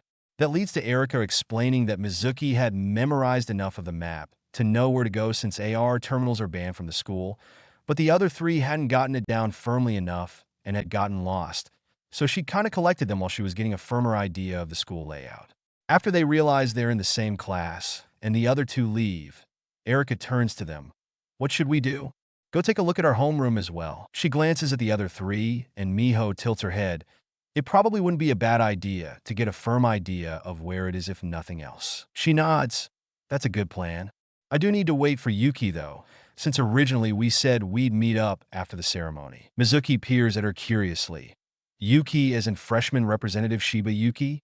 I thought you may be related. She nods, figuring Mizuki probably worked that out from the magic she can see, since if there's one thing this universe has a bit more firmly in common with her original one, it's that families tend to have something very similar to family magic signatures, with the only real differences between the nature of the signatures she can see being from the differences in the magic itself. That being said, while she's not necessarily right as to her ocular magic sensitivity, it's rude to reveal personal information about others, so she avoids commenting on it. As such, she just smiles at her. I'm surprised you spotted it. Shiba isn't exactly a rare name, and people don't tend to think we look very similar. Erika glances between them in surprise. No kidding. I never would have guessed it myself. Are you 2 twins or something? Since you're in the same year and all. She shakes her head. Not at all. I was just born not long after the cutoff for a school year while my brother was born not long before it. If I was born 23 days before or he was born 7 days later, we would have been in 2 different school years. Erika shakes her head, then laughs. Before Mizuki said something, I was about to say that if you've got a brother, they must be cute, but I gotta admit, I wasn't expecting something on that level. She shrugs, so I've heard. To be honest, maybe it's just because he's my brother, but I've never seen what the big deal is. Erika gives her a surprised look. I mean, I can get why you wouldn't be attracted to him, but you do have eyes. You can't even see it from a purely objective point of view. She shakes her head, and Erica doesn't even give her the chance to say anything. For real? But he's practically the definition of pretty boy. She shrugs again, but once again, before she can speak, Hoshi pipes up. That's kind of the whole problem. Seeing Erica and Mizuki's confusion, she shrugs and jerks her thumb towards Sora. My brother is her boyfriend, which should give you a decent idea of the kind of guy she finds attractive. Don't know how you would describe him, but pretty boy he is not. Erica and Mizuki gain looks of understanding. But before anyone can say anything more, Yuki approaches a whole group with him, which he slips away from as they pull to a stop, and he keeps going until he's right in front of her. One-sama. Sorry to keep you waiting. He hides it much better nowadays, but again, she used to serve on the Wisegamat, surrounded by nobles who had been taught to control their expression since birth, and had decades to hone that skill. So she can read that he's as irritated as usual. Originally, she thought it was just a natural reaction to having praise heaped on him and gathering admirers wherever he went, but after a couple times catching him flicker glances when people were complimenting him and only getting annoyed when she didn't react in any way, she'd realized it was more of a mixture of not really wanting compliments that aren't from her, as well as the fact she never agreed nor got irritated when they did. The last one tends to be what actually irritates her about the situation, because she's had discussions with him about it, multiple in fact, having to remind him a couple times when they were younger. Yet he still gets annoyed by it, like he's waiting for his girlfriend to get upset at other women heaping attention onto him or something. She doesn't feel like dealing with it, particularly given it never really achieves anything, so she just ignores it. That was quick. He smiles, but there's both irritation as well as a sharp edge to it. It didn't take as long as I was expecting to finish up. Making friends already, though? You certainly move fast. She gives him a look, silently chastising him for being jealous of others having her attention again, even as she glances over at them. This is Shibata Mizuki and Chiba Erica. They ended up sitting next to me when they were finding seats for the entrance ceremony, and as it turns out, we're in the same class. Yuki looks away in response to her silent rebuke. I see. Feeling the need to remind him he has no particular claim to her, she adds, funny coincidence, so are Sora, Miho, and Hoshi. I mean, there are only 3 Course 2 classes, but it's certainly fortuitous that all 4 of us ended up in the same one. One of the people who had been following Yuki, an upperclassman from the looks of her, smiles. I assume from the use of first names that you're friends? How lucky to end up with all of you in the same class. She smiles at her. Very much so. The upperclassman laughs lightly. Ah, but where are my manners? I'm Student Council President Sigusa Mayumi. She nods her head. Shiba Tashiko. Sigusa seems to get excited about that. I thought you might be if you're siblings with Yuki here. You're the one with the highest score, even setting a record on the theoretical part of the entrance exams. She smiles at her brightly. It's nice to know my suspicion that the highest scores in both the practicals and theoretical halves both having the last name Shiba wasn't a coincidence. Your family is quite talented. She dips her head again. Thank you. Before she can say anything else, Yuki, whose acknowledgement of the reprimand hadn't lasted long, since she can already see he's getting jealous again of someone having her attention, something she's reaching the end of her patience on, interrupts her small conversation with Sigusa. One-sama. Did you want to head out now? Or, wanting a bit of space before she snaps at him, she smiles. Actually, we held off on going because I'd already made plans to meet you here, but we were thinking of finding our classroom first, just to make sure we know where it is tomorrow. I was going to ask you to just tag along while we found it real quick, but I can only imagine that if the student council president is here, then she had something she wanted to discuss with you. Sigusa smiles. I did actually. She turns back to Yuki, then we'll split up briefly while you speak to Sigusa-senpai, and I head over with my classmates to get a firm idea of where our class is real quick, and just meet back up in about 20 minutes. She'd thrown the last question towards Sigusa, who laughs lightly. That's plenty of time to get the basics covered, especially since I'm sure Yuki will need time to think. Then Sigusa shakes her head a little bemused. It's not like we have an appointment with Yuki, so I was about to suggest we catch up with him tomorrow, but that works out rather well. Especially since while we'll undoubtedly still need to see each other later, Yuki will have more time to think it over. She nods, then turns to Yuki, who is trying hard to hide how sullen he is. All right then. You'll stay with Sigusa and find out what she was wanting to talk about while we head over for a more solid sense of where our classroom is, and we'll meet back up in about 20 minutes. Yuki nods, doing his best to hide how dejected he is. Of course, One-sama. She lifts her hand, not seeing the point in giving a verbal farewell of some sort when they'll see each other so soon. immediately heading off with the other 5. There's a few beats of silence before Mizuki peers up at her cautiously. Shiba, are you sure that was a good idea? I didn't intend, and I don't think Erika did either, to cause any issues between you and your brother. She sighs. You didn't. That was more of an extension of a long-standing problem. One I can basically guarantee you that you wouldn't want the details on even if I wanted to get into it given we're practically strangers. Erika leans forward to peer around Mizuki at her.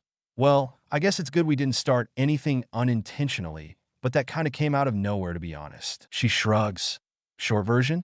He gets jealous of literally anyone having a crumb of my attention. Erika straight up, so a total siscon. Fair enough. She sighs again, particularly since you don't even know a tenth of it. Erika snickers, but the conversation turns away there as they start idly chatting about their classes that will be officially starting the next day. They swing by the classroom, but basically immediately head back out.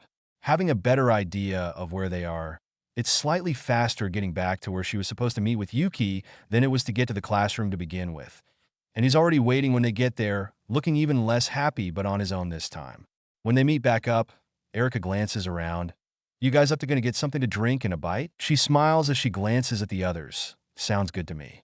You guys? They all murmur agreements of their own. Happily for most of them, sullen and moody for Yuki, and she turns back. Well, that settles that then.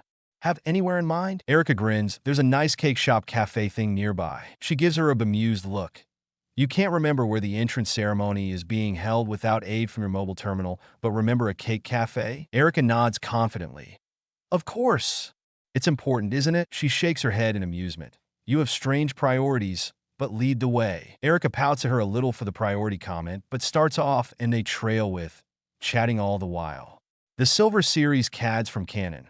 Renamed since the alias isn't Taurus Silver. So the only connection she has to silver is her usages with it in regards to magic like the Dragon Thunder thread. Black has more connections with her. Given Sirius named her the heir of the Black family. And her alias is Tokakuro. Just some clarification. For the record, I have no clue how well Ryumi works as a Japanese name, but Calanthe Tashiko is a little shit. Obara has the kanji for small as well as origin/foundation, though that second one isn't important. Ryumi basically means dragon beauty. So Obara Ryumi basically means small dragon. Little dragon Xiaolong, anyone? Beaming face with smiling eyes also, as my beta pointed out, if that's the case, and you were looking for something that showcased her little shitness, XD little dragon child does work. She was referencing the possibility of using Ryuko, but if you went with Ryumi, it'd be like, pretty little dragon, which sure, she is pretty, and would probably drive people nuts thinking that was all that was to her if they just heard the name, but not know exactly who it spoke of. Then they meet her and become absolutely terrified of the pretty little dragon. So I don't care how well Ryumi works as a Japanese name. Her military code. Name is Ryumi, and she's going to juke everyone with what that little dragon beauty is capable of. Just wanted to clarify. No, I'm not going to go on such tangents whenever it comes up. She'll get used to the idea of such a difference in her new universe. It's more about the fact that yes, she's still very much adjusting. Give her a break, it's only been a couple years, and while it's been a couple years, she has also been stupid busy as is Calanthe Tashiko's normal, and she had almost 500 years of familiarity with. Her original universe ingrained deeply into her, and she doesn't have reason to think of international stuff, especially all that often. Yes, I'm fully aware it's awfully convenient that Tashiko, Sora, Miho, and Hoshi are all in the same class, but the only real reason to have them in other classes is to go with the statistical probability of all 4 of them ending up in one of the 3 classes for Course 2 students. It's fiction though, so new relationships. While I'm not exactly a fan, I don't dislike Miyuki in canon, but when you aren't writing Shibasist, it's kinda hard not to seem like you're just dissing. Like, how do you even portray the way Miyuki, or Yuki in FIC, likes to try to force things to play out how he desires them to then getting upset when his older sibling doesn't acquiesce in a positive light? Writing the first scene, I felt like I was bullying the younger of the Shiba siblings, but I'm not trying to. It's just kind of what you get when you mix the younger Shiba sibling with a version of their older sibling that doesn't put up with their emotional pushiness. After a fairly standard meetup for sparring and update purposes on getting accepted to First High, with the ancient magic user Kazama introduced her to Kokono Yakumo. She's in a self-driving car, the cabinet as they call them, heading to their first actual day of school with Yuki when he suddenly breaks the silence. Wani-sama. She looks up from her mobile terminal. I received a call from those people congratulating me for getting accepted into First High. She nods. Did they get in touch with you? She sighs. No, but I don't really care. Why? Yuki shakes a little as his magic starts to leak out and lower the temperature in the vehicle. I suppose it was a rather fleeting hope, but that they didn't even acknowledge Wani-sama dash. Her tone becomes lightly chastising. Yuki.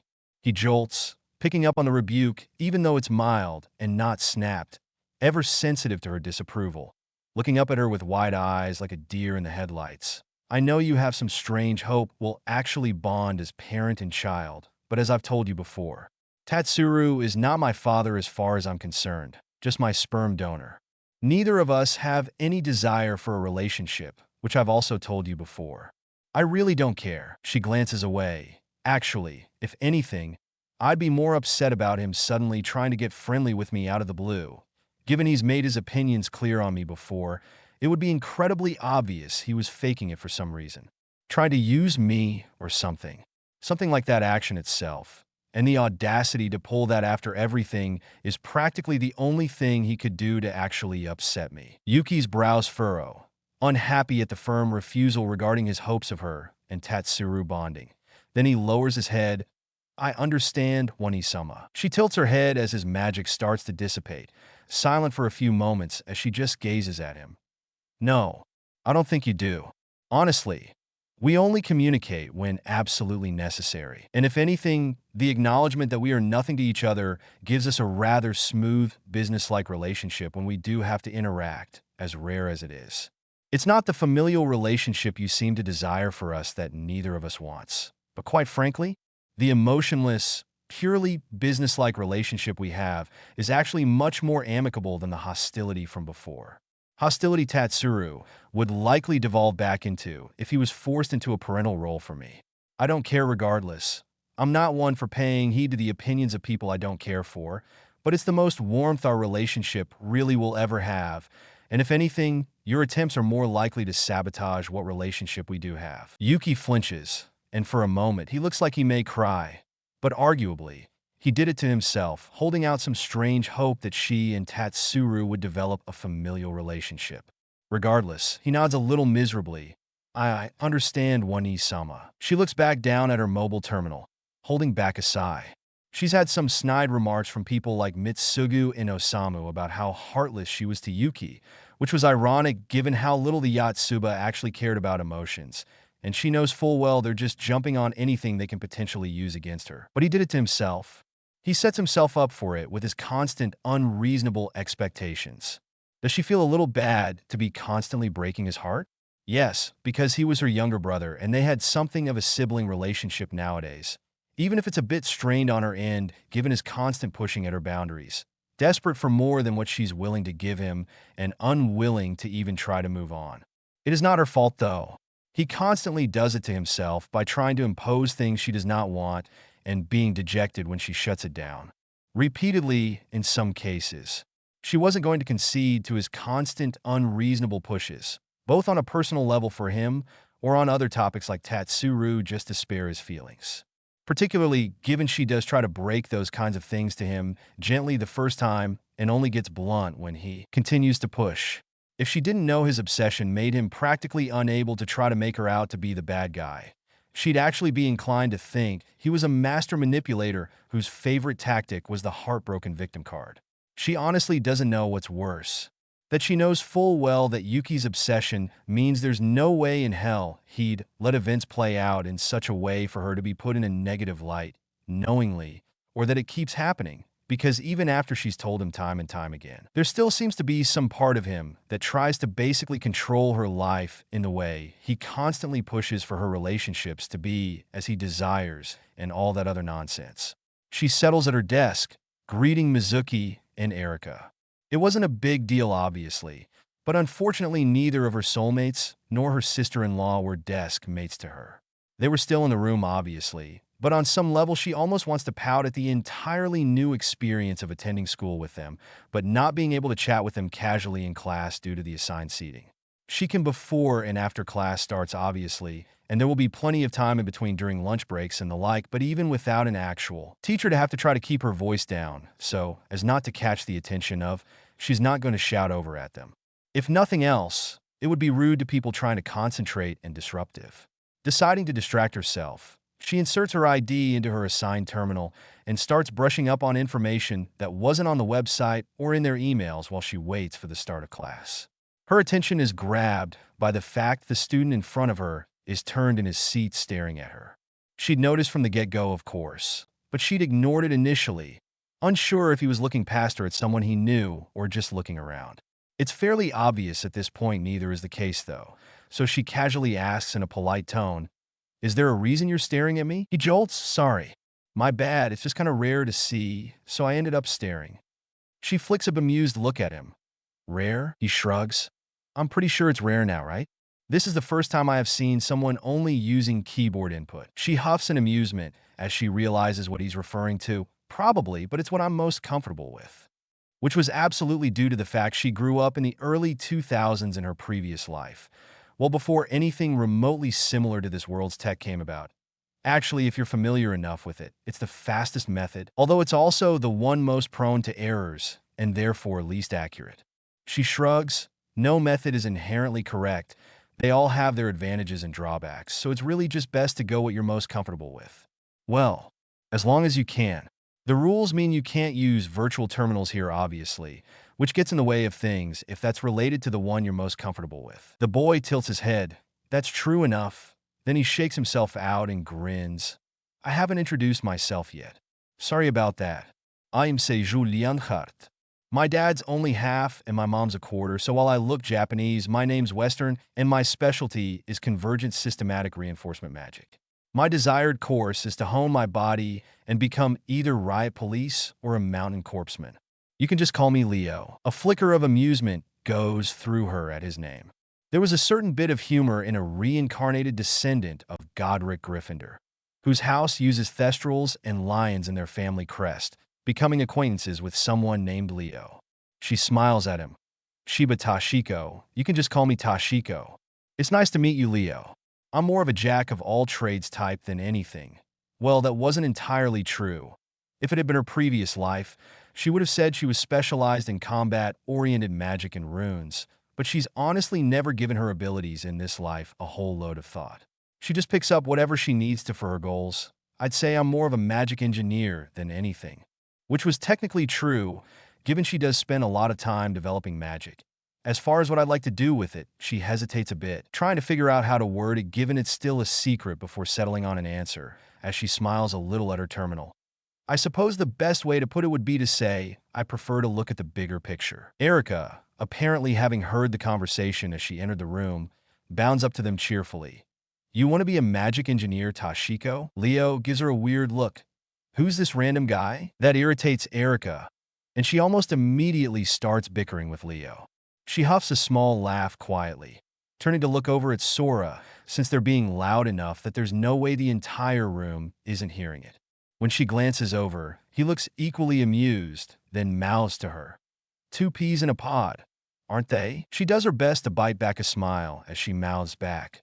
"Loud, brash, energetic, and proud?" "Yes." Sora shakes his head as Hoshi giggles a bit from where she's sitting on his desk, towards the edge with her legs dangling off given the terminal, but still very much on top of it. Given the alphabetical order to the seat assignments, Miho is at the back of the class, so she turns around to share an amused look with her too. As she is though, it draws her attention to a boy sitting next to her. He's gazing at Erica with an embarrassed look on his face, so she can only assume they know one another. Feeling a bit bad for the boy, if only because between the decade she spent in Japan with Misaki in their previous life, and the handful of years here to adjust to any differences in this universe, she's very familiar with the aversion to drawing attention most Japanese seem to have, and how easily they suffer secondhand embarrassment. She nods to the left, Miho's right from her perspective, at the boy. Miho looks a little confused at first, before she glances over and clocks him. She leans over to try to soothe out his embarrassment, even as she gives her a thumbs up with the hand on the side opposite him. She has no idea if Miho will be able to help him out with his embarrassment, but it's worth a shot. She's still with Erika, Mizuki, and Leo as they start to head to lunch, and within moments, Hoshi bounds up, almost as energetic as Erika had been this morning, Sora trailing behind her, a bit more laid back. They don't even get a chance for Leo to make more than a confused expression. The only one of the three who hadn't been there yesterday to know she was familiar with the twins, before Miho, is somehow politely dragging her seatmate up to them. Introductions are quickly exchanged, in which she learns that yes, Miho's seatmate, Yoshida Mikihiko, who insists they just call him Mikihiko, does in fact know Erika, who much to his chagrin calls him Mickey. And an explanation is given to Leo as to why the seemingly random students are coming up in the form of the fact she's close to the other three. An explanation for Mikihiko wasn't really needed, given he'd seen Miho basically dragging him up, but Miho had brushed it off anyway with a quick explanation of the fact she and Mikihiko had gotten along fairly well, and at her question, he'd revealed he had no plans for lunch. They hadn't stopped moving while they spoke, so by the time they're done, they're already settling down with their food in the cafeteria. They've hardly been there for very long, though, before Yuki comes over, a group practically glued to him, which is probably the source of the slight strain in his smile. One-sama, I'm glad that if nothing else lunch is shared between courses. I must admit, I missed you. She's not surprised in the slightest, but some of her followers seem to be, though it's one of the boys around her that voices it. Shiba? You're joining Weeds for lunch? He barely hides his scowl as he turns. I don't know why you're acting surprised. I told you all that I already had plans to meet with my older sister for lunch. He shoots them a dirty look, like their animal waste on the bottom of his shoe that he was unfortunate enough to step in. He didn't say she was a weed. Yuki let some of his displeasure show on her face. Why should it matter that my One-sama is a course too? She sort of wants to sigh at Yuki, trying to make a point against that whole bloom and weed slang by stressing the actual distinctions between them rather than using the derogatory nickname Course 1 students gave Course 2. Yes, it really shouldn't exist, but it's not like the false superiority of most Course 1 students will be shaken off by something as simple as that. She's pulled from her thoughts as Yuki continues. She is my One-sama. What course either of us are in doesn't matter. Unsurprisingly, the prideful boy and some of Yuki's other fans aren't willing to accept that, and Erika and Leo are brash enough that they unsurprisingly refuse to accept their meddling refusal. It starts a bit of an argument, and she gives it a little to see if Yuki's followers will see reason. After that, though, she steps in, not raising her voice, but drawing on her experience as Lady Potter-Black to make her voice ensnare people's attention. You must look down on Yuki quite a lot. They all flush bright red, but she doesn't let any of them speak. I mean, you must too think you have any right to dictate what Yuki does with his free time. To think you have the right to demand his attention. There's an uncomfortable silence as more than one of the more verbal students on the course one side flinch, or look away, or open and close their mouths looking for something to say. Finally, the boy who'd spoken first musters himself and throws her a dirty glare.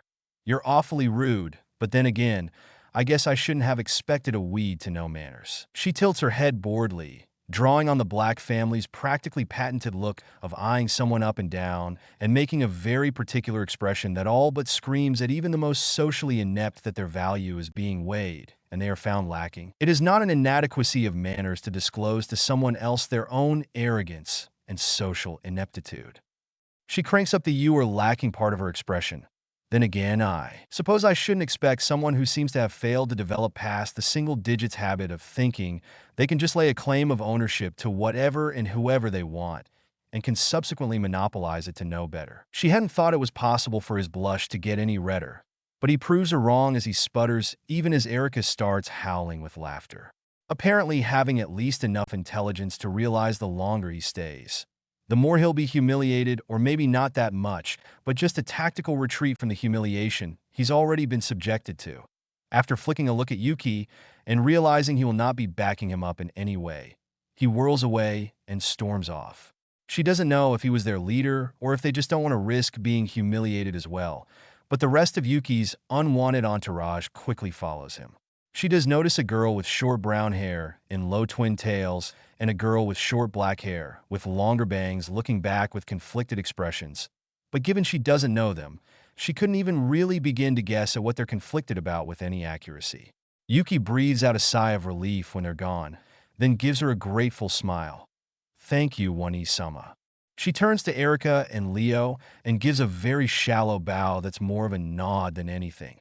I owe you gratitude as well for attempting to get them to see how unreasonable they were being. I apologize to you all for bringing trouble. Leo grins widely. Nah, don't worry about it. It's normal you'd want to sit with your sister for lunch since you're in separate classes. Any trouble was entirely from them meddling. Erika nods. MHM, you can't control how they act. It had been a bit of a hassle to get one, but there were tables with more room than average, and they'd picked one that could seat them all that wouldn't be a squeeze, so there's plenty of room for Yuki to join them, which he doesn't hesitate to do. After another round of introductions, for those who haven't met Yuki at least once before and who he doesn't know, they settle in fairly quickly. In fairness, between Leo and Erika's exuberance, Hoshi's enthusiasm, and her husband and wife's calmer ease, Mizuki and Mikihiko's shyness don't really stand a chance. She feels that same flicker of concern for Mikihiko as she had for Mizuki. It was obviously perfectly fine if they were just naturally shy, but she can't help but feel immediately worried at the possibility of there being some sort of underlying problem. Maybe it's just her being overprotective of innocents, particularly minors, and she's sticking her nose into other people's business. But she can't help it. She would never push and practically demand they give her their life stories or anything of the sort, but it's practically instinctive for her to want to reach out to them, to try to find out if there are concealed roots to their behavior, and to offer them safety and support if they need it. If nothing else, she knows full well they'll need to get to know her better, so she isn't practically a stranger before she tries to find some way to get to the bottom of whether it's just their natural dispositions or if there are some sort of problems. She also needs to figure out how to inquire into it gently if signs do point to there being a cause.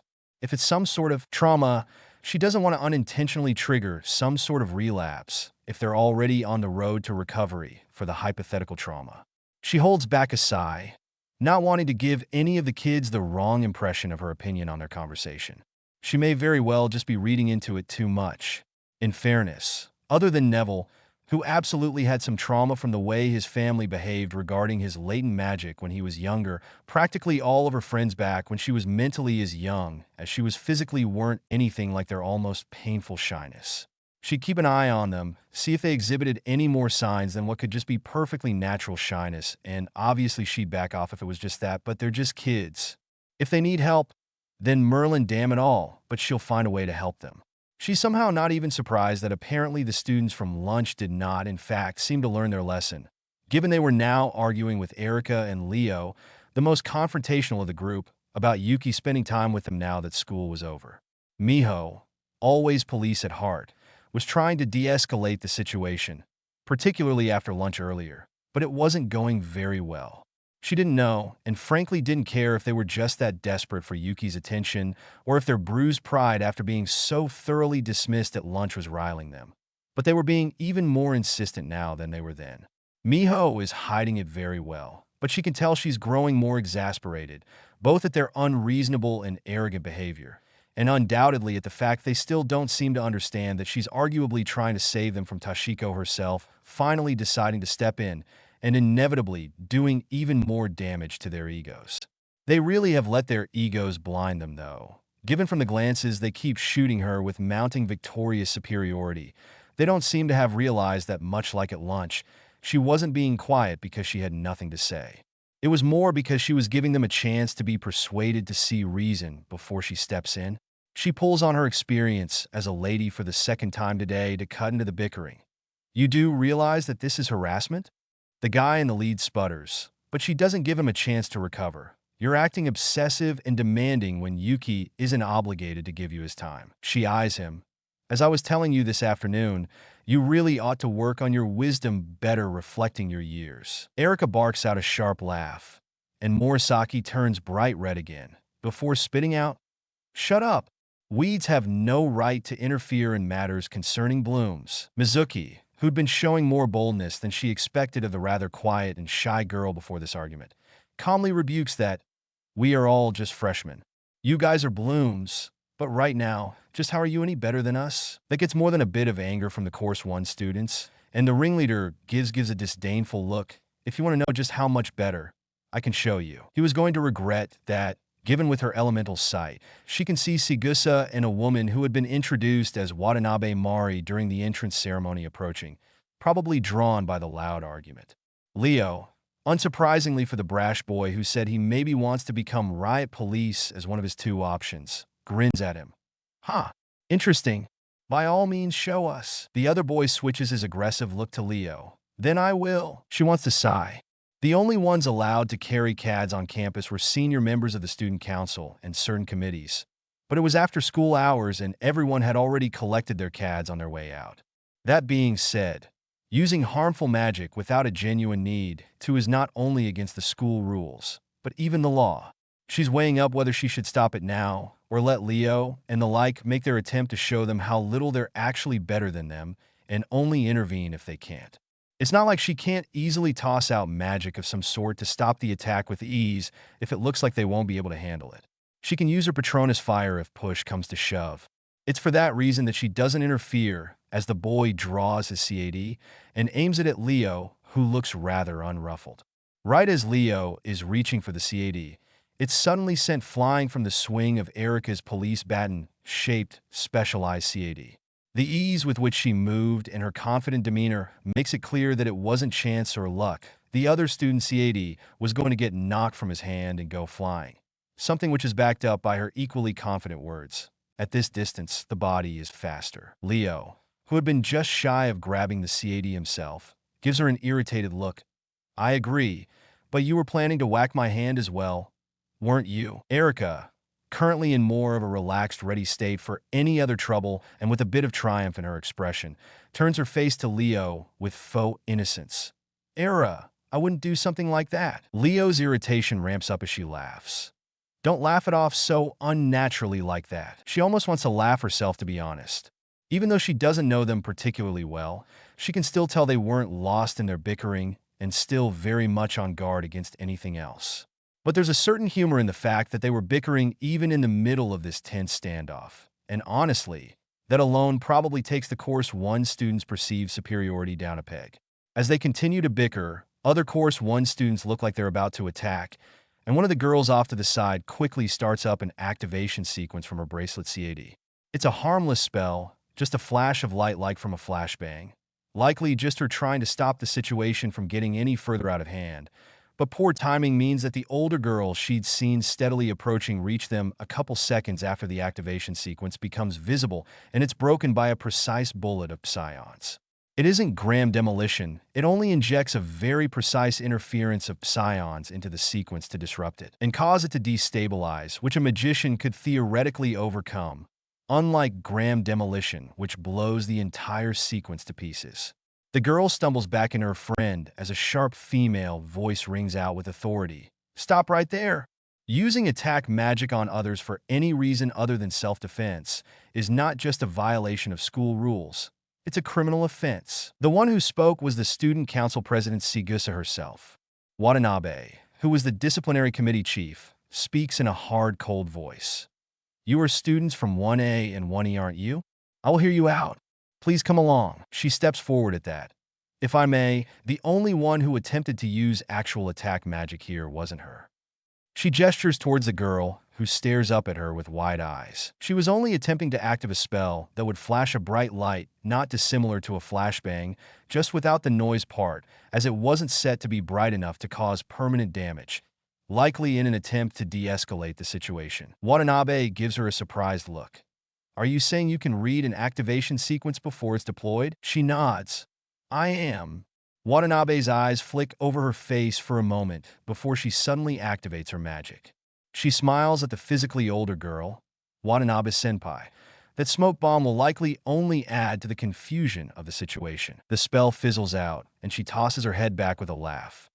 You really can read activation sequences. There's more than one sharply sucked-in breath, but she ignores them and nods. I can. Watanabe flicks a more relaxed look at the girl. I suppose it's admirable to make a snap-second decision to try to de-escalate a tense situation. She turns her gaze back on her. How did it get to that point to begin with, though? She shrugs. As you could easily see from the footage on that camera over there, she points at it. causing the Course 1 students to blanch. This group of Course 1 students were refusing to accept my younger brother's insistence that he was leaving with me, rather than going with them for whatever they were trying to pressure him into.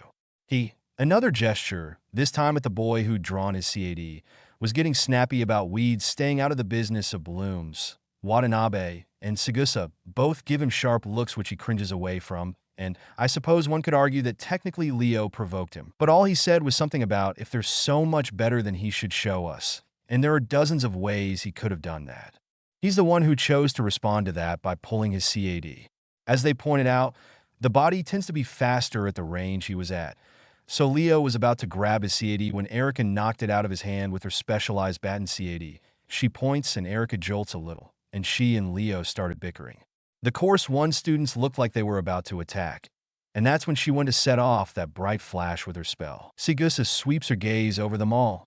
I see. Then she turns to Watanabe, who nods then locks her gaze onto the boy who'd drawn his CAD and holds out her hand. Let me see your ID. He looks a little nervous as he hands it over. Morisaki shun of class 1A, huh? She looks back up at him, then sweeps her gaze over the rest of them. Her gaze stops on Tashiko's group first. While Miss, she nods at her flick of a look, Shiba Tashiko. Watanabe continues. While Miss Shiba isn't wrong that some of what was said could arguably be taken as verbal provocation, she also isn't wrong that there are plenty of ways he could have responded to the challenge. So you technically didn't do anything wrong. You're free to go. Then her gaze changes to the girl who had tried to use that flash spell. Technically, you could be in trouble for trying to use magic, but as you were only trying to de-escalate the situation, you're in the clear. Her gaze sweeps to the rest of the Course 1 students. Since you didn't technically attack, if only because we showed up before you potentially could, you all get off with just a stern warning. Do I make myself clear? There's some frantic nodding, and her gaze lingers a moment to let them shift nervously under it to drive the point home before her gaze finally settles on Morisaki. You, however, are in trouble, Morisaki. Grab your CAD and come with me. Morisaki sputters, but they dash. Watanabe gives him a cold look. If you're trying to bring up what could be taken as verbal provocation, I would like to remind you that magicians are expected to have better control of themselves than to let something as minuscule as that get a rise out of them. Considering you just started and this is your first offense, I doubt you'll be expelled, but honestly, considering if you just got into a verbal disagreement with someone on the street and acted like this, you'd likely be arrested. I'd say they did you a favor by forcing you to acknowledge you have a short fuse before you get yourself arrested. Morisaki blanches, then shoots them a dirty look, and she raises an eyebrow.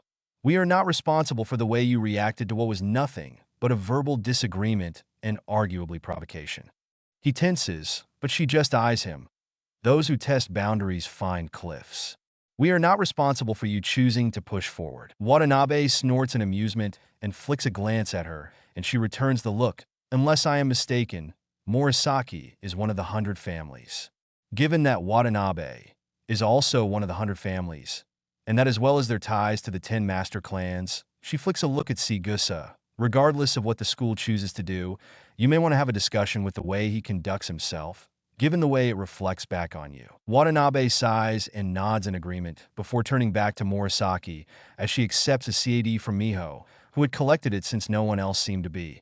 And as I said, I doubt it'll be immediate expulsion since it's the first day and all that. You've very much tested boundaries, and now it's time to face the cliff. Get moving. She shakes her head as they head off with Sigusa, and the majority of Morisaki's group nervously and hurriedly disperses after they're gone. The only ones who don't are the girl who had been about to set off the flash of magic, who she belatedly recognizes as the girl with twin tails that had been giving them an odd look at lunch, and her friend, who she realizes is the same black-haired girl who had also been giving them the conflicted expressions with the other. They approach almost hesitantly, and it's the brown-haired girl who takes the lead. Then she gives a shallow bow of greeting. I'm Mitsui Anoka. I wanted to apologize for the way things got out of hand earlier, and the things they were saying. She smiles. Don't worry about it. You aren't responsible for other people's words. Anoka smiles hesitantly. I also wanted to thank you for explaining things to Watanabe. Senpai, I was just trying to get everyone to stop, but I could have gotten in so much trouble. She waves her hand. Don't worry about it. It would have been wildly unfair for you to be the one to get in trouble when you were just trying to get everyone to calm down. Anoka's smile becomes a little more certain, and her friend shows us that moment to pipe up. I didn't want to interrupt Anoka, but if you're done, I'm Kitayama Shizuku. It's nice to meet you. She smiles at the somewhat flat deadpan that seems to be the girl's default, at least from what she saw of her during the confrontation and the way neither Yuki nor Anoka bat an eyelash. I said it earlier, but I'm Shiba Tashiko. You can just call me Tashiko. She and Anoka both nod, and they end up joining them on the way to the cabinet station. The air is still a little delicate at first, but given they seemed like good kids that just got caught up in things, neither she nor Miho, Sora, and Hoshi really let it linger. They'd really only been trying to smooth things out between everyone, and while it works, it's kind of surprising how quickly the two click with the rest afterwards. She supposes it's a good thing that there are some pretty decently sized tables in the cafeteria for larger groups, as she's pretty sure the two were going to be joining them. They seem genuinely remorseful for their part in things, so it should be fine. She'll keep a bit of an eye on the girls to make sure they're not faking, but it's doubtful they'd be able to deceive her given her literal hundreds of years dealing with nobles in some capacity or another in her previous life. As they're walking from the cabinet station to the school with the others, who they met up with at said station, a cheerful voice calls out behind them, "Tashiko, Yuki." They had stopped and turned to find that just as she'd suspected, it was a cheerful Sigusa calling out to them, "Good morning." She glances at the rest of their group and nods with a smile, "Good morning to you all as well." Then she turns her attention back to her and her brother, though it's mostly on her brother. "I was wondering if you'd thought about the topic we spoke of on the day of the entrance ceremony?" Yuki chews his lip. "A bit, yes." Sigusa smiles. "But it still seems like you may be uncertain? How about you come to the student council room for lunch today? Though, unless you don't mind pre-made meal. Dispenser bentos, you may want to swing by the cafeteria and grab something really quickly." Yuki's brow furrows and he glances up at her, but he doesn't even have to say anything before Sigusa seems to catch on to his thought process, at least a little, though hopefully not too much. "Tashiko can come too, of course. It's not a huge secret, and I'm not so heartless I'd ask siblings in different courses to give up what time they have together during the school day." Yuki relaxes a little, and it makes her bite back a sigh. She set down boundaries for him repeatedly, but rather than learning to respect them, he only seems to be getting clingier and clingier by the day. Maybe she needs to be firmer about it. Something like rather than just rebuking him with her tone and waiting to potentially actually say anything until people who aren't aware of the situation aren't around and start letting him know he's crossing the line in that exact moment. Perhaps having it at least somewhat private was emboldening him.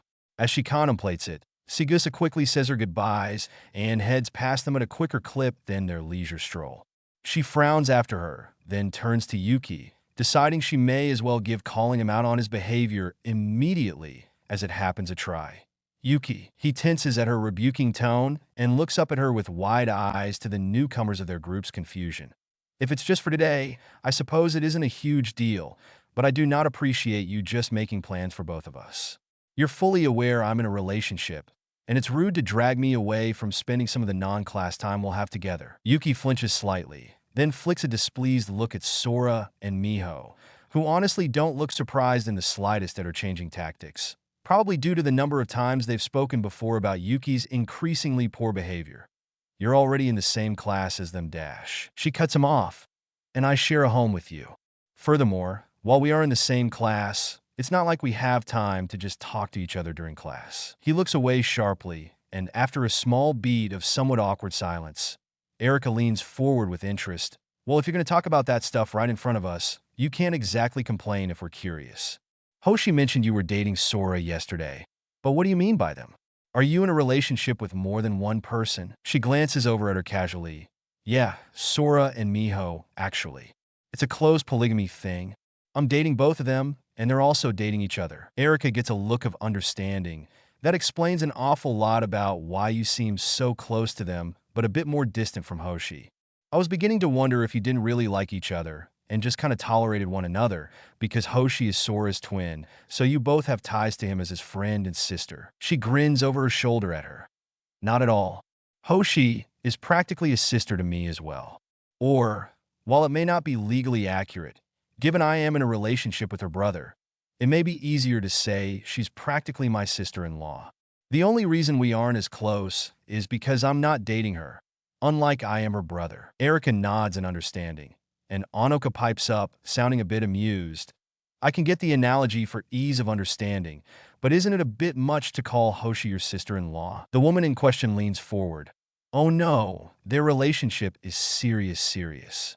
It's not legally accurate, for this life anyway. But she's not wrong that I may as well be. Shizuka tilts that somewhat deadpan expression that seems to be her default towards her. How so? Hoshi snorts. For one, they've been dating for literally years already. More than Hoshi can vaguely reference. For another, they've already spoken about marriage. For family expectation reasons. Since if it ever comes out she's a Yatsuba, there would be a stupid amount of uproar if she didn't get married. And while she would have done it if her soulmates weren't here, they were. So it had been decided to avoid it by having her be the one to marry Sora in this life. Even if she wasn't exactly happy with the fact that people would undoubtedly deem Miho Sora's mistress or something. Not to mention it didn't feel fair to their soulmate in general. And just to prevent accusations of cheating later. Since polygamous marriages aren't legal, on paper it'll be Sora and Tashiko who are married. But they've already settled on the fact that even if she can't have a marriage license to either of them, Miho will be part of a tweaked ceremony with them. Hoshi shrugs before she continues. They've already got the whole thing planned out and budgeted and all that. The date is going to be, the venue they're going to use, and even backups if it's booked when it gets closer to things if they find it's already taken when they try to make their own booking, the decorations, the details of the clothes. But just the details, they haven't purchased them yet since they don't want some last-minute growth spurt making it so they won't fit. Basically, the whole thing is already figured out. The only thing they haven't totally nailed down yet is the bridal party, the groomsmen, and the guest list, since relationships come and go and change. So they don't want to even attempt to nail that part down until it's closer to the event. The kids give them all surprised looks, but Yuki looks devastated, which isn't surprising given she knows full well it's the first he's heard of it. Luckily for him, given he's too emotional to even attempt to hide his expression, everyone else is so surprised and focused on them that none of them notice. Leo whistles. Okay, yeah, that's pretty serious. So I guess it isn't entirely unfair to describe Hoshi as practically your sister-in-law already. She hums in agreement and looks over her shoulder at said sister-in-law, then flicks her eyes towards Yuki. Getting the hint, Hoshi glances over and subtly elbows him. Once Hoshi has, she turns back around so she doesn't potentially draw attention to them, but she's still aware of what's happening given her elemental sight. She keeps an eye on it even as the conversation turns to them asking questions about their wedding plans and curiosity, but having caught the glance back and knowing the situation more than well enough, as well as the fact she'd undoubtedly want to keep an eye on it, Miho and Sora take over answering their questions.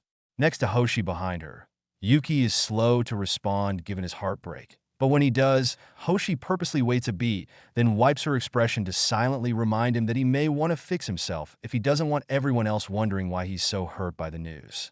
She has long since hit the point that she genuinely stopped caring if others found out about him being in love with her, having only done so to begin with because she wanted to try to spare him the mortification from looking back on others knowing if he ever manages to get over her. She sincerely doubts he will though, considering he actively resisted her prior attempts to get him to move on.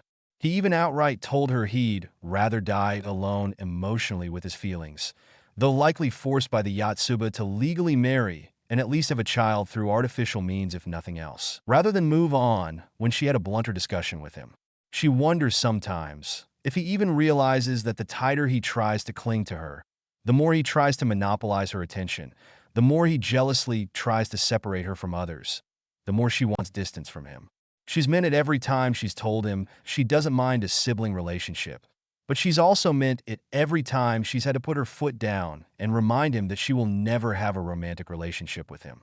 She's even started wondering recently if he'll ever push her to the point that she cuts him out of her life completely. She hopes he doesn't, but given it would be a consequence of his own actions, it's entirely up to him whether it will be necessary at some point or not. It's with not insignificant reluctance that she says her farewells to her soulmates when lunch arrives, still none too pleased about essentially being volunteered to give up her free time with them, and heads off to meet up with Yuki. Given that the first years, regardless of whether they were in course 1 or 2, were all on the same floor, Before they had separated this morning, Yuki had insistently made plans for them to meet up at the staircase before they went up. She's entirely unsurprised that he's already there, practically bouncing on his toes cheerfully. Either he doesn't pick up on her mood, or he's just bulldozing past it. But it's not just his expression and body language that's cheerful when Yuki asks, "How has your day been so far, Wani-sama?" She shrugs. Class was just class. Not much to say there. The only thing really notable about my day is I've basically spent all morning mulling over lunch with my partners being taken away. He slumps. I see. Things fall silent after that, and Yuki looks a bit torn. If she had to guess, it's likely between upsetting her and some weird sense of victory at pulling her away from Sora and Miho, which will absolutely not do, and the very thought that it may be going through his head drives her to speak again. Honestly, I contemplated sending a message to Sigusa-senpai, explaining that while her consideration is admirable in general, it doesn't work in the way she was wanting it to for me, and that I wouldn't be attending this little meeting. Particularly since it doesn't seem to have anything to do with me anyway. The major reason I decided not to was because I didn't want to insult what was meant to be kindness, nor give the student council president a bad impression of me. His head and voice both lower, and the torn expression, or at least the half that may or may not have been victory, disappears quickly. I see. The rest of the walk is quiet, and it isn't too long before they're stopping in front of the student council room door. It didn't stand out from any of the other doors in the hallway. All plain wood. The only indicator of it being what it was is the speaker on the wall next to it to talk to people inside before you are let in, and the sign simply reading Student Council Room on the door itself. Given he was the one originally asked to come, and she was basically just dragged along, Yuki is the one to walk up to the speaker and press the button to say, "Who is here?" and request entry, fixing his despondent expression as he does. With a softer clicking noise, the lock on the door releases, and Yuki doesn't hesitate to enter with her trailing behind. Sigusa isn't the only one in the room, which makes total sense given that the student council probably meets up for lunch daily. Sigusa beams at them. "Welcome. Please come and sit." Yuki bows in greeting even as she closes the door behind them, but Sigusa waves it off. "No need to be formal. Please, make yourselves comfortable. We can talk while we eat." After they get settled in their seats, Sigusa asks, "Do you prefer meat, fish, or vegetarian for the bentos?" She gives her an amused look. While they aren't as bad as Hars, given the thing the pre-made bentos tend to be the worst at our meats, "I'll stick to the vegetarian, thanks." Sigusa giggles slightly. "I can't exactly blame you there."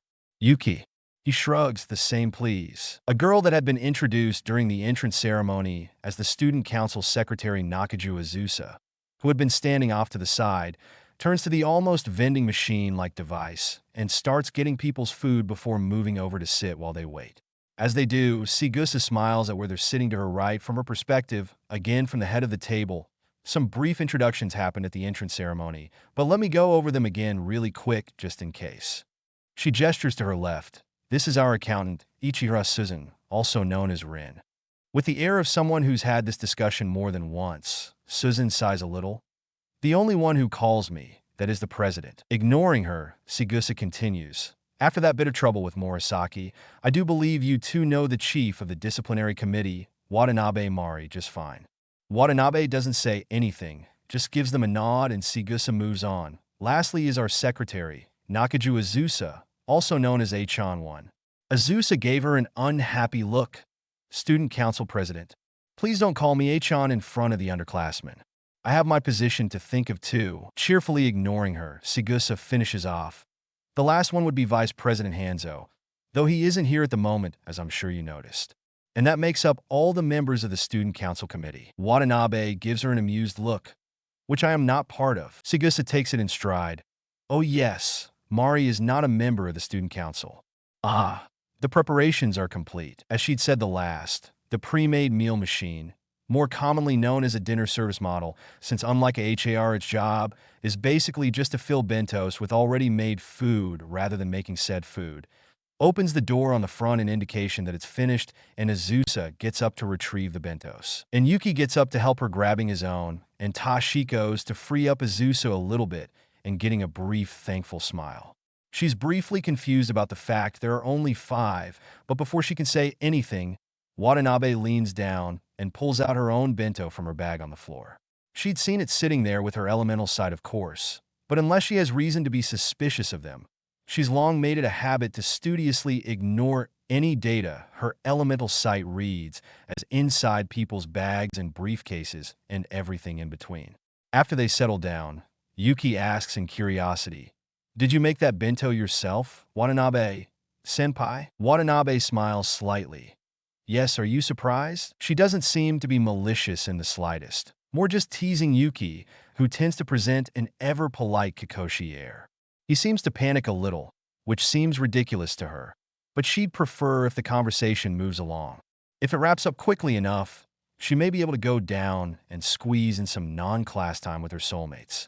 So she speaks up even though she has nothing to do with the conversation. "I'm fairly sure my brother is just a little surprised given how many people chose to use Heirs and dinner service models rather than make their own food if they aren't going out is all." Watanabe laughs a little. "Don't I know it? The number of surprised and odd looks I get like I'm strange." She shakes her head. "It's a bit absurd how many there are." She hums, "I can imagine, given there are more than a few people in my life who prefer to cook themselves than use Heirs and the like." Watanabe smiles. "In that case, you probably are familiar with it to some extent. I'm surprised you don't bring bentos yourself, though, in that case." Yuki stirs, but she doesn't even want to know where his obsessive brain is going. And she knows full well it's kicked into turning the conversation to have something to do with her, given the gleam in his eyes. So she preemptively nips whatever it is in the bud. "Senpai only asked Yuki to come this morning, and I was sort of pulled into it. So I was honestly expecting to eat in the cafeteria until we were almost at school." Sigusa re-enters the conversation at that point. "Ah, it was kind of my bad, not giving more heads up, wasn't it?" She laughs a little sheepishly, and given that she wants to wrap this up quickly to get back to her soulmates, she takes the opening. "So what did you want to talk to Yuki about?" Exception to me leaving out suffixes similar to senpai, because just calling her would get confusing way too easily and also just doesn't sound good to me. Not going to make exceptions for all of Mayumi's cutesy nicknames. Otherwise, Ikarara Susan would be Rinchan. It's just for that specific one. Councils and committees. And Muse has recently decided to give me more on Melina and a funny little blurb on Alexander. And theoretically, it could be worked in via related discussions, but I honestly don't even know if there's much interest in it, lol. Sigusa nods. While the student council president is elected by the student body, the rest of it is basically appointed entirely at the discretion of the student council president. Watanabe pipes up. "My position as the chief of the disciplinary committee is one of those exceptions. The student council, the club management group, and the teachers each select a representative to determine this position." Sigusa nods. "Yes, and because of that, in a way, Mari has the same authority I do. But the student council president holds their position from September to October the next year, and during that time, unless they are overridden by the facility, they retain the right to appoint and remove the rest of the student council." I spoke to Yuki briefly on the day of the entrance ceremony, but there is a tradition in the student council president inviting the freshman representative every year to join the student council with the intent of training them to be their successor. "Have you thought about whether or not you will take me up on my invitation, Yuki?" Yuki looks down at the table, his eyebrow furrowing. "I have. Sigusa-senpai, given you mentioned it the first time you met Wani-sama, I know you're aware of Wani-sama's scores." She nods, looking a bit confused, and Yuki continues, "The only reason I am the freshman representative is because the 9 high schools use a rather outdated method of measurement of focusing on casting speed. If it wasn't for that, I would not be the freshman representative Wani-sama would have been. I honestly do not feel like I should be the one you're inviting, given I only have this place on outdated technicalities. Wani-sama should, and it's Wani-sama you should be inviting to the student council." Sigusa's brows furrow, but she speaks up before Sigusa can. "Yuki, we've had this discussion before. When you were upset, you were the representative instead of me." He looks up a little wide-eyed, but she shakes her head. "Besides, that's also working under the assumption I want to be on the student council. I can't say I have any particular desire to be. If I was the one being invited, I might accept just to help out, but I don't particularly desire the position." She had created the student council at Hogwarts in her previous life, but that was to combat the issues in Hogwarts, from the Dadak curse, the problematic professors, and even Dumbledore stealing from the school, as well as everything else. The student council at First High did not have the power to change the problems she had in this universe. either because they didn't have the ability to change the issues in the school itself, much less the other schools in the 9 magic high schools, or they were more societal. Despite what people may have thought given her fame in her previous life, she doesn't actually like the limelight. She won't stand idly by when injustices are happening, but she'd genuinely prefer a quieter, more private life. And sure, being on the student council wouldn't instantly make her famous, but why would she draw unwanted attention to herself unnecessarily? Besides, in all honesty, she was busy with her own project and was genuinely only attending high school to begin without some selfishness. She couldn't resist the idea of enjoying a school life with her soulmates, which she obviously hadn't had the opportunity for in her previous life, given their age differences. Then again, it wasn't entirely selfish. If she wasn't attending, she'd be throwing herself wholly and completely into her project, and her beloved soulmates knew it, so they basically lovingly bullied her into it as a means of making her take time away from it. She's pulled out of the quick tangent her thoughts had taken by Sigusa relaxing. In fairness, Tashiko scored so high that when I got a look at her results, my confidence actually faltered a bit, but I am Sora Yuki. It may actually be better that Tashiko doesn't have any desire to join the student council, since it's actually a rule that the members of the student council have to be selected from course 1. Yuki's shoulders slump a bit. I see. Then he takes a breath to recenter himself. I am honored to receive an invitation to the student council, and I apologize. I said all of that without understanding the situation. Please forgive me. Sigusa smiles and waves off the apology. In that case, Yuki will join the current student council with the title of secretary? Yuki nods. Yes, I will work hard to fulfill my duties. Please look after me. Sigusa nods at Yuki with a smile. You can get the details from A-chan. Nakaju turns those somewhat naturally teary-looking eyes on Sigusa. As I just said, President, please stop calling me A-chan. Sigusa cheerfully ignores her. If there are no complications, can you come today after school? Yuki glances over at her. Will that be a problem when Isama? She bites back a sigh, wishing he wouldn't be so clingy that he can't even contemplate the obvious idea that they can just leave school at separate times. He'd probably have a meltdown if she pointed that out, though, but she decides that maybe she should start taking steps towards forcing him to get used to the idea. It's fine. I can wait at that cafe nearby that Erica dragged us to on the day of the entrance ceremony or something. Yuki does his best to hide his displeasure at the idea of her leaving the school grounds at all without him. But it's not the meltdown he would have had if she'd pointed out that since they take cabinets rather than have someone who picks them up or something, it doesn't inconvenience anyone if they just head home at separate times. He manages to control his expression enough that the smile he turns back to Sigusa is only a little strained. Then no, it won't be a problem. She thought that would be the end of the discussion, but Watanabe suddenly stirs. Actually, Tashiko, would you mind coming to the after-school meeting as well? She blinks in surprise. Ah, well no, I suppose not, but why? Watanabe hums. There's actually a couple things I need to look into before I answer that. Her brow furrows in confusion. All right, then she shakes herself. Is that all? The upperclassmen all nod, so she stands, then excuse me. As there's still a bit of lunch break left, I'll be taking my leave. Without giving him the chance to join her, since he's only getting worse despite the many talks she's had with him. Since she wants to try to force Yuki to back off a bit by forcing him to be away from her longer. You should stay here, Yuki, to hear a bit about the position you accepted. I doubt there's enough time before lunch and to really get into it, but there's probably enough to get the basics. The struggle to hide how he's feeling from the others gets even harder for Yuki, given that increases his displeasure and makes him seem to start instantly regretting accepting the offer of joining the student council. The rest, on the other hand, seem to think it's a great idea and cheerfully wave her off. As soon as they have, and it's polite for her to leave, she heads out. Once the door is closed behind her, she picks up her pace to a speedy walk, wanting to eke as much time from what's left of luncheon with her soulmates as she can. She lifts her hand above her shoulder in wordless acknowledgement of the good luck wishes from the group of kids that are quickly welding themselves into a friend group, though she's not sure the description is entirely accurate in regards to her, Sora, Miho, and Hoshi, given the mental age gap. Regardless of whether it's an accurate description, it does simplify things to just call them their friends rather than try to figure out what they should be calling them. So she'll probably just start doing that for now. Anyway, there had been some talk while they were doing an exercise for practical magic. Since it's not that Course 2 didn't have them, they just didn't have a teacher on hand to guide them, and answer questions. While they'd been completing it, though, they had asked about the meeting in the student council room. Despite the fact she had no clue what Watanabe wanted with her, they insisted on wishing her luck anyway. And they seemed to have an inkling on what it could be about, which confused the hell out of her, which amused them. Even more so when Hoshi had cheerfully told them that she'd always been like that, which seemed to only increase the baffling amusement.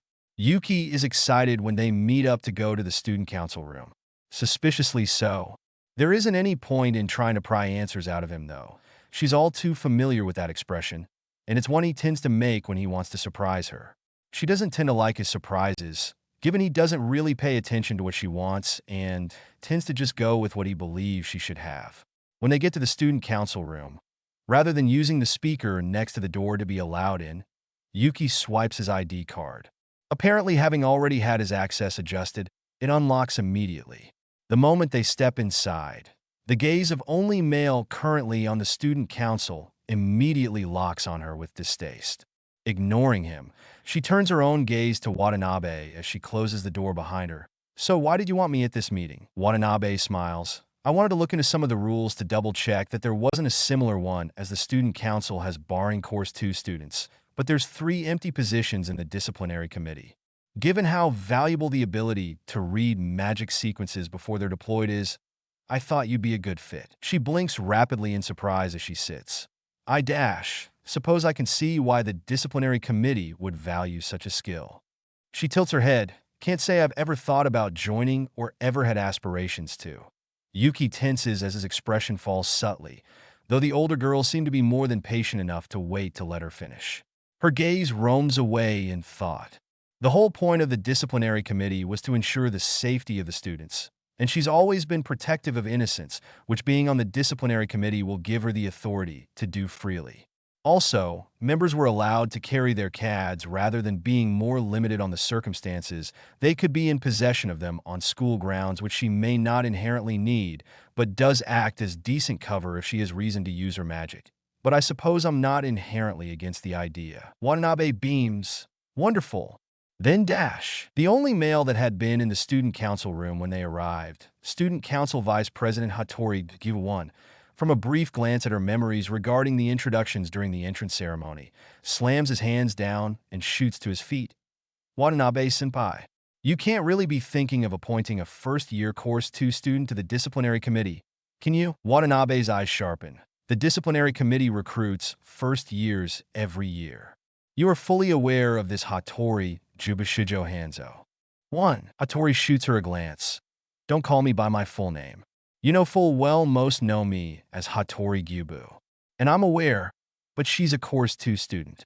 How is she supposed to be able to subdue Course 1 students if it becomes necessary? I object to this appointment strongly." Watanabe narrows her eyes. "It isn't your place to object to such. Mayumi used her right to appoint 3 of the 9 disciplinary committee members, and the right of those appointments is hers alone. You don't have the authority to object officially to begin with, and an offer has already been made." Hattori's eyebrow twitches. It's still unofficial itself until the offer is accepted by the party in question. Watanabe's expression turns a little colder. No, she hasn't accepted. But given the offer has already been made, the final decision is up to Miss Tashiko at this point. Hattori's jaw tightens. "I don't know why you're being so stubborn, Watanabe-senpai. I have perfectly valid concerns about her actually being able to perform the job of the disciplinary committee officers." Segusa raises her hands placatingly. Now, Hanzo. Tashiko has already proven that she has very valuable abilities to bring to the disciplinary committee. Hattori swings a hand sharply to the side. "In what way is a weed supposed to be of any help to the disciplinary committee?" Watanabe immediately narrows her eyes as the hand that had been resting the back of her fingers against her chin clenches. "That's a taboo, derogatory term, Vice President Hattori. A taboo term as banned by the disciplinary committee. You have a lot of nerve using that in front of me, the chief of the disciplinary committee." Despite her warning, Hattori doesn't even falter. "You can ban that term all you want. Do you plan on punishing a third of the entire student body? The difference between blooms and weeds is something that is written into the school system and acknowledged by the school itself. The source of the difference between blooms and weeds is the difference in ability. Disciplinary committee members are responsible for the task of subjugating students that break school rules. A weed with inferior abilities is incapable of accomplishing that task. Watanabe smiles coldly. It is true that the disciplinary committee is ability-based, but ability comes in many forms. If we need to use strength for suppression, that's what I'm here for.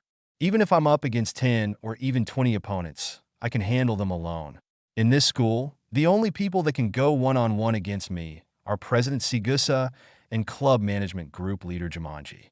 According to you, the people with low combat capability are unnecessary. So, do you plan to challenge me, Vice President Hattori? Hattori grinds his teeth. That isn't the problem.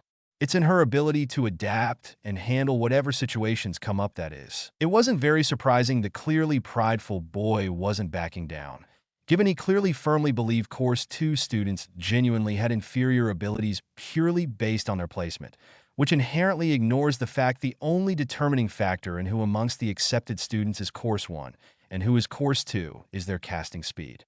Watanabe huffs. Did I not say that ability comes in many forms?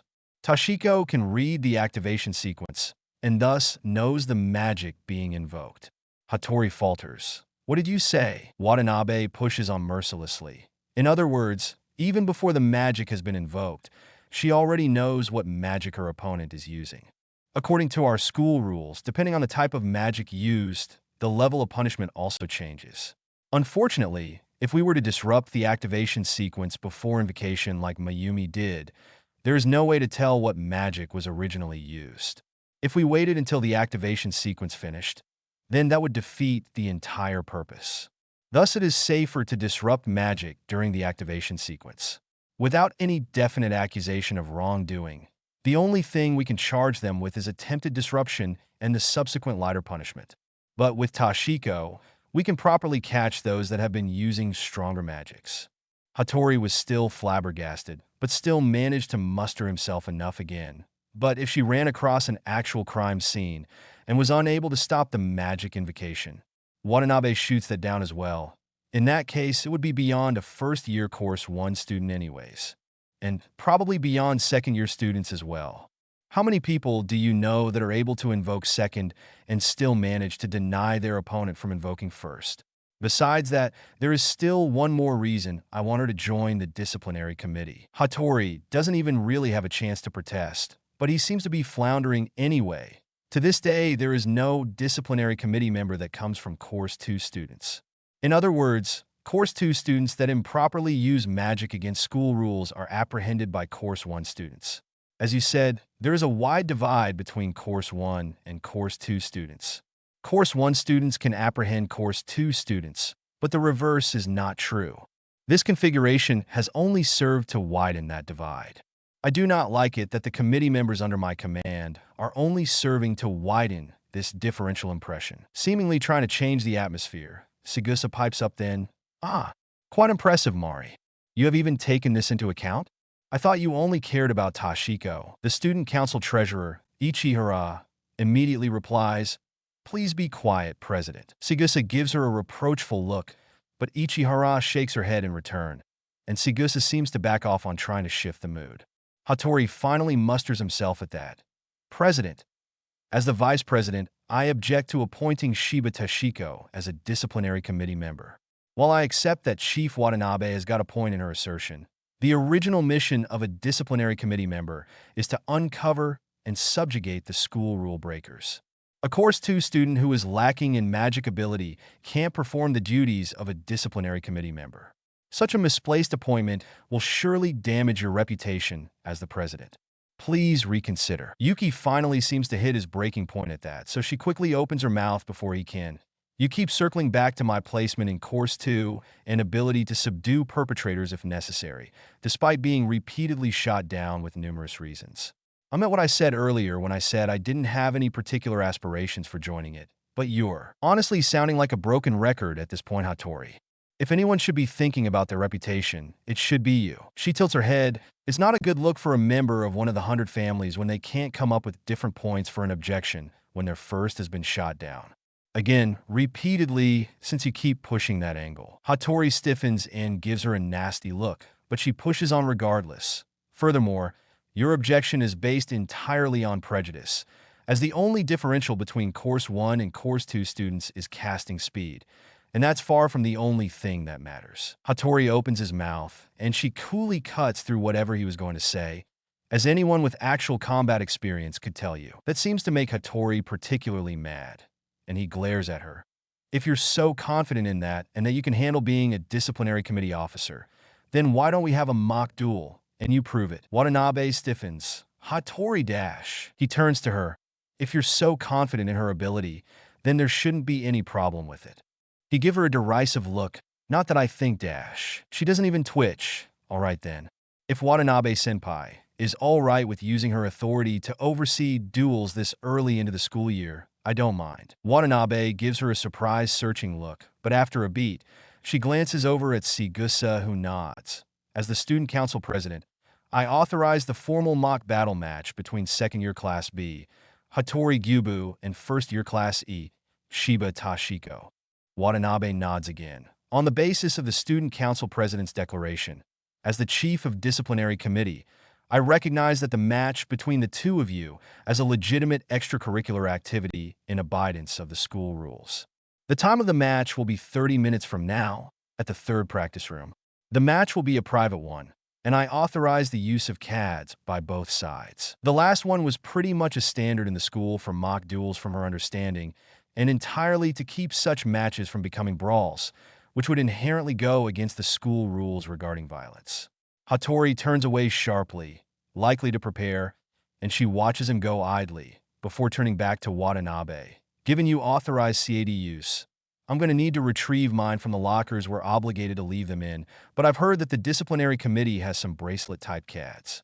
Since the whole point of this is to prove I can do the job, is it alright if I borrow two for demonstrative purposes? Watanabe blinks rapidly at her in surprise. HM? Yes, sure. She nods. Would it be better if I went with you to get them before I went to retrieve my CAD, or? Watanabe waves her off. I'll bring them to the practice room. Too right? She nods. It'll be easier to make sure there's enough time for you to get your CAD that way, so I'll fetch them before we meet back up at the practice room. She nods, then quickly heads out. It had been fairly easy to retrieve the case containing her CAD with a letter of approval with the student council stamp on it, something which was still done on paper, because it made it a bit harder to fake. And it isn't long before she's setting it down on one of the tables off to the side in the practice room to pull out her specialized CAD rather than her generalized one and do a check that everything is in order before the start of the match, temporarily ignoring Sigusa, Ichira, Nakaju, and Yuki, who were there as well as Watanabe and Hattori. Her specialized CAD was, funnily enough, given the way this life started, one of the gun-shaped CADs, unlike the smartphone or bracelet-shaped generalized CADs. The main difference between the two was that generalized CADs could hold up to 99 activation sequences, whereas specialized CADs like her guns could only hold 9, but were faster as well as had auxiliary aiming systems placed in the barrel of the gun.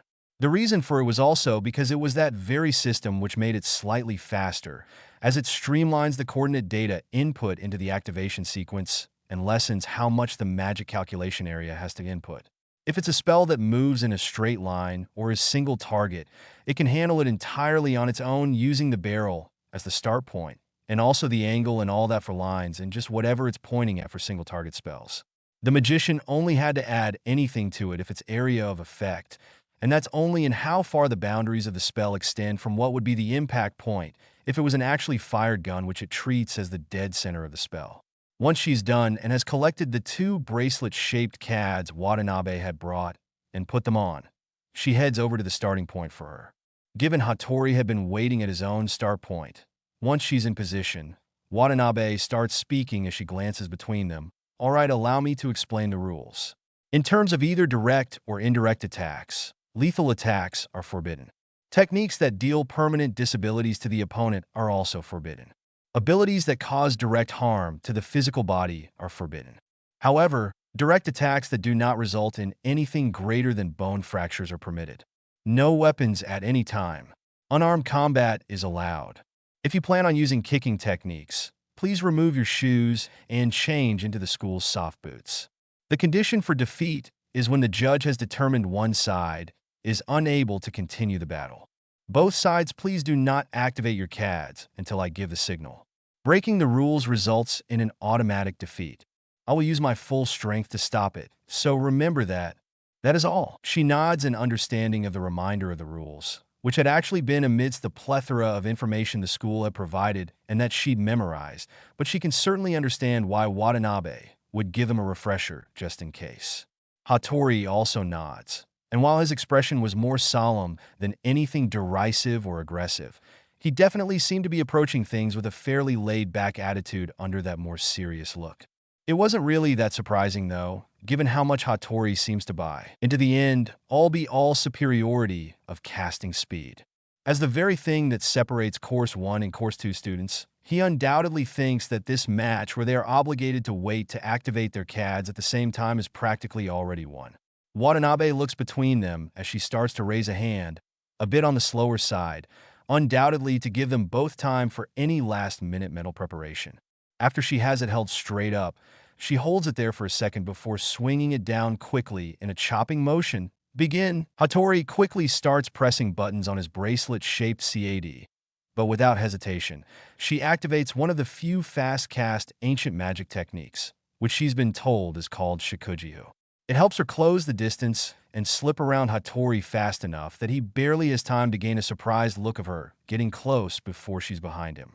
As soon as she points her CAD at him, then glances at the surprised Watanabe, and very purposely and obviously readjusts her aim to miss him. Hattori flinches as he feels the wave of psions go by him, whirling towards her as he starts typing on his CAD again. From the activation sequence he's pulling up, it's a moment-type magic that would essentially throw her back into one of the walls. Unfortunately for Hattori, though, as he's absorbing the sequence to put in parameters and then starting to invoke it, if I can read an activation sequence, do you really think I'm not capable of knowing the target parameters of a spell in the moments between the magic sequence coming out and actually being invoked? That's the only warning he gets before she uses magic again, to sidestep twice quickly after the magic sequence appears. And the only thing affected by his spell is the translucent veil-like thing female students are allowed to attach to their short coat, like things that curve behind their backs to end off around their ribs. She'd almost chosen not to have a veil attachment of her own, but after a little it had occurred to her that while they needed to get the designs on them approved to make sure there wasn't anything inappropriate, it was otherwise entirely up to them. And while she wouldn't let her previous life as a British citizen sway her loyalties in this life to betray her current home country, not unless they became utterly reprehensible as a whole, and even then her loyalties likely wouldn't default to Britain given the kind of stuff she's been hearing them pull. She was still a Potter at her core. And her Potter heart, ever the low-key goth as Miho liked to put it, hadn't been able to resist the temptation, which is how she had ended up with a dark purple, nearly translucent code veil 3, with designs that looked like black flowers, but if you actually studied them enough, you may realize were actually scythes, skeletal hands, and Gothic scrollwork. It's relevant, because if the way Yuki's eyes are shining, the spell caught the fluttering edges as she moved out of the way and yanked it back in either a dramatic-looking fashion, or the tug on it pulled her clothes in such a way that they were briefly a little more revealing. His movement magic, set to toss anything in a certain radius she'd been in the center of before, catches the edges of it, but she ignores the tug as she aims her CAD dead at him. Again, then once again very obviously moves it to miss him on purpose before firing. Hattori flinches again as the silent message seems to sink in. 2 unofficial wins in this duel for her already. He scowls. That one may have possibly counted as a potential victory, but you cheated the first time. You'd already casted acceleration magic. She shakes her head. One of the few ancient magic techniques which is faster than modern CAD casting. As he holds his hand out to try to cast again, she crosses her arms in an X at the wrists, pressing the buttons with some pure magic manipulation, and uses them to create a wave of psions, purposely designed to interfere with one another, causing his magic sequence to break under the resulting psion noise. This time when she aims her CAD at the surprised Hattori, she doesn't readjust her aim before pulling the trigger. Hattori practically immediately looks sick to his stomach and like a blow just hit him, before he sways dangerously for a second as the only warning prior to collapsing. Watanabe stares at Hattori in stunned silence for a minute, and while she does, she takes a quick glance at the IDOS log to see if the magic Hattori cast earlier catching her veil had pulled her clothes into laying in a more revealing fashion briefly. Seeing that she didn't unintentionally flash anything inappropriate, much less to Yuki of all people, she refocuses on the present and Watanabe. When she tilts her head at her, Watanabe musters herself enough to call out, "The winner is Shiba Tashiko." Ichihara tilts her head in curiosity as Watanabe moves forward to check on Hattori. That movement at the very beginning. When she glances over, she continues, "What sort of ancient magic was it? I've never heard of any that can be used faster than modern magic." She shrugs. "The man who taught it to me said it was called Shikujio, though he can be a bit eccentric sometimes. I don't actually know if that is the technique's name." Watanabe straightens sharply. "Shikujio? I've heard of that." She glances at Ichihara. Kind of like how some people use psions to control their body instead of electrical impulses, it's considered a purely physical technique because there's no actual spell to it. From my vague understanding of it, you just use pure psion manipulation to boost what the body is physically capable of a bit. Sigusa gets a look of understanding. "I see." Then she shoots Hattori a slightly concerned look. "But how do you even take him down? Was that also ancient magic? It only looked to me as if you released Psion's waves." She laughs lightly as Watanabe starts to move to collect Hattori and pull him over to lean against a wall in a sitting position. "No, it's not ancient magic. You are right about it being Psion's waves, though. All I did was generate them." Sigusa gets a little more confused. "Even so, that doesn't explain why Hanzo got knocked out." She shakes her head. "As you undoubtedly know, magicians are capable of perceiving psions. If they get hit by an unexpected or particularly powerful psion wave, though, their bodies can frequently feel like they're being shaken. Sort of like how the placebo or hypnosis can work both negatively and positively and cause someone's body to start presenting symptoms of something they believe. I just took advantage of this, causing him to feel something similar to a particularly extreme case of seasickness." Sigusa seems to misunderstand a bit. "Such a powerful surge as that. How on earth did you?" Before Tashiko herself can answer, Ichihara does. "Compound waves, right?" Sigusa turns to her. Rin? As intelligent as Sigusa was, it wasn't surprising that just the two words weren't enough to make her understand. So Ichihara continues. "You created 3 consecutive psion waves of varying oscillation frequencies, calibrated them so that all 3 would converge where Hattori was standing, which created a powerful surge, like a triangular wave." She smiles at her, a bit impressed at the young girl's brilliance to figure it out so quickly, and all too reminded of her old friend Hermione. "Very impressive, Ichihara-senpai." Ichihara loosely curls her fingers in front of her mouth in thought. "Still, how were you able to pull that off in such a short time? With that kind of processing speed, I don't see how your technical scores could be so low." Before she can answer, Nakaju, who has been staring at her CAD since she pulled one out, seems to break, having moved over to her side and was gazing at her CAD with shining eyes and a blush. "Excuse me, by any chance, Tashiko, is your CAD a black flower?" Sigusa tilts her head at her. "Black flower?" As in Tokakuro Mahana, the mysterious genius magic engineer. Nakaju looks up at her with excited shining eyes. "That's right. A specialist in 4 leaves technology." By now, she's turned back to her, and her excitement has her trying to get her hands on her CAD, which she holds out of the shorter girl's reach with vague amusement as she continues to practically gush. The miraculous CAD engineer whose real name, appearance, and profile are all shrouded in mystery. After a bit of straining for her CAD, she seems to remember that she has 2 gun CADs at least, and leans over the case where her other specialized CAD was resting excitedly. The programming genius who was the first to implement the loopcast system. Black Flower is the name of one of the specialized CAD models fully customized by Tokakuro Mahana herself, and it's optimized for loopcasting. They're also capable of invoking spells with the least amount of magic, are critically acclaimed, and are particularly popular amongst law enforcement. Although they're sold on the market, it's hard to get one. And judging from the fact yours has a longer barrel than usual, yours must be a limited edition module. Where did you get them? She feels a little embarrassed, having vaguely known they were held as among the best CADs available, but not having realized they were thought of that highly. Sigusa looks at her a little surprised. Calm down, Achan. Then she looks over as Ichihara, clearly looking for answers. But Rin, that doesn't add up, does it? Ichihara slips her eyes closed in thought briefly. No, it doesn't add up. The purpose of a loop cast is to launch consecutive invocations of the same spell. It just isn't possible to use a loop cast to create multiple surges of varying oscillations. She opens her eyes. I suppose it's feasible if the oscillations are defined as variables, but to set the oscillations as one more variable along with the coordinates, intensity, and duration, her eyes widen slightly. Don't tell me. That's exactly what you pulled off here? She shrugs.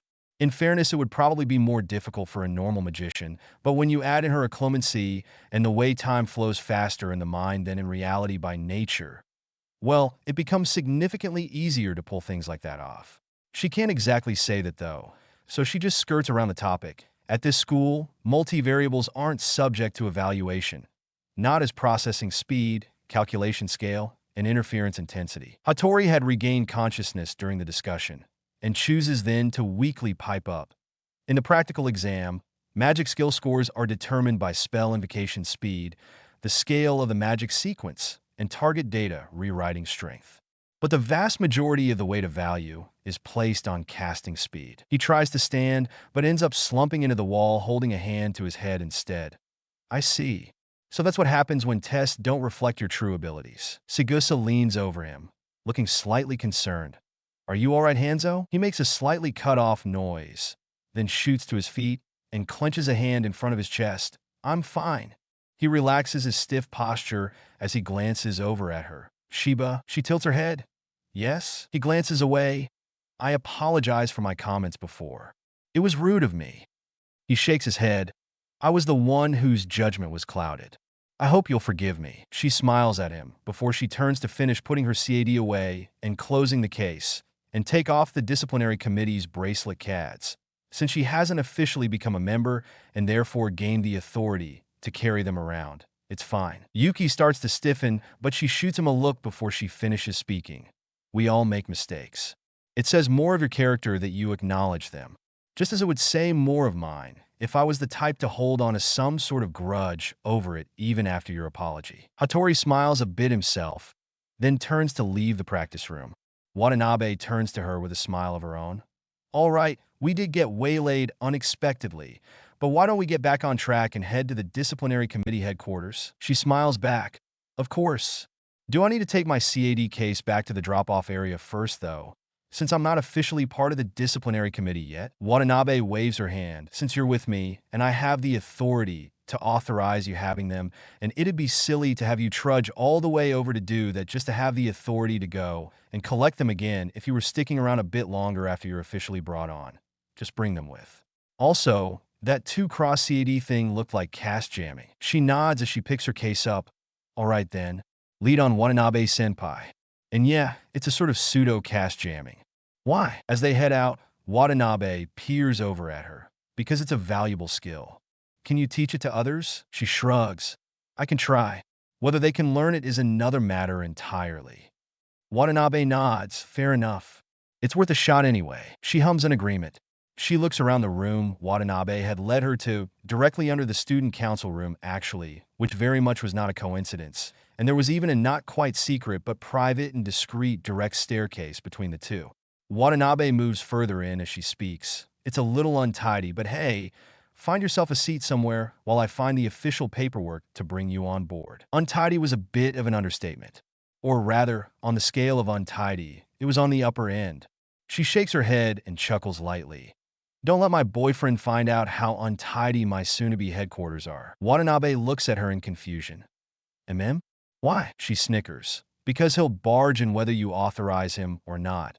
Even if he has to circumvent the electronic lock and go on a cleaning spree while muttering about how I'm enough of a workaholic and don't need to potentially be cleaning up messes, and how dare you put me in a position to have to potentially clean up and dash, and won't stop until at minimum he's completely cleaned the place. Watanabe's shoulders had started shaking with suppressed laughter partway through, before she gives her an amused look. Well, I guess I know which of you may end up being the stay-at-home spouse if you got married. HM, she laughs, considering he's practically already my fiancé, To the point we have everything but the guest list already planned out, and after I teasingly called him something along those lines, he just kind of rolled with it and describes himself as a future stay-at-home husband/father unless I need him for backup or something. Watanabe outright laughs at the end. After taking a moment to get past the humor, she gives her an interested look.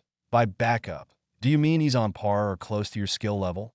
Because honestly, it's technically one of the faculty selections, but the one of other students that was being considered for the disciplinary committee fell, though, and there's kind of a scramble to find a replacement since they were so sure of their choice they didn't have one in mind. She snorts, I love Sora to pieces, and he is absolutely on a level that he could also have smoked Hattori in that duel. But one, he's also a course two because while he does see a certain amount of value in speed, he's always prioritized versatility when practicing, and two, again, I love him, but he's really not a good fit. Watanabe tilts her head.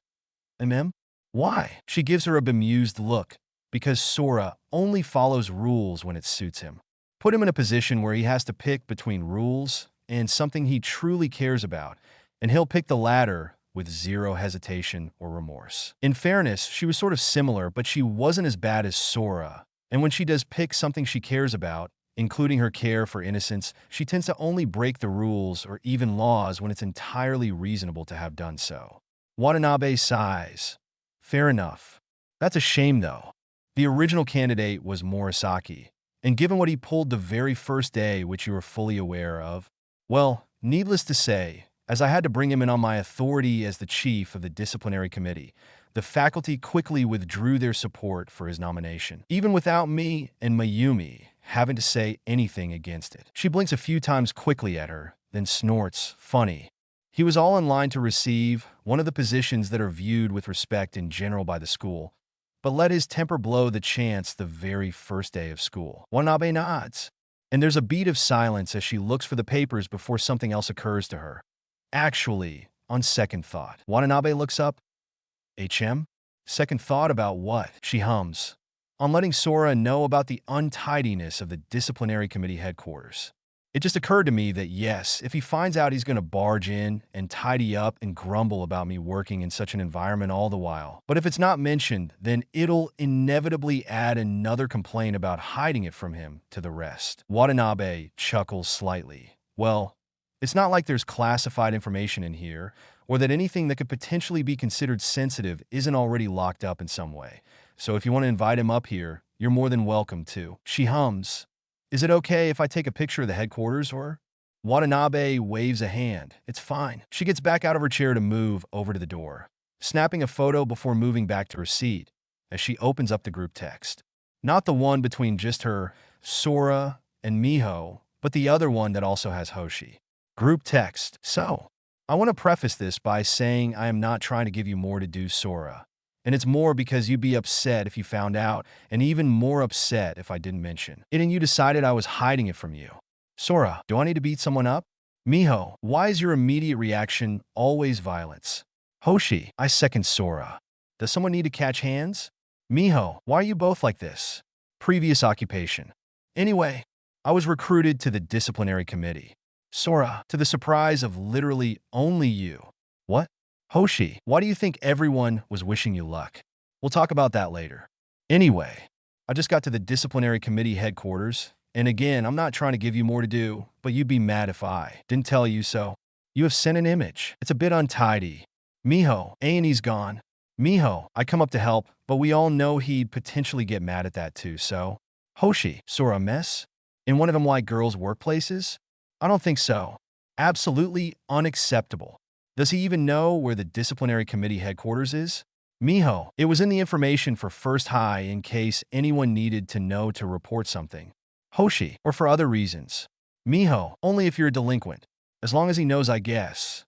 Anyway, I'm supposed to be doing some paperwork to make my placement on the disciplinary committee official soon. And I should also warn the chief that Sora is in fact coming up, so I should go. Talk to you in a bit. After lingering long enough to make sure they don't add anything, she looks over at where Watanabe has some papers in her hands, but seems to be searching for something else. Told my boyfriend on a group chat, and was promptly informed that he left the others, so he's undoubtedly on his way up. Watanabe hums, and reaches over before hitting a button on her desk, which was separated from the long table that was presumably for meetings and use by the rest of the disciplinary committee. I made it so the door will remain unlocked for half an hour, or until I hit the button again in case it closes. But you can prop it open, so he knows if you'd like. She nods, then gets up to do just that, scooping up a physical book to use for it. As she approaches the door, one of the two people she'd vaguely noticed coming down the hall with her elemental sight swipes his ID and opens it. She slips past them as they greet Watanabe to catch the door and set the book down to keep it from closing entirely. When one of them starts to open their mouth with furrowed eyebrows, presumably to say something about her propping it open a smidge, Watanabe speaks up. I gave her permission to do that. Her lips twitching. Apparently her boyfriend would never accept the headquarters she'll be working from being so messy, so he's on his way up to tidy up. Her lips twitch again. I've been warned that there will be excessive grumbling, but it would only be worse if it was hidden from him. One of them coughs into his fist, as though that will hide his amused grin, then slips his arms back behind him as he basically stands at parade rest. Anyway, big sis, I wasn't expecting you to be in when we got back from patrol. Watanabe starts to make her way forward, and the other guy speaks up at that point, posture also going to parade rest. Speaking of Chief, we've completed today's patrol mission.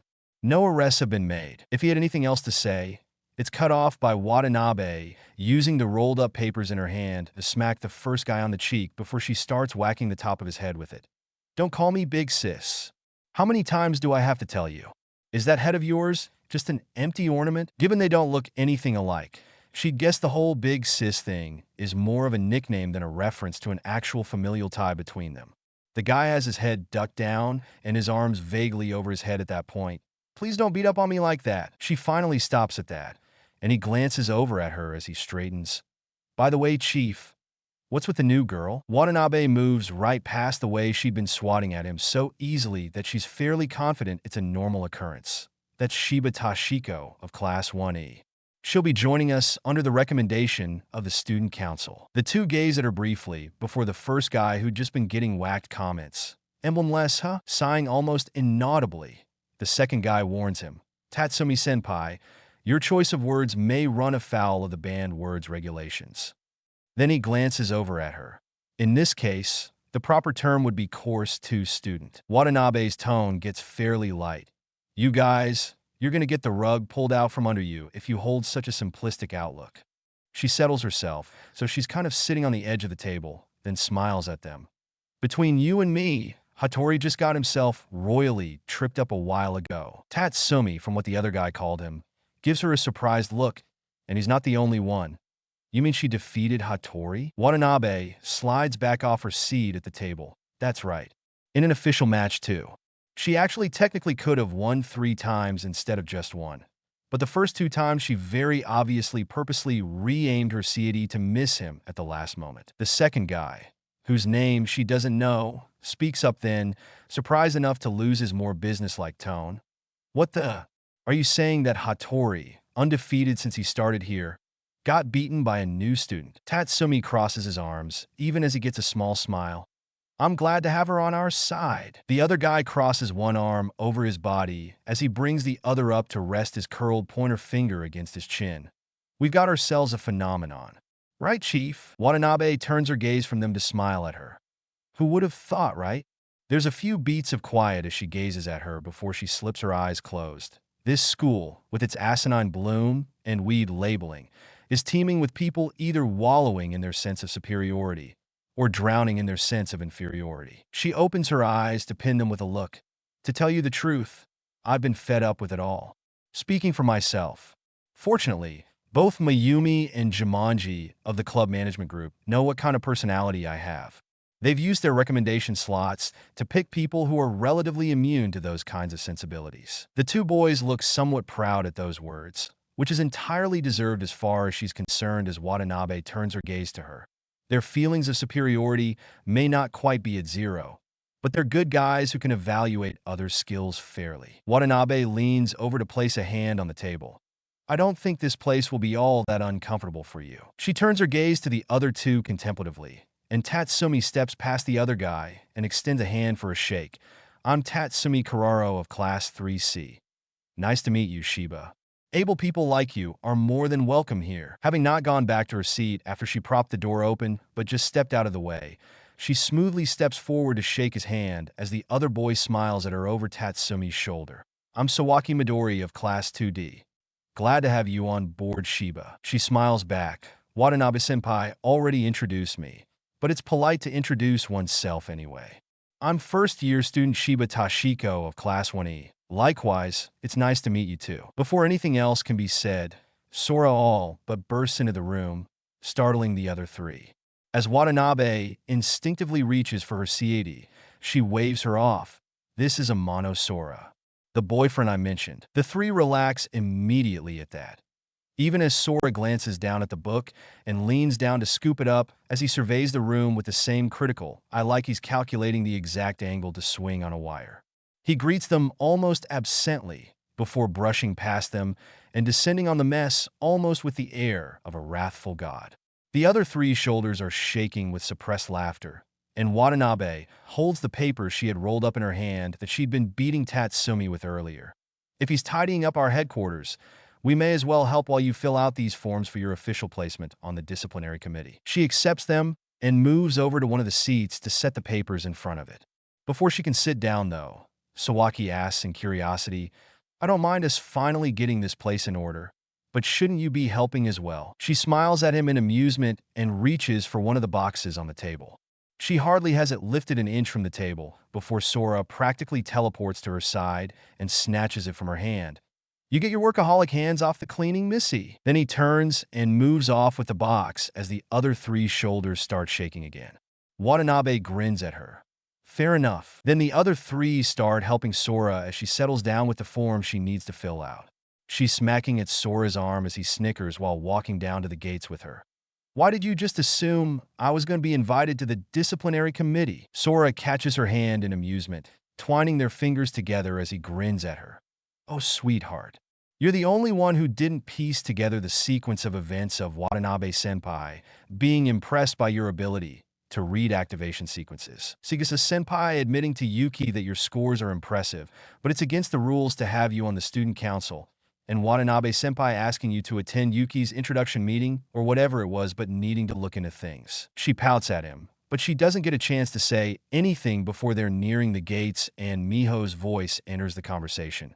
You really are alone in not having seen it coming. She looks over to see Miho, giving her a fondly exasperated look, while Hoshi snickers at her side.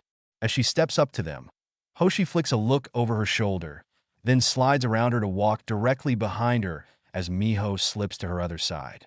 It's the only thing she needs to see to know Yuki was incoming, even if she hadn't spotted it with her elemental sight.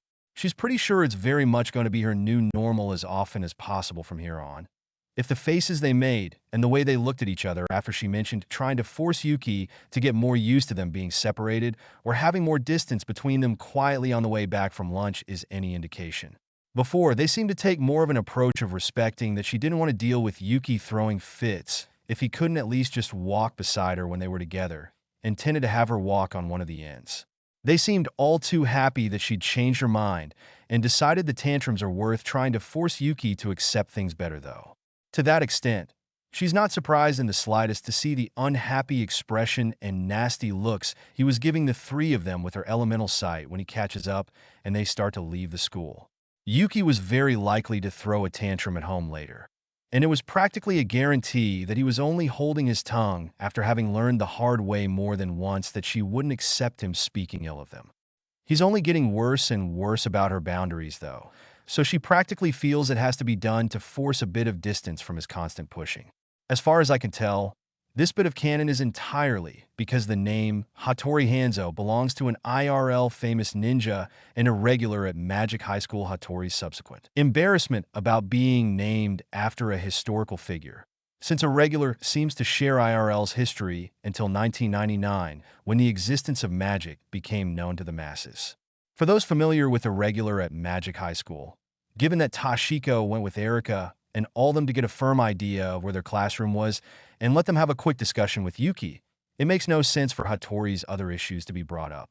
For those not familiar with canon, while he has the issues mentioned in FIC with the appoint as well, Part of it definitely seems to come from butting heads with Tatsuya on the day of the entrance ceremony, since in canon, Tatsuya just takes Miyuki and leaves, and there's a whole bit about him protesting because they wanted to talk to Miyuki and Mayumi shutting him down since it wasn't like they had an appointment with her or something like that, which he kind of took as an insult and blamed Tatsuya for. But part of that may be because he already seemed to have a bad opinion of Tatsuya from the get-go because of how relaxed Mayumi was with him and out of some sense of jealousy, because he has feelings for Mayumi. It's honestly harder to describe this in any other way, so I would highly recommend that if you're struggling to picture it, you go to the wiki entry found here. First high school girls' uniforms. Poison in Recruitment Week. Actual and warning those of you familiar with Irregular now.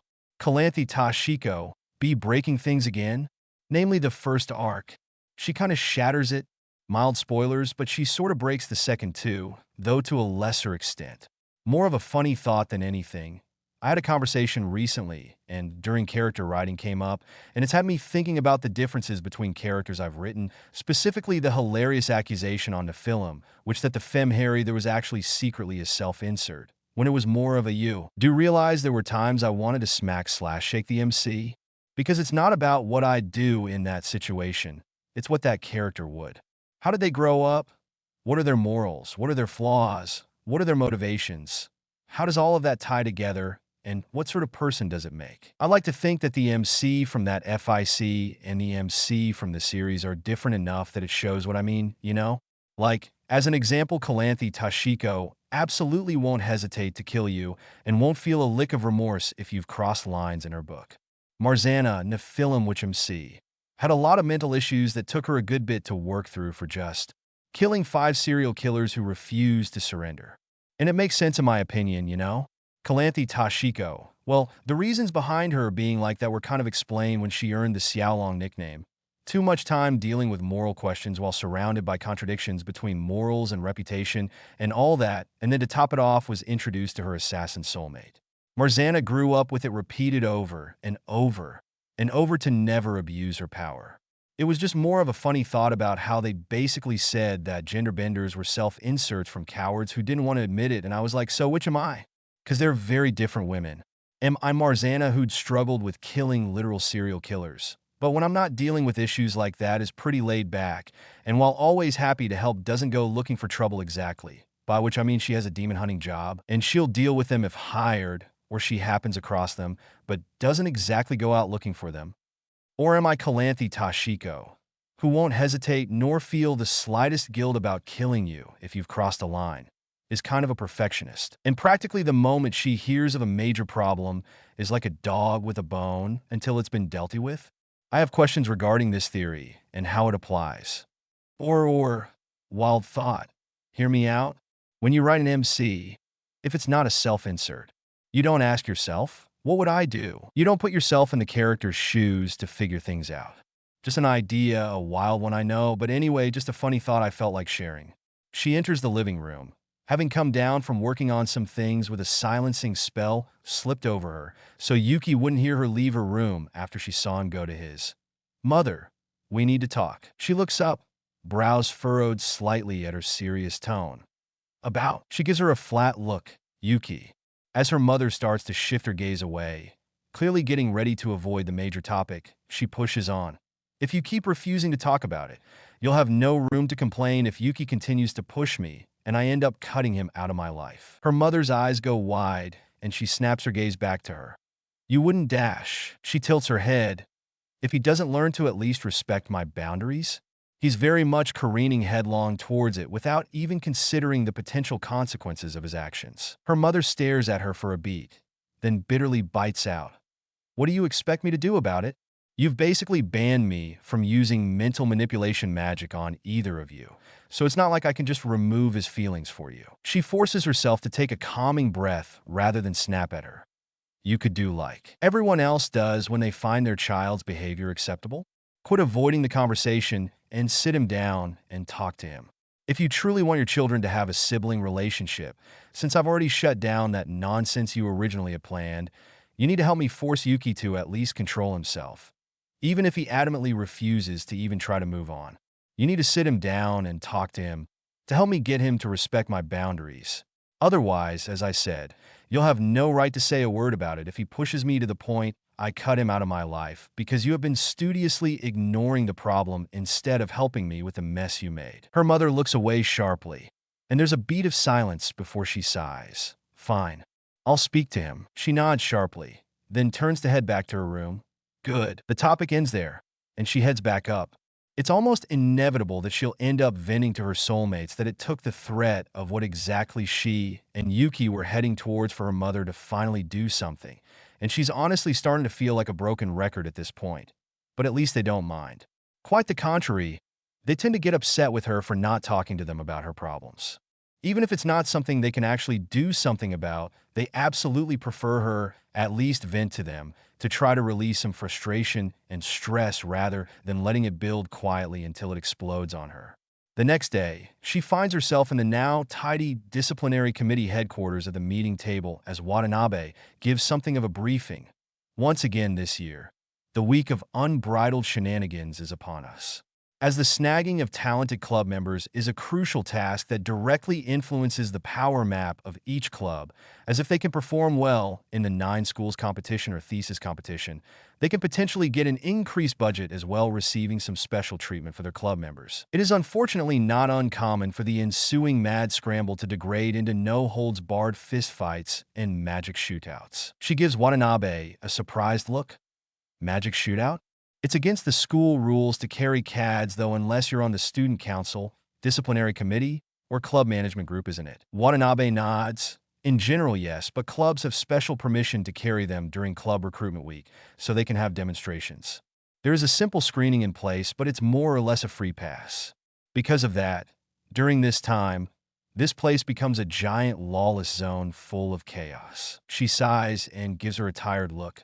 Mayumi thinks it's mainly because the school wants the clubs to score highly in the 9 schools competition, and is sure the school doesn't mind a few rules being broken as long as they raise the chances of recruiting more students. She shakes her head. The faculty should be ashamed of themselves. Watanabe smiles. Careful, Shiba. I may like your attitude, but the school faculty certainly won't. Then she glances at the other disciplinary committee members. Luckily, this year we were able to replace all but one of our departing graduates in time. Let me introduce them to you. Stand up. She gets up with the other student joining the disciplinary committee, which from her understanding, as they have 9 positions in total and a third each, is elected by the student council, club management group, and the faculty. They each pick one new student a year. As such, even though the faculty's original choice with Morisaki fell through, herself as the student council's choice as well as the club management group choice had joined. Watanabe gestures across the end of the table from Tashiko. This is Tamatsuka Hagane 1 of Class 1B and Shiba Tashiko of 1E. They'll be joining the patrol detail right away. The older student she had been sitting beside makes a loose fist and points his thumb at her. Are they going to be of any use? Watanabe looks a little fed up already. Don't worry, they're both competent. She looks over the people at the table. I've already observed Shiba's skills in person, and Jumanji himself vouches that Tamatsuka lives up to his name as a member of the 100 families. Does anyone have anything more to say? There's a few moments of silence. Fine. Then let's send you on your way. Mobilize. The other members of the disciplinary committee shoot to their feet at that and start to file out. Neither she nor Tamatsuka head out with them, having been asked to stay behind after the meeting by Watanabe before it started. Once the rest are gone, she moves further down the table. First off, let me give you these. She sets 2 armbands with the disciplinary committee emblem down and 2 communicators on top of them and starts towards the door herself. Also about the CADs. Disciplinary committee officers are permitted to carry CADs on the school grounds. There's no need to request anyone's permission to use them. She's right before the door now, but pauses to turn to them with a serious expression. But if you're found to have used them inappropriately, not only will you be relieved of your post, but you'll also be penalized severely by the general student body. So don't take this lightly. Something seems to occur to her, and she turns more specifically towards her. You're of course welcome to use the committee's CADs as well for your little pseudo-cast jamming trick. She nods and moves over to grab a couple. As she puts them on, Watanabe hums. That's everything. So unless you have questions? Tamatsuka indicates he doesn't in the background, and she lets him finish while she focuses on putting on the CADs before responding, Neither do I, Watanabe-senpai. Watanabe nods. Then let's head out to patrol. She's moving down one of the walkways that booths for the clubs have been set up on either side of when she hears a familiar voice. Please let go of me now. Quick stepping to the turnoff and looking down it towards where she heard the noise come from. She's entirely unsurprised to see Erica surrounded and looking incredibly uncomfortable. They seem to be from sports teams, given the uniforms and the numbers on back, but she has zero clue which sports they're for, just that there are 3 different uniforms. Seeing them yank her around, she hits the record button on the terminal to turn on the camera on the top edge poking out of her pocket. As people surrounding Erica continue to babble cheerfully while yanking her around. This girl is adorable. Hey, want to join our club? You'll definitely like our club bet dash. She cuts into the babbling sharply. Hey, she has asked you to let her go repeatedly. Do you not understand the meaning of the word consent? As if burned, probably at the implication. The girls around Erica quickly let go of her, and she scampers over to her quickly and ducks around her as she fixes her coat, which had been pulled off her shoulders in their yanking. It's awfully funny, given you're all females. Yet you of all people don't seem to understand the concept that no means no. More than a few of them flush deeply in mortification at the implication, and a bolder one tries to defend them. It wasn't like that, dash. Her voice remains sharp as a sword. It remains true regardless of the context. It's a matter of respecting people's boundaries, choices, and their freedom of autonomy. If anything, the fact you can't even respect those for a more minor issue leaves one concerned about your ability to respect no for bigger issues. One of the mortified girls lashes out at her. A weed like you should mind your own business. She gives her a deadpan look and points with her unoccupied hand at her armband. Keeping the peace and stepping in to stop harassment is my business, seeing as I'm on the disciplinary committee. Then she smiles, but if we're going to use measurements like that, as members of the 10 master clans, Sigusa-senpai and Jumanji-senpai have the right to demand literally anything they want from you no matter how ludicrous, and you can't say no, right? Even if it's, I don't know, murder everyone you care about just because I said so. A heavy, awkward silence settles over the recruiters as they flush even more. Yeah, that's what I thought. Besides, you take such pride in being Course 1 students in First High, yet you do not act with the manners that should come with when you act like dogs fighting over a piece of meat. Go back to your booths and talk to people who are actually interested. As they scurry away in utter humiliation, she reaches up to click the button to turn the camera back off and turns to Erica. You all right? Erica blinks rapidly, though she seems to have fixed her disheveled clothes while Toshiko was busy shaming them for their behavior. Why, yeah. Thanks for stepping in. She nods. Do you need me to escort you for a bit after that scare? Erica flushes, and her voice goes uncharacteristically quiet. Would you? She nods, yeah. Me and Tamatsuko weren't really given particular patrol routes or anything since we just joined, and Watanabe-senpai knew it was already going to be a lot just adjusting to that dealing with our first club recruitment week, so we can pretty much go wherever. Erica relaxes slightly, then takes a breath and seems to sort of force herself to get back to her usual cheerful self. Okay, I was on my way to the gym to check out the Kendo Club and Kenjutsu Club exhibitions. She smiles and gestures down the path. Erica bounces up to her side, and they set off. She's holding back the critiques that want to come out as she watches the Kendo exhibition. Centuries polishing her skill with a blade makes them want to bubble out, but she's fully aware how odd it could potentially sound. She glances over at Erica to see if she's enjoying herself, and is surprised to find she looks a bit down. Not what you were expecting? Erika says, no. It's so boring. Trying so hard to look good sparring, and then delivering a predetermined blow. Erica must know a thing or two about swordsmanship as well to have spotted that. This is no better than a staged sword fight. She hums. That's to be expected, though, given that with it being club week, things like this are set up to pull in as many recruits as possible.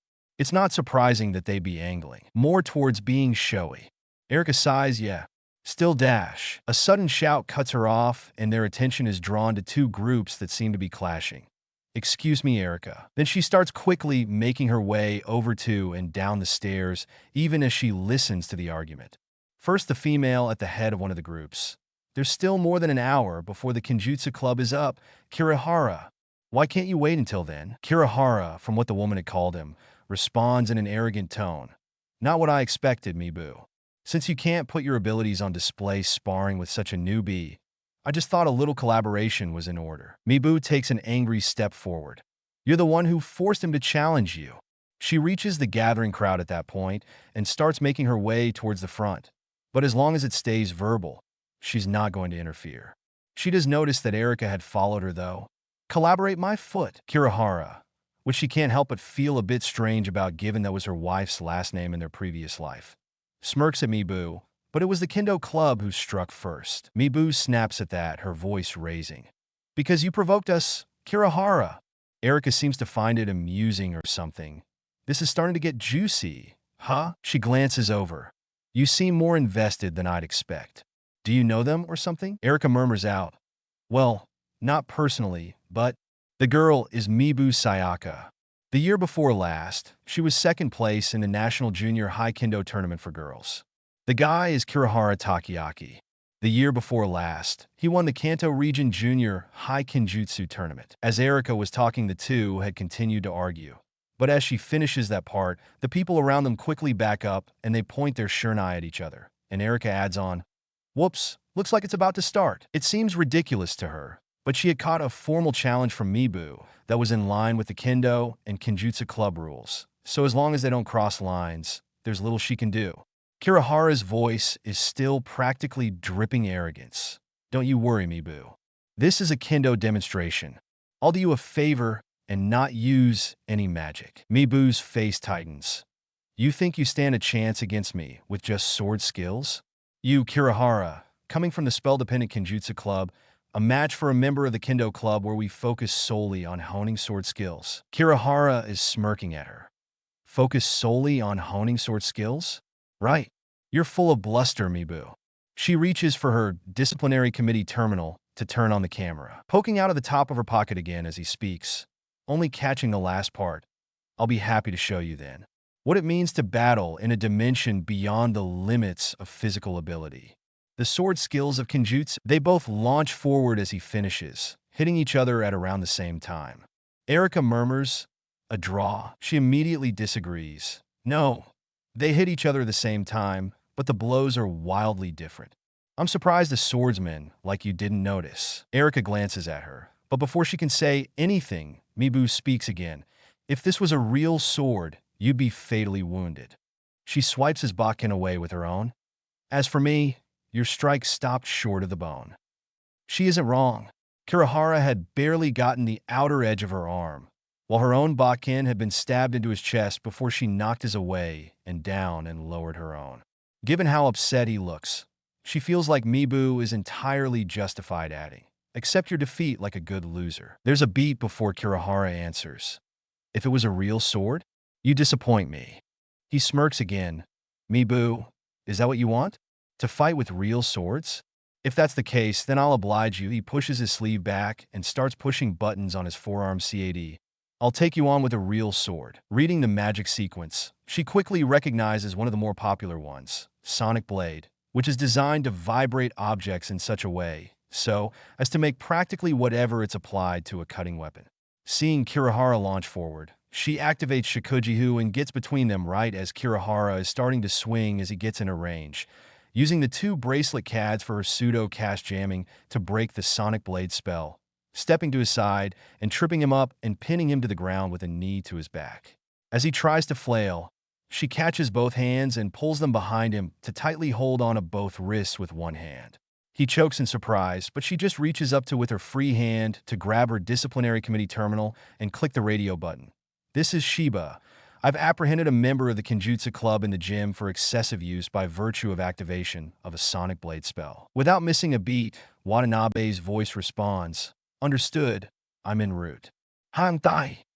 Understood, Watanabe-senpai. The other Kenjutsu club members had been bristling and looked mad at her pinning Kirihara, but they'd stilled and gone pale when Watanabe's voice had responded to her radio call and seemed to disperse rather grudgingly. She glances over at Mibu, pausing on her a brief moment before she scans the rest of the Kendo club, before she finally turns her attention back to Kirihara, who's gone rather still and pale himself. It isn't very long at all before Watanabe is showing up looking pissed. Clocking the guy she's got pinned, immediately she starts shouting, Kirihara, what is this I'm hearing about a Sonic Blade? Kirihara tries to talk his way out of it quickly. It's just a misunderstanding. I was using a spell, yes, but Mibu and I were sparring, and she okayed my use of magic. It wasn't dash. Watanabe cuts him off coldly. The main reason I recruited Shiba to the disciplinary committee is because she proved she had the ability to read a spell just by the activation sequence. He falls silent at that, seeming to pale even further, and Watanabe shakes her head as she moves forward. Let him up, Shiba. We'll take him in. She does exactly that, and it's probably just because Watanabe is there since no one really knows what she's capable of, but he doesn't try anything foolish even after he's on his feet. Before they head out, though, she leans over to murmur in Watanabe's ear, covering her mouth against any lip reading. We need to take some of the Kendo Club in as well. You can call it under the pretext of wanting to get their side of the story or whatever seems believable to you. But from the looks of things, some of them are under some sort of mental manipulation magic. Watanabe's breath hitches ever so slightly, and she murmurs back, "Are you certain?" And she knows why she'd ask that, but she saw far too many cases of people under Imperio from casters smart enough to have them avoid her wards or compulsion spells over the centuries in her previous life to mistake it. Not that she needed those signs, given that when she'd turned her attention to Mibu to check her for injuries, she'd taken notice of what her elemental sight was telling her about her, when before that she was habitually discarding the information on Mibu, in general, 100%. I have no idea if it's extensive enough to get them to try to escape if they get an idea someone is onto it, though. So it's probably best to take the whole Kendo Club in rather than singling anyone out. Watanabe nods gravely, and as she turns her gaze to the Kendo Club, she steps out of her personal space and back to Kirihara's side, like she's just making sure he doesn't pull anything. Watanabe raises her voice to speak to the Kendo Club at large as she does. There are some complications to the situation, so I'm going to need the Kendo Club to come with us to answer questions. So it doesn't affect exhibitions. The Kenjutsu Club can take over an hour early, and you'll get an hour from them some other time during the week as a trade-off. The Kendo Club members murmur in confusion, but they don't protest, coming with them quietly. As they head off towards the main building, Watanabe types away at her mobile terminal.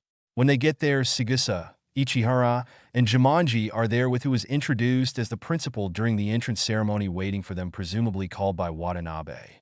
Without hesitation, Ichihara steps forward as she gestures off to the side. "Will the members of the Kendo Club come with me and explain the incident, please?" They move off a bit, and Sigusa looks after them in vague concern as Jumanji deploys both a soundproofing barrier and one that prevents lip reading, before looking back at her. Now that Rin is distracting them, Mari said you had reason to believe some of them are under mental manipulation magic. She sighs and looks over at the Kendo Club as she leans into Sigusa's space a little to point. Look at Mibu's eyes. You see the way they're focused, yet there's a subtle haze over the pupils. Now look at his. She points to another Kendo Club member. His eyes do not have that haze. Then if you turn your attention to the Kendo Club head, if the armband is any indication, you see how his eyes are worse than Mibu's. A little hazier, a little foggier. Those are dash. The principal sighs loudly. You draw us all here for such flimsy evidence? That dash. She cuts across him coldly. How about you use a spell designed to pick up on mental manipulation before you shoot me down? You're already here. You may as well do your due diligence. He purses his lips but sighs, fine. But I'm overriding the student council and disciplinary committee and removing you from your post for wasting everyone's time when it comes back clean. She snorts. If the results are clean, sure. He grumbles as he casts a spell designed to look for traces of mind magics. And then he falls utterly silent as a bubble surrounds them. And on the bubble, where they can see them through it, people like Mibu and the club head get splashed in red, noticeably darker on the Kendo Club head than Mibu, while others, like the one she said was clean, are covered in blue. Everyone falls silent, and she tilts her head at the principal. Still think my evidence is flimsy? He opens and closes his mouth, face pale, and Kirihara explodes. It's about damn time you did something. As they turn to him in surprise, he gives the principal a bitter look. I made a report that Mibu was acting strange months ago, and you brushed me off. I've been trying to provoke her in a way that she'd do something to get your attention, too, but it took a fucking first year who spotted it in an instant, to actually get you to at least check. He turns away bitterly. If you want to expel me for the Sonic Blade thing, fine. I know Mibu has the reflexes that she would have moved back fast enough that I wouldn't have done anything more than cut the front of her chest protection. But if that's what it took to get someone to look into it, then it was damned worth it. Sigusa frowns at him. You made a previous report? Kirihara snarls angrily. February 27th. I came into the office after school ended for the day, as I'd been told to after requesting a meeting in an email. He points sharply at the principal. You brushed me off. And I know you have cameras in your office, so don't deny it. As the principal flounders some more, she shakes her head and turns to Watanabe, who looks a little shaken. Kirihara, and what his punishment will need to be paused in light of that, assuming it affects the decision at all. We'll need to go over the entire student body to check. You realize? Watanabe's face tightens as fury takes over her expression. Who in the hell is daring to target first high students? She shrugs. That I don't have the answer to. Sigusa peers at her. How did you even spot something as minor as that? She shakes her head. I have an unusual amount of experience with mental manipulation magic, and its effects is all. Jumanji seems to leave it at that as he turns to Watanabe. We'll need to figure out how to organize checking over the student body as quickly as possible. Watanabe sighs, yeah. Then she turns a dark eye on the surprisingly quiet Kirihara, who was watching Mibu in a strange mixture of misery and relief, likely at the fact someone had finally noticed what he'd tried to report. The decision on what your punishment will be is temporarily put on hold in light of your claims of just trying to force attention onto the matter. The footage from Shiba's disciplinary committee terminal camera. She glances at her, and she nods to make it clear she'd recorded like she's supposed to. Will be reviewed in light of your claim that you weren't closing fast enough to actually hit her. How fast you were moving will be subject to scrutiny. Even then, once whatever mental manipulation magic on Mibu is broken, she will have the situation explained and be asked to weigh in, much like a victim of an attack will be asked if they want to press charges by the police. Do I make myself clear? Kirihara nods. Yes, Watanabe-senpai. She stares him down with a sharp gaze for a beat before nodding once. Now if you'll excuse me, I have an absolute mess to start cleaning up. She glances up at the principal. Experts at breaking this sort of magic will need to be called in as soon as possible, so you likely need to get going as well. The man nods as he shakily runs a hand over his beard. I know. He mutters to himself as he starts to turn away. Absolute mess indeed. In the end, it had been decided that the easiest way to do things when it came to scanning the students was to call all the students to go to the gym where the entrance ceremony took place, the same one used for announcements, and sort them by class to go through them in groups. The number of students that had been found under the magic was concerning, particularly amongst Course 2 students. Watanabe, Sigusa, and Jumanji had been utterly furious and keen to hunt the perpetrator down, but it had been even easier than they thought. As it turned out, the reason the Kendo Club head had much more extensive mind manipulation done to him was because the culprit was his stepbrother, and the moron had been so confident in his mental manipulation magic that he'd taken him to his base of operations. The police raid on the place had discovered he was in charge of a local branch of the International Anti-Magic Terrorist Organization branch. It had, of course, brought up the question of why they were targeting high school students, but some additional digging had uncovered that as well. Ironically enough, given what they claimed to be, namely against magic, they'd been intending to use the students to break into the special browsing room and steal classified research from the magic universities that can be accessed from it. Why they wanted it was still unknown, but that had apparently been the main goal of targeting first high students, namely from Course 2 that had grievances due to the differences in treatment. The fact they were unhappy with things made them prime targets, creating an opening for the mental manipulation magic to coerce them to do things they wouldn't otherwise do, like stage a violent attack to take attention away from someone hitting the special browsing room. Luckily for Kirihara, once Mibu's mental manipulation broke, she didn't even need the situation explained to her. She'd almost immediately started all but pleading for leniency for Kirihara. Unsurprisingly, given he noticed the change in behavior, they were close. She wasn't even surprised when Mibu ran across her a few days later and hurried up to thank her for her help, and she'd noticed them walking away after holding hands. She kind of figured there was something between them given the lengths Kirihara was willing to go to for her. The entire affair had been explained to the student body in an assembly, and they'd also been given a brief seminar on a bunch of warning signs to look out for things like it, dangerous organizations, manipulation, the works.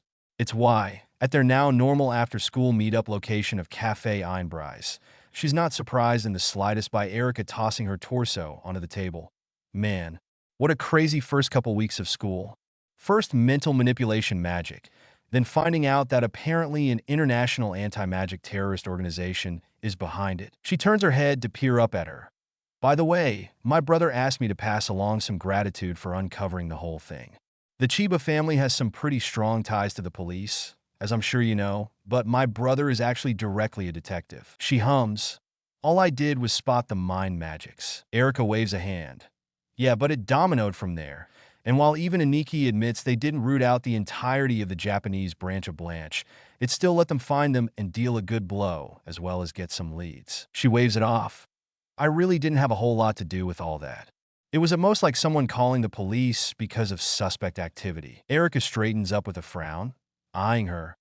Are you, like, incapable of taking a compliment or something? Without missing a beat, Miho responds to her. She is to some extent, but in this case it's more that she struggles to take credit for things. Erica makes an odd expression. It's about that time that Sora grabs Hoshi's head, pulling her attention away from the bubble she's been blowing into her drink with her straw. Stop messing around and eat your food, or I'll get you like a fish. Leo squints at the two of them as Hoshi straightens up and starts eating at Sora's overprotective chastisement. I don't get it. If you hate each other that much, why are you always basically glued at the hip? Hoshi laughs in amusement. Good one, Leo. She rubs at the bottoms of her eyes like she's wiping tears of amusement away, even though there weren't any. Phew, me and Sora. Hate each other? That's probably the funniest joke I've heard. Anyway, she turns to Sora. I could go for some fish, actually. Unsurprisingly, given how much he takes care of the three of them, Sora responds without missing a beat. I'll make you fish later. She's a bit baffled by the vaguely disturbed looks on their friends' faces at that. She glances at Miho, but she looks equally confused. Was it something about how much he spoils her or something? The way the Third World War had changed this universe, had changed society, the way he dotes on Hoshi has gotten some odd looks before, but after 2 weeks, she'd think they'd have gotten used to it. Pushing past the weird air, she asks them all how they're adjusting to the school, a conversation they take to with gusto, likely out of eagerness to forget about the insanity that had occurred during the first 2 weeks. After a while of just chatting and relaxing, the group breaks up to head their separate ways, and it's only after waving goodbye to the others and starting off that Miho glances over. In light of how interesting the first couple weeks of school were, I gotta ask, are you just cursed to constantly have trouble drawn to you or something? I was honestly looking forward to going to school with you, and you're hardly there a few days before something happens. Even as she mentally acknowledges the vagueness, undoubtedly at least in part due to the fact Yuki didn't know about their reincarnation, a thought flits across her mind, warm as a comforting soup at the fact she wasn't alone in the self-indulgence of wanting to enjoy attending school with her soulmates, especially given Sora is nodding along on her other side. Back and to the left of her, though, through her elemental sight, she sees Yuki's face become furious as he takes a deep breath, looking like he's gearing up to try to tear Miho a new one. Before he can, though, and without missing a beat in the conversation, she replies in an idle tone, probably. I do seem to be a magnet for trouble. A gusty breath rushes out of Yuki at her agreement. Not paying any more attention to him than she is, Sora snorts before commenting in a dry tone. Part of that is self-inflicted from the fact you can't help meddling whenever you get even a hint that there's something wrong. On her other side, Miho nods but adds, yeah, but even hints for things being wrong seem to drop into her lap more than is statistically likely. Hoshi giggles lightly from directly behind her, practically entirely to occupy the spot, so Yuki can't take it as an alternative since Miho and Sora are each taking up one of her sides. That's true. But she's still practically like a bloodhound on a scent when she gets those hints. So even if they come to her more than most, she's still totally responsible for being caught up in those troubles. Sora nods in agreement. Then he shakes himself with a smile. Trouble magnetism aside, your birthday is coming up. Anything in particular you wanted to do? Or get Tashiko? Assuming it isn't derailed by more trouble anyway. She's absolutely aware of the way Yuki perks up with her elemental sight despite his poor attempts to hide it, and it makes her want to sigh at him. He praises her so much, yet he doesn't seem to be able to wrap his head around the idea she's known exactly what he was doing the first time he overheard this conversation and gotten her one of the few things she mentioned, which in and of itself was fine, but had picked the one thing on the list Sora had indicated he was probably going to pick, and it's happened every year since, despite the fact she never fails to call him out on it, asking him point-blank why he'd gotten what Sora had indicated he'd probably get her when they were talking about it. She had also, without fail every time, given it back and suggested he return it and get a refund, utterly refusing to accept the gift he'd selected despite knowing full well Sora had basically already laid claim to being the one to get her that present from her list. She's also made it clear that she does not appreciate his attempts to upstage her boyfriend. And after the first year, when he tried to twist things around and say Sora was copying him, she refused to even open Yuki's present until after she's met up with Miho, Sora, and Hoshi and gotten their presents. Their mother had tried to protest the accusation that he was mimicking Sora the first year 3, but that was actually part of the reason she started meeting up with him before she opened the family presents. It was a bit harder for her to deny the accusation regarding Sora's gift, identical to Yuki's at least to some extent in that it's always the same item if not design, despite the fact their mother knows full well Yuki orders them to be delivered and never breathes a word of the presents he's getting her. Ironically, in fear of anyone else pulling the same nonsense he's been doing with Sora. She hums idly. Honestly, I usually only start really thinking about it around the start of the month, since my birthday, being on the 24th, usually means there's plenty of time, but with everything going on, I honestly haven't given it much thought. Surprise me, I guess. It's not like you don't know me well enough to make pretty educated guesswork on what I'd like. Sora nods. Yeah, but we usually like asking in case there's anything in particular you're wanting. If you can't think of anything, though, he shrugs. It's not a big deal since you aren't wrong about us knowing you well enough. Yuki deflates. Honestly, she's thought about purposely having these conversations out of his earshot or over text or something, but she decided a while ago that it wasn't her responsibility to try to prevent Yuki's shameless behavior. Not that he's learned the lesson on how it'll always backfire on him, given she's returned his copycat gifts every year without fail. The past 4 years he's pulled that nonsense. The gifts he always gets as replacements have their own problems, since much like his behavior, such as when he tried to argue her onto the student council, he doesn't consider what she may actually want, just what he decides she deserves. She isn't particularly fond of his gifts in general, but she always bites back the exasperated sigh that wants to come out at that, since even if she's not particularly fond of them, since he doesn't actually put thought into what she may actually like. She'd rather not unintentionally push him to get what may very well be gifts of some sort of impropriety, and she also wants to discourage the copycat gifts. The best way to potentially achieve the latter is to make it clear she does not appreciate the copied gifts but doesn't mind the other gifts, so she can't really make it obvious she doesn't much appreciate the non-copied gifts. It's made her feel a bit bad more than once, since it makes her feel like a spoiled brat, but it's not really about the gifts, it's the sheer lack of thought given to them on what she may actually like. She would genuinely prefer something worth 1,000 yen for, but with clear thought put into it over something worth 100,000 yen for, but utterly thoughtless. If it wasn't for the fact that, again, she didn't want to push him towards potentially improper gifts, if she'd thought it'd get anywhere in curbing his obsessive behavior, if she pointed out to their mother that he was pulling the exact same thing with her that their father pulled with her mother, she'd absolutely be pointing it out to their mother and letting her ream him out.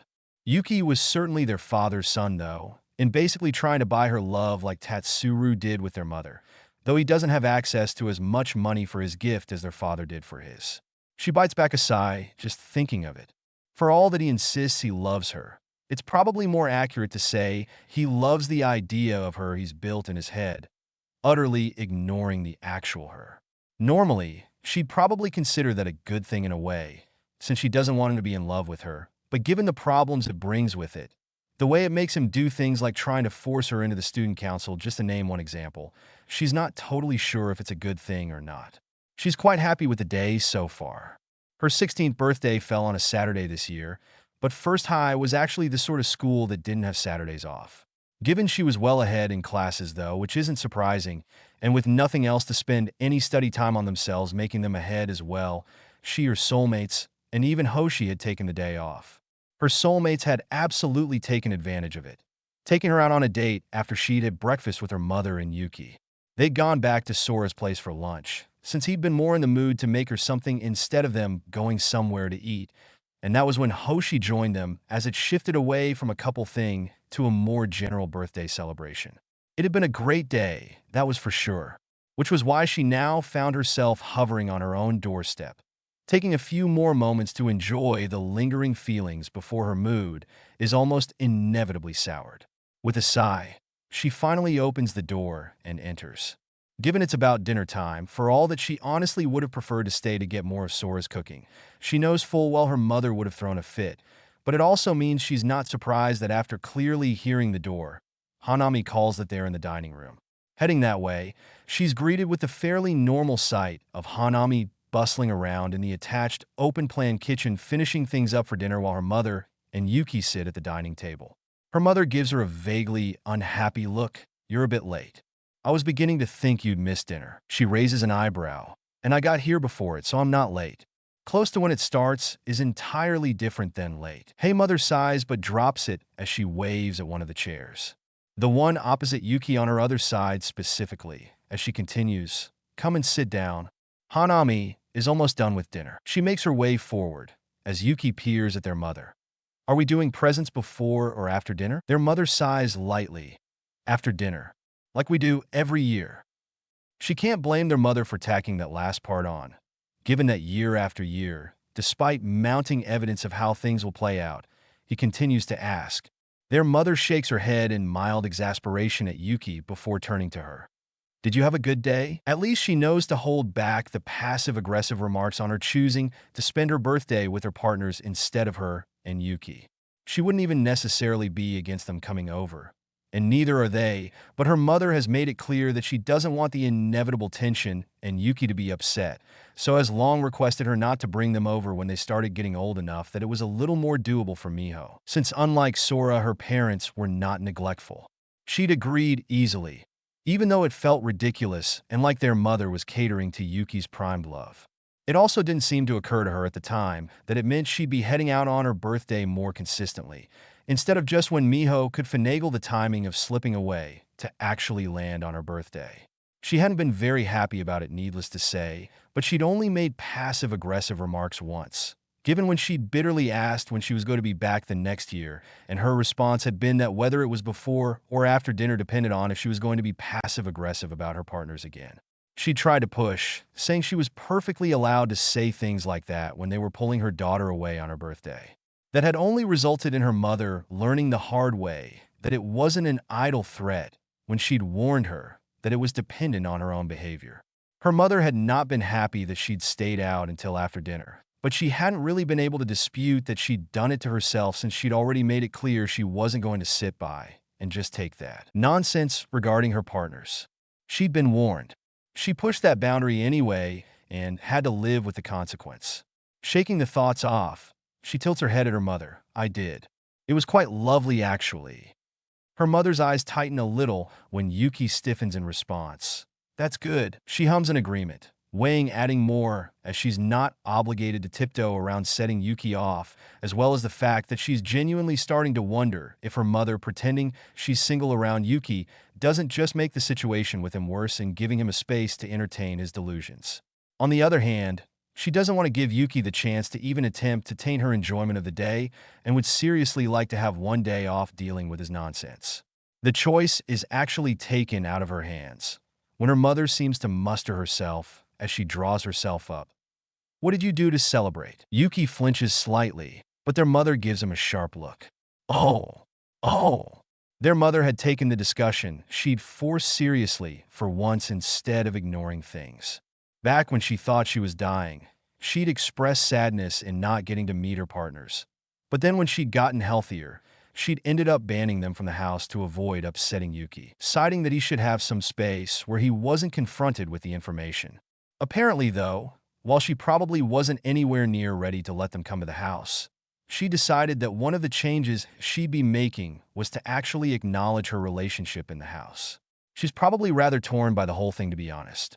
On one hand, again, she had expressed interest in knowing her literal soulmates in the past, so there was probably a measure of happiness in finally being able to at least ask about them. In the other, though, one of the reasons she'd eventually acknowledge Mia as her mother was because as messed up as some of the things she's pulled with her and Yuki are, and as much as she does not agree with them, Ultimately, she does genuinely love them and did those things in an attempt to make them happy. And Yuki certainly wasn't whenever her relationship is brought up. She hums as she lets go of the thought. Well, before that, since I know you're used to different things as a Yatsuba, it wasn't anything glamorous or extravagant. Can't even call it fancy. And while some of that is because they just don't have Yatsuba levels of money, it's also because they know that while I wouldn't say no to something both expensive and thoughtful if they had the money, ultimately I care more about things being thoughtful than the price tag attached. Just wanted to start with that so you don't judge any of it negatively for being cheap. Her mother nods in understanding, and she smiles, both with gratitude at Hanami as she sets plates in front of them, as well as from general happiness from the memories. Well, for starters, they took me to a cafe to grab a slice of cake. After that, we went to a movie I've been wanting to watch. And once it was over, we went to a park to just enjoy taking a walk together. Then we went back to Sora's house where he cooked a rather delicious lunch, and it shifted away from a date as his sister joined us. I honestly spent the rest of the afternoon there, played some board and card games, but we mostly just relaxed and talked. Received calls from the other kids throughout the afternoon, since I'd told them my morning was busy, but they all wanted to call to wish me a happy birthday. It was quite enjoyable overall. Her mother blinks a few times in surprise, then gives her a bemused smile.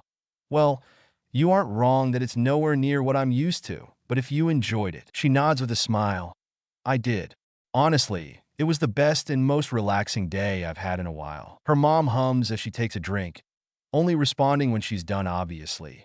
That's all that really matters. She flashes her a smile, and her mother almost hesitantly asks more. About the movie she'd seen, what Sora had made her for lunch, small talk mostly. The dinner passes by faster than usual while she chats with her mother, who for once is refusing to let Yuki even start any of his nonsense. Some part of her does feel bad for Yuki, since it had been started by mental manipulation magic, and when he was a fetus at that, but he adamantly refused to even try to move on, whether naturally or through their mother offering, not demanding or just doing it, to use mental manipulation magic to get rid of his romantic feelings for her. It was the only time before now that she'd even acknowledged the situation, actually. Yuki had shot it down, though. Despite that, she just can't help but feel genuine relief in getting away from his constant pushing of lines and her boundaries without having to basically hide herself away in her room or get away from him in general. Who knows? Maybe their mother refusing to essentially give him a silent free pass from letting his behavior continue in the house without saying a word will make him back off.